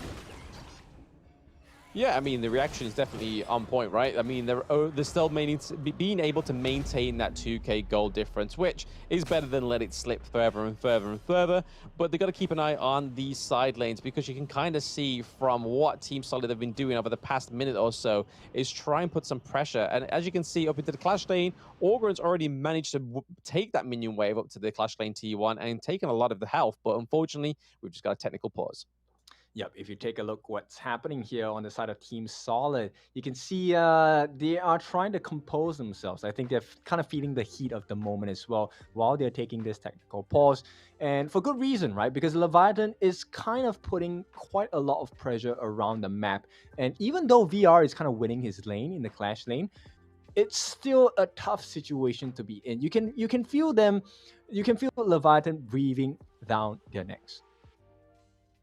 Yeah, absolutely. It seems that way, right? Like you were saying in-game, though, Ken, that Team Solid are playing very reactionary. They are doing it very well. They haven't lost too many lives just yet. But it's unfortunate that there's another technical pause here. We've had quite a few today, whether it's just the players' phones or the equipment at the stage, but we'll get that sorted for you ASAP. Yeah, nonetheless, let's maybe try and foretell the future, right? At this point of the game, I think we have already seen the jungler on the side of Leviatan. He has quite a few items. The Burning Cape is one of the items that really stands out for me because at this point, he is kind of, I won't say nullify, but kind of diluting the heal amounts that are coming through for the side of Team Solid. So if they get the perfect initiation, he's able to burn every single member on the side of Team Solid. And that is going to be very costly because the lifesteals are going to be affected. Yes, they may be Team Solid by name, but they are probably trying to turn the enemy team into liquid. But we should be getting back into the game soon. It seems like whatever the issue is seems to be sorted on the side of Team Solid, whether it was over to Leviathan and they're just waiting. But we should be getting back into the game soon. But like you were saying there, kid, I don't think predicting the future always goes well for us. So we should just wait till we get back in the gorge and see what the evidence is before us. It's okay. I like to do that. Right? But regardless, Leviathan, really strong start so far. I think we're just 2 kills up. So it's a pretty low kill game, right? As we head into probably the early stages before the mid-game transition. But if you take a look at overall, the drafting wise, any team that seems a little bit more robust for you. Opinions, these are not facts. Opinion-wise, I mean, so far, due to performance, we've seen a lot of promise from the side of Leviathan, I have to say, especially with the likes of the Zhongfei and the Dune coming through as well. We've seen some really solid encounters come through from the Zhongfei, being really promising. When we saw the Unbridled Outrage come from over the wall and then leaping from over the wall to then start that 3v1 tower dive at that T1 under the farm lane turret. But here we go. Speaking of Zhongfei, we are currently spectating Billy. We're in the mid lane. We still have one of the neutral objectives up and waiting to be taken down. But will one of these teams go for it? We're yet to see. Garo looking for that Crimson Golem, it seems. Yeah, I don't think they'll be too interested, right? Because we're hitting that 10-minute mark. The Shadow versions will be coming out. You don't want to be in a debuff situation. Yeah, no, you don't want to get caught with your debuff down when it comes for these Shadow Overlords. But just paying a little bit of attention to that T1 up into the clash lane, I feel like it needs a little bit of love, because all it takes is just a little nudge from one of the sides of Team Solid, and then that, I believe we could see that T1 fall in the clash lane. Yeah, PR not looking good. Yeah, no, he uses the Conductor of Souls to try and force them out of there. He's going back for a retreat here. As you can see, Liam Poe and Hugh Wan looking for the rotate down as well. We see the Untargetable come through for Lamesh, which was very well timed for Leviathan, because if he didn't have the Untargetable, I think that engage would have just pursued there, and we probably would have seen a kill onto Lamesh, but a very well-placed Untargetable really just kept them away there. But we can see the Orgren is just trying to push these side lanes as well, trying to get those macro plays, just trying to put a bit more pressure into these side lanes. Speaking of pressure, Liam Poe with a dash in, dash out, trying to just bait the side of Leviathan. Yeah, that was a nice poke play, right? They didn't actually want to fight. They just wanted attention so that the wave would be crashing in on top lane. Now they have the attention of everyone in the Tyrant's pit.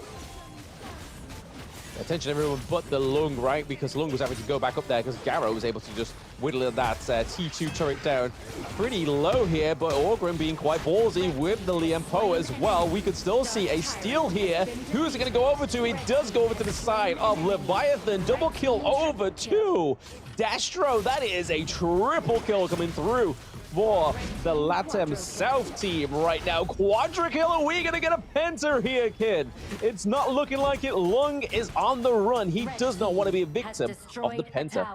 Absolute class coming out from Leviathan here. The way that they positioned themselves was so clean.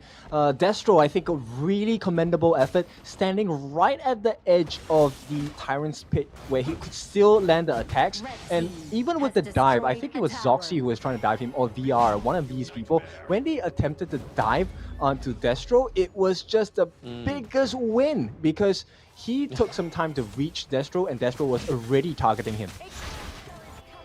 Yeah, I mean, definitely well placed, right? I mean, we haven't seen many quad kills within this tournament. I believe one of the teams in the Pacific region managed to get a quad kill, but just not quite fulfilling that penta. We still have a bloodthirst for the penta, and hopefully, it seems like it's going to be hopeful that maybe one of these teams will get a penta here. We're getting a lot of poke damage come from these Scepters of Fate, as well as Byron pushing through to the T2 into the clash lane, putting some real focus here into the mid lane as well. We are seeing some macro plays coming through for Leviathan, but nothing just coming through yet. Yep, they need the damage to come out from Zoxy, unfortunately. It's not even about Saga at this point, because it is the Scepter of Fate that will change the state of the fight. Red team has slain an enemy. Okay, the Zhongfei manages to get the crucial crowd control as well as the Doom pickup, but that's another kill over to Destro. Destro is just being placed ever so gracefully within these team fights, just always teetering on the edge of danger, but just well enough to get those arrows in and do the damage, just like we've seen here onto No Season and onto the high ground turrets in the mid and the clash lane. This is looking like a showstopper here for Team Solid. They have gone down two of the higher ground turrets, but it looks like the Fate Recall is able to just restore that higher ground, but it still does mean that those super minions are coming through. Yeah, it's a tough one, kind of fathom, right, for the side of Team Solid, because nobody's able to control Destro at this point, and it's very apparent why. They have so many front-facing tanks in the form of Zhangfei, Billy, Andy, as well as Maxi. They're doing so much work for the team. Nobody's allowed to touch the backlines. Yeah, nobody puts Baby in the corner, and currently Baby is Destro right now. He is pretty much sat safe. Look at him, almost 10k gold to Lung's 7.7. That is a huge difference, but that's what happens when you get a quadra kill, surely. All that gold goes over to you, all those beautiful resources as well. Yep, there's no way to stop it. They will get that Shadow Overlord. And at this point, Team Solid, right, they're running on borrowed time, because 43.5 thousand gold, that's a 8,000 gold advantage going into the hands of Leviatan. Which is huge, right? At any point in the game is huge. But look at that 14-minute mark. Look at all that damage onto the Lubong coming through, and he's not able to touch Destro right now. Saga's just kind of just being hit from left, right, center. He's like, oh, what's going on right now? And same thing for this high ground turret. Thanks to the Vanguard coming through, we're still just seeing those arrows fly. And because of that Azure Golem as well, the mana on the Garo is not going to be an issue here. We try and see an attempt onto Garo into the back line, but it was a big flash to keep her alive. Double kill goes over to Lumesh as well, but it is going to be a team wipe here as they take game one from Team Solid. Team Solid only getting one kill on the board.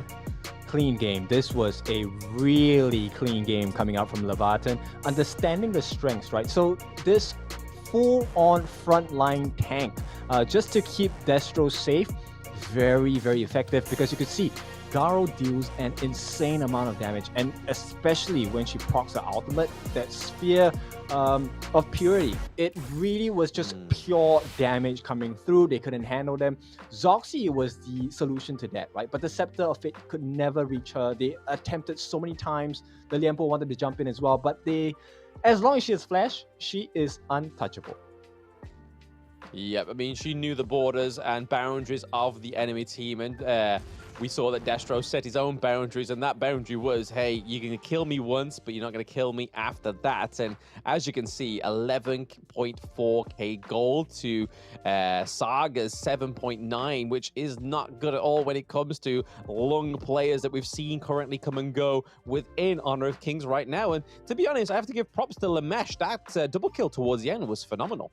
Yeah, with the Twilight Stream, right? Additional magic penetration lowers the defenses as well. And with the Frozen Breath, Mask of Agony, that's a lot of damage over time as well. You know what's truly surprising to me is the amount of damage that Destro was doing. She's not even 6 slotted yet, right? The last item would have been a Blood Weeper based on the itemization. And at this point, she was dealing close to 30% of the team's damage, and for good reason as well. Look at the damage taken from across the team. She was one of the lowest markers, with the exception of Lumesh as well. Yeah, Lumesh and Destro's placement within these team fights was just another level. But to be fair to Team Solid, they didn't really draft in anything that could really get into that backline or was able to get into the backline. Yes, Orgren could use his paths to try and get there, but like we already saw when we saw TSVR try and invade onto Garo, it didn't end well, right? Yeah, exactly, because it takes some time, right? There's nobody with instant access. Everyone needs to take a stroll before they get to touch her. And after that first mistake by Destro there, you know that Destro knows about the distancing. He's not going to allow himself to be caught in that position once again. And the draft by Leviatan, extremely scary, because the 4 members besides Destro, they all have skills of control. Yes, control, and you can kind of tell from that draft that they were able to control the whole of that map. There was never one point where we saw Team Solid actually get their foot through the door, never mind just kind of knocking on the door to ask a few questions if they were home. But definitely Leviathan had the lights on and was able to take that ace towards the end and take the crystal, but Lemash taking the MVP. Very close between Lemash and Destro in my personal opinion. Yeah, for sure, but it's always the silent killers, right? So Lumesh just hiding in the shadows, 131.6 thousand damage, no deaths at all. There were a couple of moments where he used the Ocean of Tears to absolute perfection there, hiding using the passive of the Icicles as well. And with that dodge, it baited the rest of Team Solid in, and Destro loves an invitation like that. I mean, does he need an invitation, especially with that range, right? It didn't seem like he did. He's just like, hey, I'm coming in. I'm crashing the party, bro. It's just me or not me, and I'm definitely going to be there, especially with that quadra kill. That was just absolutely sweet from Leviathan, seeing the quadra kills come through for the American region. Shame it could have been a penta. That would have been super hype for the team, but I think Team Solid have a lot of thinking to do going into this game too, to be honest. Well, talking about it, it's not the end of the series yet, and not the end of the saga, as well as end of saga here, right? So we will be back with the second game of this best of 3 series. Can Team Solid figure some functions out to deal with the likes of Leviathan? Find out when we come back.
Now the ultimate from Redski, but hey, it doesn't matter. I can be on target. Очень неплохо получается со скачка. Летавинус раскрылся путь. Как же Юнит раздает дэмэдж и пытается что-то придумать. So Jin's most common combo is the 1-2 ult, as we're just seeing here with AB8 perfectly timed, perfectly executed. Is that going to be a double kill? Oh.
The meteors that fell from Zephyr was a mysterious substance temporarily named Amber. In fields such as biomedicine, it may bring hope for post-disaster reconstruction. The possibility that they're still alive is practically zero. This is our only chance to save them.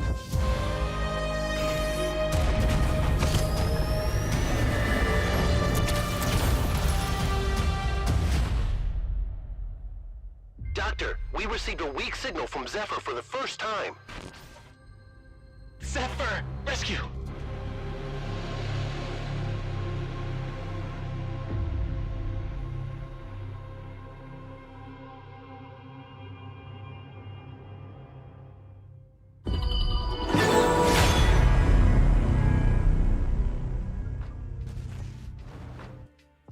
Welcome back. It is time to go into the second game of the series between Team Solid and Leviatan. Now, this is a potential last game here because if Leviatan wins, they will take the series. They will proceed to the last semi-final spot. So it will take all of the efforts of Team Solid to make that a different reality here, Blam.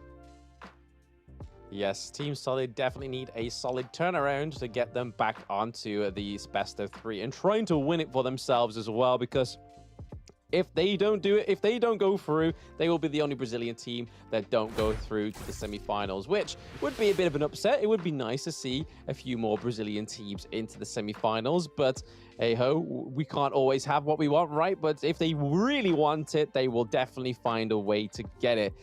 Team Solid only getting 1 kill on that first game, that's definitely one area of improvement, right? Yeah, for sure. And you know what? One of the things they definitely need to try and win in is the draft. So band picks is going to be the Yuhuan and the Lady Chen. I like these bands really just nipping the problem at the butt, right? And this time they pick up the Mai Shiranui. We have not seen the appearance of this lady for a while.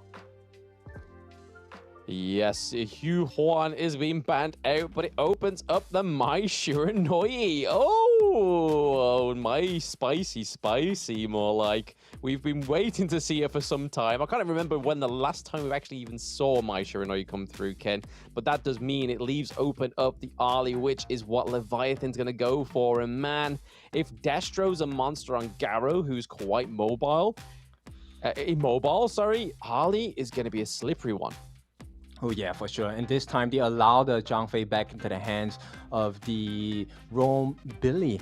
And is this going to be something that punishes them on the side of Team Solid? I guess not, because they're going to pick up the Sun Bin. I like the cooldown timers on the side of Sun Bin. The time lapse is going to be an absolute wonder for the team because the disruption is unreal. Yeah, I mean, the Sunbin's been something we've been looking forward to recently. It was obviously in the last series that we watched, and we was kind of wondering when we were going to see some more of these Sunbin picks come through because of EWC, MSI. All it did was break the seal once with the Sunbin, and then it just kept flowing through, man. Just kept coming into that draft. But what a great draft into the Mai Shiranui. Like you said, it's going to make for those quicker engages, silencing Leviathan as well, going into what could try and be a counter engage. But then they've got the Dune as well, being able to just soak up so much damage. Princess Frost goes over to Leviathan, which is a lot of zoning potential, a lot of nuke potential, especially how we saw Lamesh play that Lady Jen last game. Yep, he didn't die a single time in the previous game itself. And if there's anything I've learned from watching very strong mid laners, is that if you give them Princess Frost, we've already seen this representation in the other regions itself. Princess Frost in the right hands, absolutely chilling performance. On the sidelines though, for Team Solid, I like the fact that they identified Dun as a potential pick because they were lacking that backline access, and Dun offers that with the Unruly Blade. Yes, absolutely. The Musashi getting taken out as well as the Orgrin, which means we're finally probably going to see something new within that jungle, right, Kin? Don't build me up yet. Huon's banned, Orgrin's banned, Musashi's banned. Let's not hope it's a Kaiser. Maybe it could be a Kaiser. Maybe it could be something a bit more brutal. We shall see. But yeah, the Princess Frost, like you said, is a great pick. Byron once more for Maxi was huge in game 1. So why not keep it simple, baby? Keep that mathing and get that Byron back on the board. But Lady Sun going over to Team Solid. Yeah, the Byron pick, I like it. Right, Storm Strike essentially gives you a free Frigid Prison, if timed correctly, as well as the distancing. But you know what? You're kind of like bursting your own bubble here, right? I would believe that this tune is looking like the jungle position for the side of Team Solid, and we might be looking at a different Clash laner instead. Potentially. I mean, I would only expect the Dune to be on the jungle. I'm looking more over to Leviathan though, right? Because I mean, they don't have their jungle yet, so that's going to be something that we're going to be seeing a little bit more ruminating. Oh, okay, Mulan comes through. Recently buffed in the last patch as well, so again, this could be huge for them. Last time we saw it was in the Pacific region. It went pretty well for the team that did pick it. I believe it was one of the JPKR regions, if I'm not mistaken, or even AG Global. But this time around, Leviathan, it's all hanging on some exciting jungle pick. Don't let me down, baby. Yep, it's a tough one, right? Mulan obviously has two states, and with the change in states, she does have the ability to lay down quite a bit of CC, but more importantly, damage as well. And here we go. This is looking like a Nerta jungle for me, for the side of Leviathan. So both teams, they have some form of inside access to the back lines, but at the same time they have decent control to be able to deal with the front lines and the people in between as well.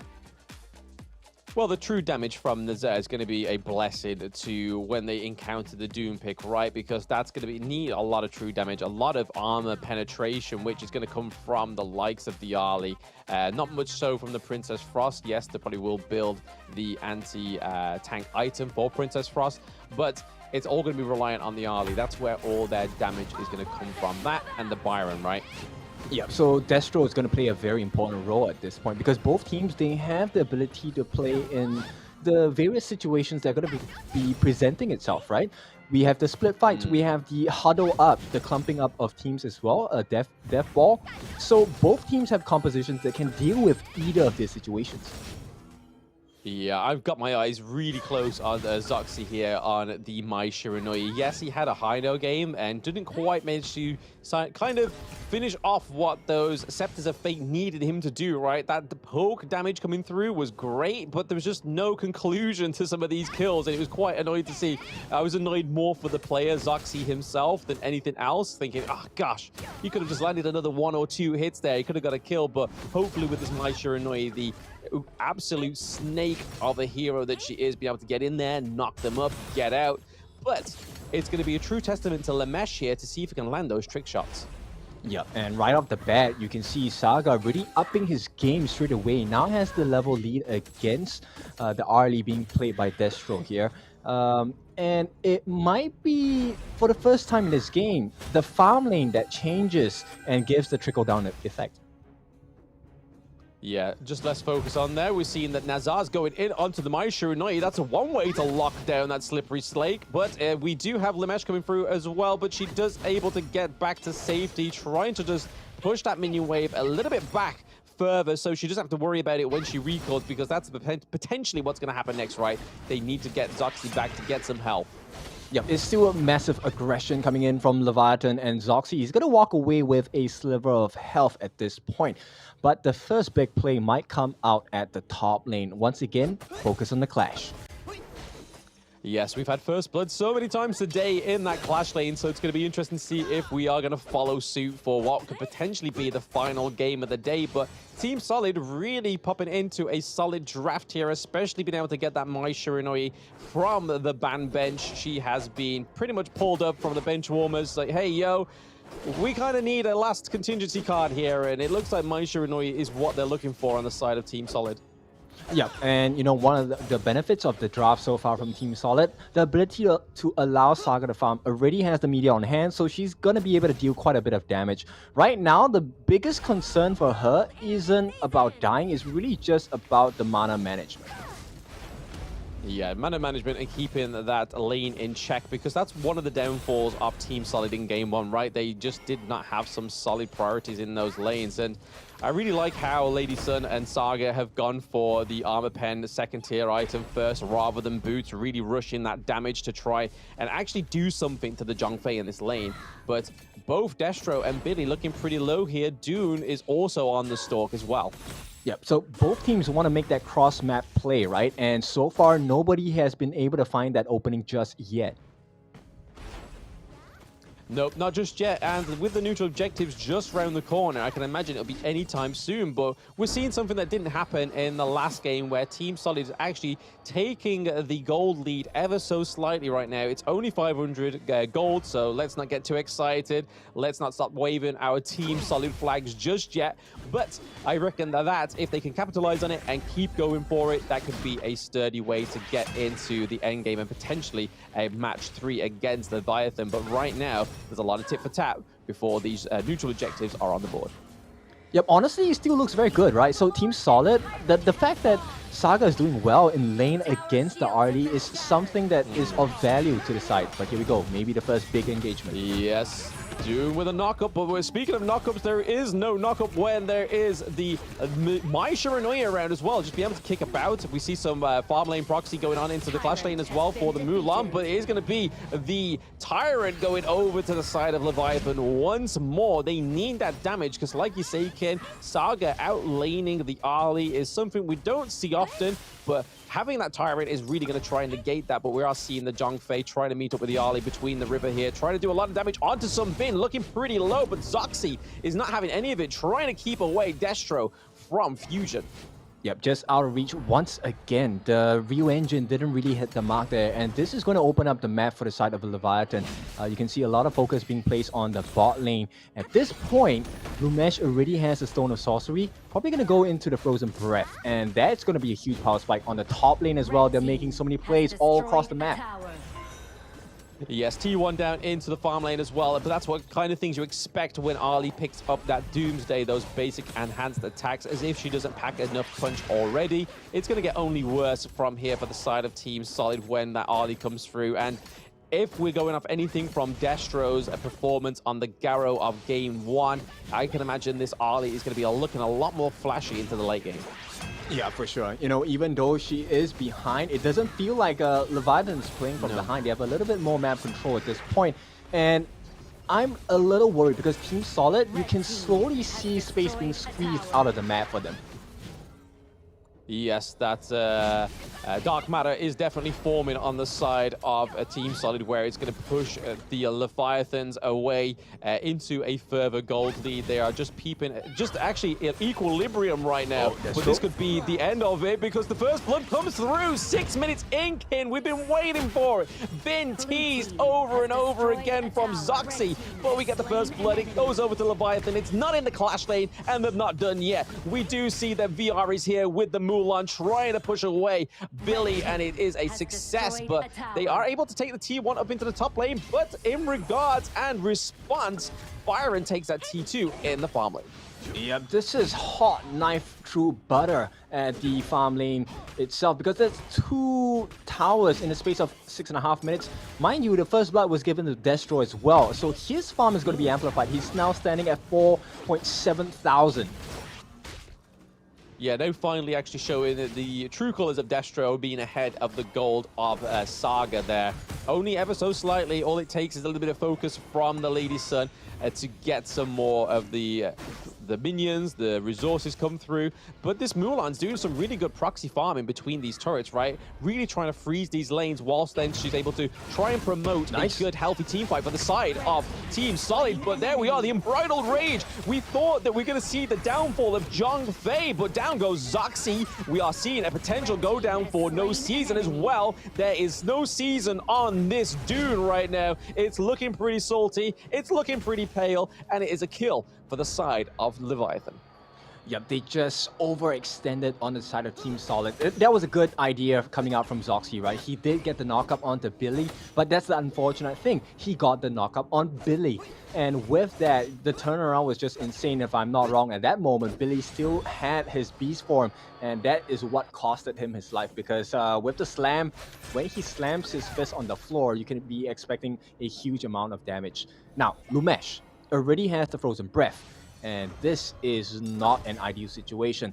Lovely for the side of Leviatan, but it's very painful for the side of Team Solid. Yes, we saw Billy with the slam, wham, thank you, blam, but no season here, maybe getting caught out as well. Nazar comes in. Also, when you think that one beast is enough, you see Nazar from the other side of the map come through, you're like, whoa, okay, calm down. Yeah, Andy also has the Blood Rage, so he does have extra survivability, but he has enough damage as well. Here we go. Andy catches eyes on Tough 4. He does not care.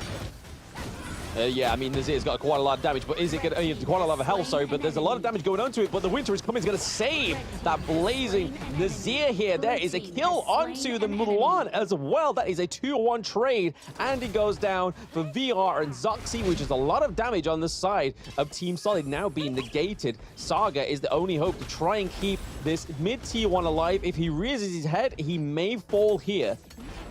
Yep, it's saving grace and a consolation prize that they get a couple of minions, but they will not be able to protect that mid T1. And this is a map that is extremely dark for the side of Team Solid. Yeah, I mean, Leviathan's really showing the aggression of those, that lane priority that we know them for from that game 1, right? We saw a little bit of an attempt for the side of Team Solid with the proxy farming from Mulan, from getting those T1s in the side lane, but it's still not quite enough just yet to pair up with Leviathan. Saying that, though, the difference between kills and turrets and neutral objectives, they're only away by 2k gold, which isn't a lot going into the 10-minute. Yeah, but a lot of the goal has been funneled into Destro, and that's a perfect situation for this RLE. Yeah, you're not wrong, to be honest. You're not wrong at all. Destro needs that gold to do that damage. Mulan looking for a bit of a macro play there, try and push those minions into the T2 of the farm lane. But other than that, there's a big commotion going on into the mid lane, trying to push them away, trying to focus a disengage. And that was a solid disengage from Team Solid. Looks like they're not quite happy with it yet, but Zoxy's got to be careful. He's looking pretty low. VR on the run as well. Saga looking for a way in, trying to do some damage onto Lamesh. Lamesh taking a lot of blows there. The ultimate shell coming through, not quite finishing off Lamesh. We are seeing a little bit of a split priority here. We see that the neutral objective is potentially being used as a bait with the Maxi on the backside of the farm here. What is going on, kid? There's too much songs and dance going on here. We're trying to do the two-step, but also do the line dance at the same time, but we are getting the neutral objective for the side of Leviathan, but they are not done just yet. We do see that Saga is able to get a kill, but Saga goes down to Maxi, and then we get Ali getting the kill onto the Mulan as well. We see the Fusion is on the run. Oh, man. Just these closed out kills are just running away. Team Solid really getting away with a lifeline. I'll be honest, that was lucky of Team Solid, because to be honest, I really like the way that Saga was thinking right before the fight, right? He managed to lay down quite a lot of pain onto Maxi, but unfortunately still got caught out because Billy was chasing him down. There was a lot of damage. Billy actually saved his ultimate for that perfect moment there, and that really costed Team Solid the fight, because once Saga is out, there's not much damage to be offered from the side of Team Solid.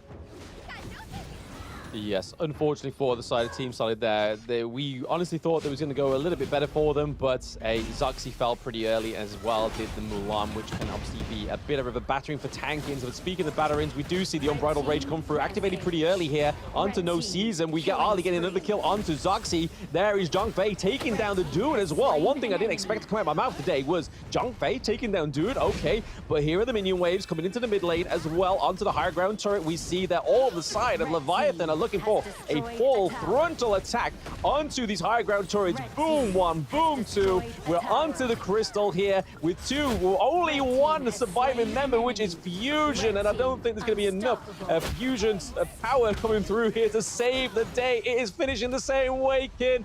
Ace and the crystal for Leviathan, taking a solid 2-0 from Team Solid. Welcome to the semifinals. Finally, a different team from the Brazilian region. It is the LATAM South qualifying Seed 1 Leviathans going through as your final semifinalists. Yep. crystal clear performance. This is top quality and masterclass coming out from Leviatan. They really funneled the gold into the correct members on the team, especially for Destro. He was given all the freedom in the world to get the kills and you know, really just get away scot-free. No punishment offered by the side of Team Solid. But it's something you can't blame them, right? At that point of the game, they just couldn't catch up anymore. Yep, no, they could not catch a break. They couldn't make the Solid outcome a true reality for themselves there. Team Solid walking away with a 0-2 loss between Leviathan. But going into it, I mean, this is the first seed of the LATAM South team qualifiers going against the third seed of Brazil. And we know Brazil is a great region. It brings out a lot of talent, even just on Team Solid as well, with Fusion being a part of the scene since 2022. But speaking of time and experience, let's look at all the resources spent onto Destro there. 10k gold to Saga's 7.8. It's crazy to think, Kin, that Saga was owning that lane at some point. Yeah, you know, for perfect reason as well. Billy did a very good job of being the utility tank, but it's the unsuspecting pain that he was able to bring, right? With his beast form, with the Unbridled Outrage, he was taking 28% of the team's damage, which allowed so much room for Destro to come in, once again, hitting that 30% damage mark for the team. Now, of course, Saga did the same as well, but the difference in amount of damage they're dealing is way too different. 386,000 damage laid on by Destro here with the R lead. I mean, we have to give props to the gold graft here. You can see that Team Solid did have a lead at some point. Yes. It was a few K, it wasn't a lot, but it was able to be overturned thanks to that fight at the Tyrant, right? That's where it all kind of went south for the Team Solid, is just how well it went in favor for the side of Leviathan. And we're going to see it again, highlighting and reliving the nightmare of Team Solid when they lost that Tyrant fight. But some fantastic engages. And I want to really barrow home that point that was on about earlier, Kin, where we were really bigging up these Rome supporters that are able to be very aggressive. And Billy was fantastic on this Zhongfei. Yeah, love it, right? That's exactly how an aggressive smite style Zhongfei should be played, and this was a big performance by Billy. Not only did he turn multiple fights, he was soaking enough damage for the team to really just go crazy as well. At the same time, because of the way he plays, he puts a lot of safety for Lumesh to just run at people. And isn't it really scary when a Princess Frost is running at you? This is the situation they were in. VR got absolutely smashed with the Shattered Eyes there. Not a sight you see every day, even in your ranked games as well. Now this leads us to the MVP of the game, and rightly so. It is the aggressive Zhongfei with the smite, Mr. Billy. 40,000 damage as a support. That is a lot.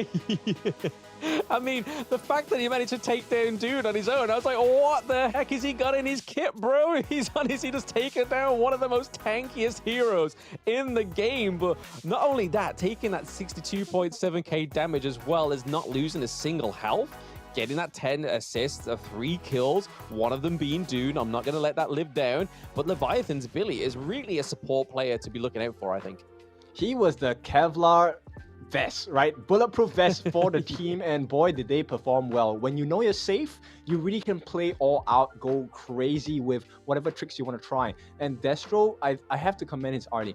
The positioning of his lift steps, the timing of his dashes, and of course, with the final itemization on that Sun Chaser, her reach, or his reach for Destro was just out of this world. Yeah, we've noticed a little bit of a MO there for Destro, that he likes to build that Sun Chaser, right? He built it on the Garo, which makes perfect sense, but he also built it on the Ali, which again, if you can't get into that backline, makes perfect sense. But for those that are new joining into the chat and have missed out a lot of the action, you can go back and replay, but this is the scoreboard for the day. So Influence Rage taking 2-1 against STMN, Entity 7 taking 2-0 against AYLO Esports, and then Leviathan taking 2-0 against Team Solid, which updates the bracket here. Ken, talk me through it. Yep, so tomorrow we'll be looking at Influence Rage going up against Entity 7, a monster match, because we heard there was a 4-0 in place during the qualifiers. And this time on the other side of the bracket, we have Leviatan going up against Malvinas Gaming. And I am curious about this one as well, because it's kind of like a hidden assassin, right? We don't know how MVG is going to perform. We have not seen them on the stage just yet, but everything will come to light tomorrow. So join us at 9 a.m. tomorrow. This is GMT -4 for the first game between Influence Rage and N37. We will close out the second series and start it off at 10:30 in the morning, -4 GMT as well. This is Leviatan going up against MVG. And finally, we will have our grand finals at 12 to see who will represent the Americas region as they go for the KIC play-ins of the Americas region as well. Yeah, I mean, we saw with Influence Rage against Entity 7, right? They've lost 4-0 already. It's only a best of 3, so if they do lose a 2-0, it's not that much of a whooping. But I can imagine we're going to see a full best of 3, right? There's a reason sometimes you take 4-0s, whether it's just because the other team is overpowered or they're just playing strat. But we'll have to find out tomorrow, guys, because it's the end of this day 1 of the American Regionals. We hope you've enjoyed the show. Please do drop by tomorrow to see how the semi-finalists get on, guys. I've been Blam, and with me is your favorite kind of tofu. It's Kin Dofu. We will see you tomorrow, guys, at 9 a.m. See you later.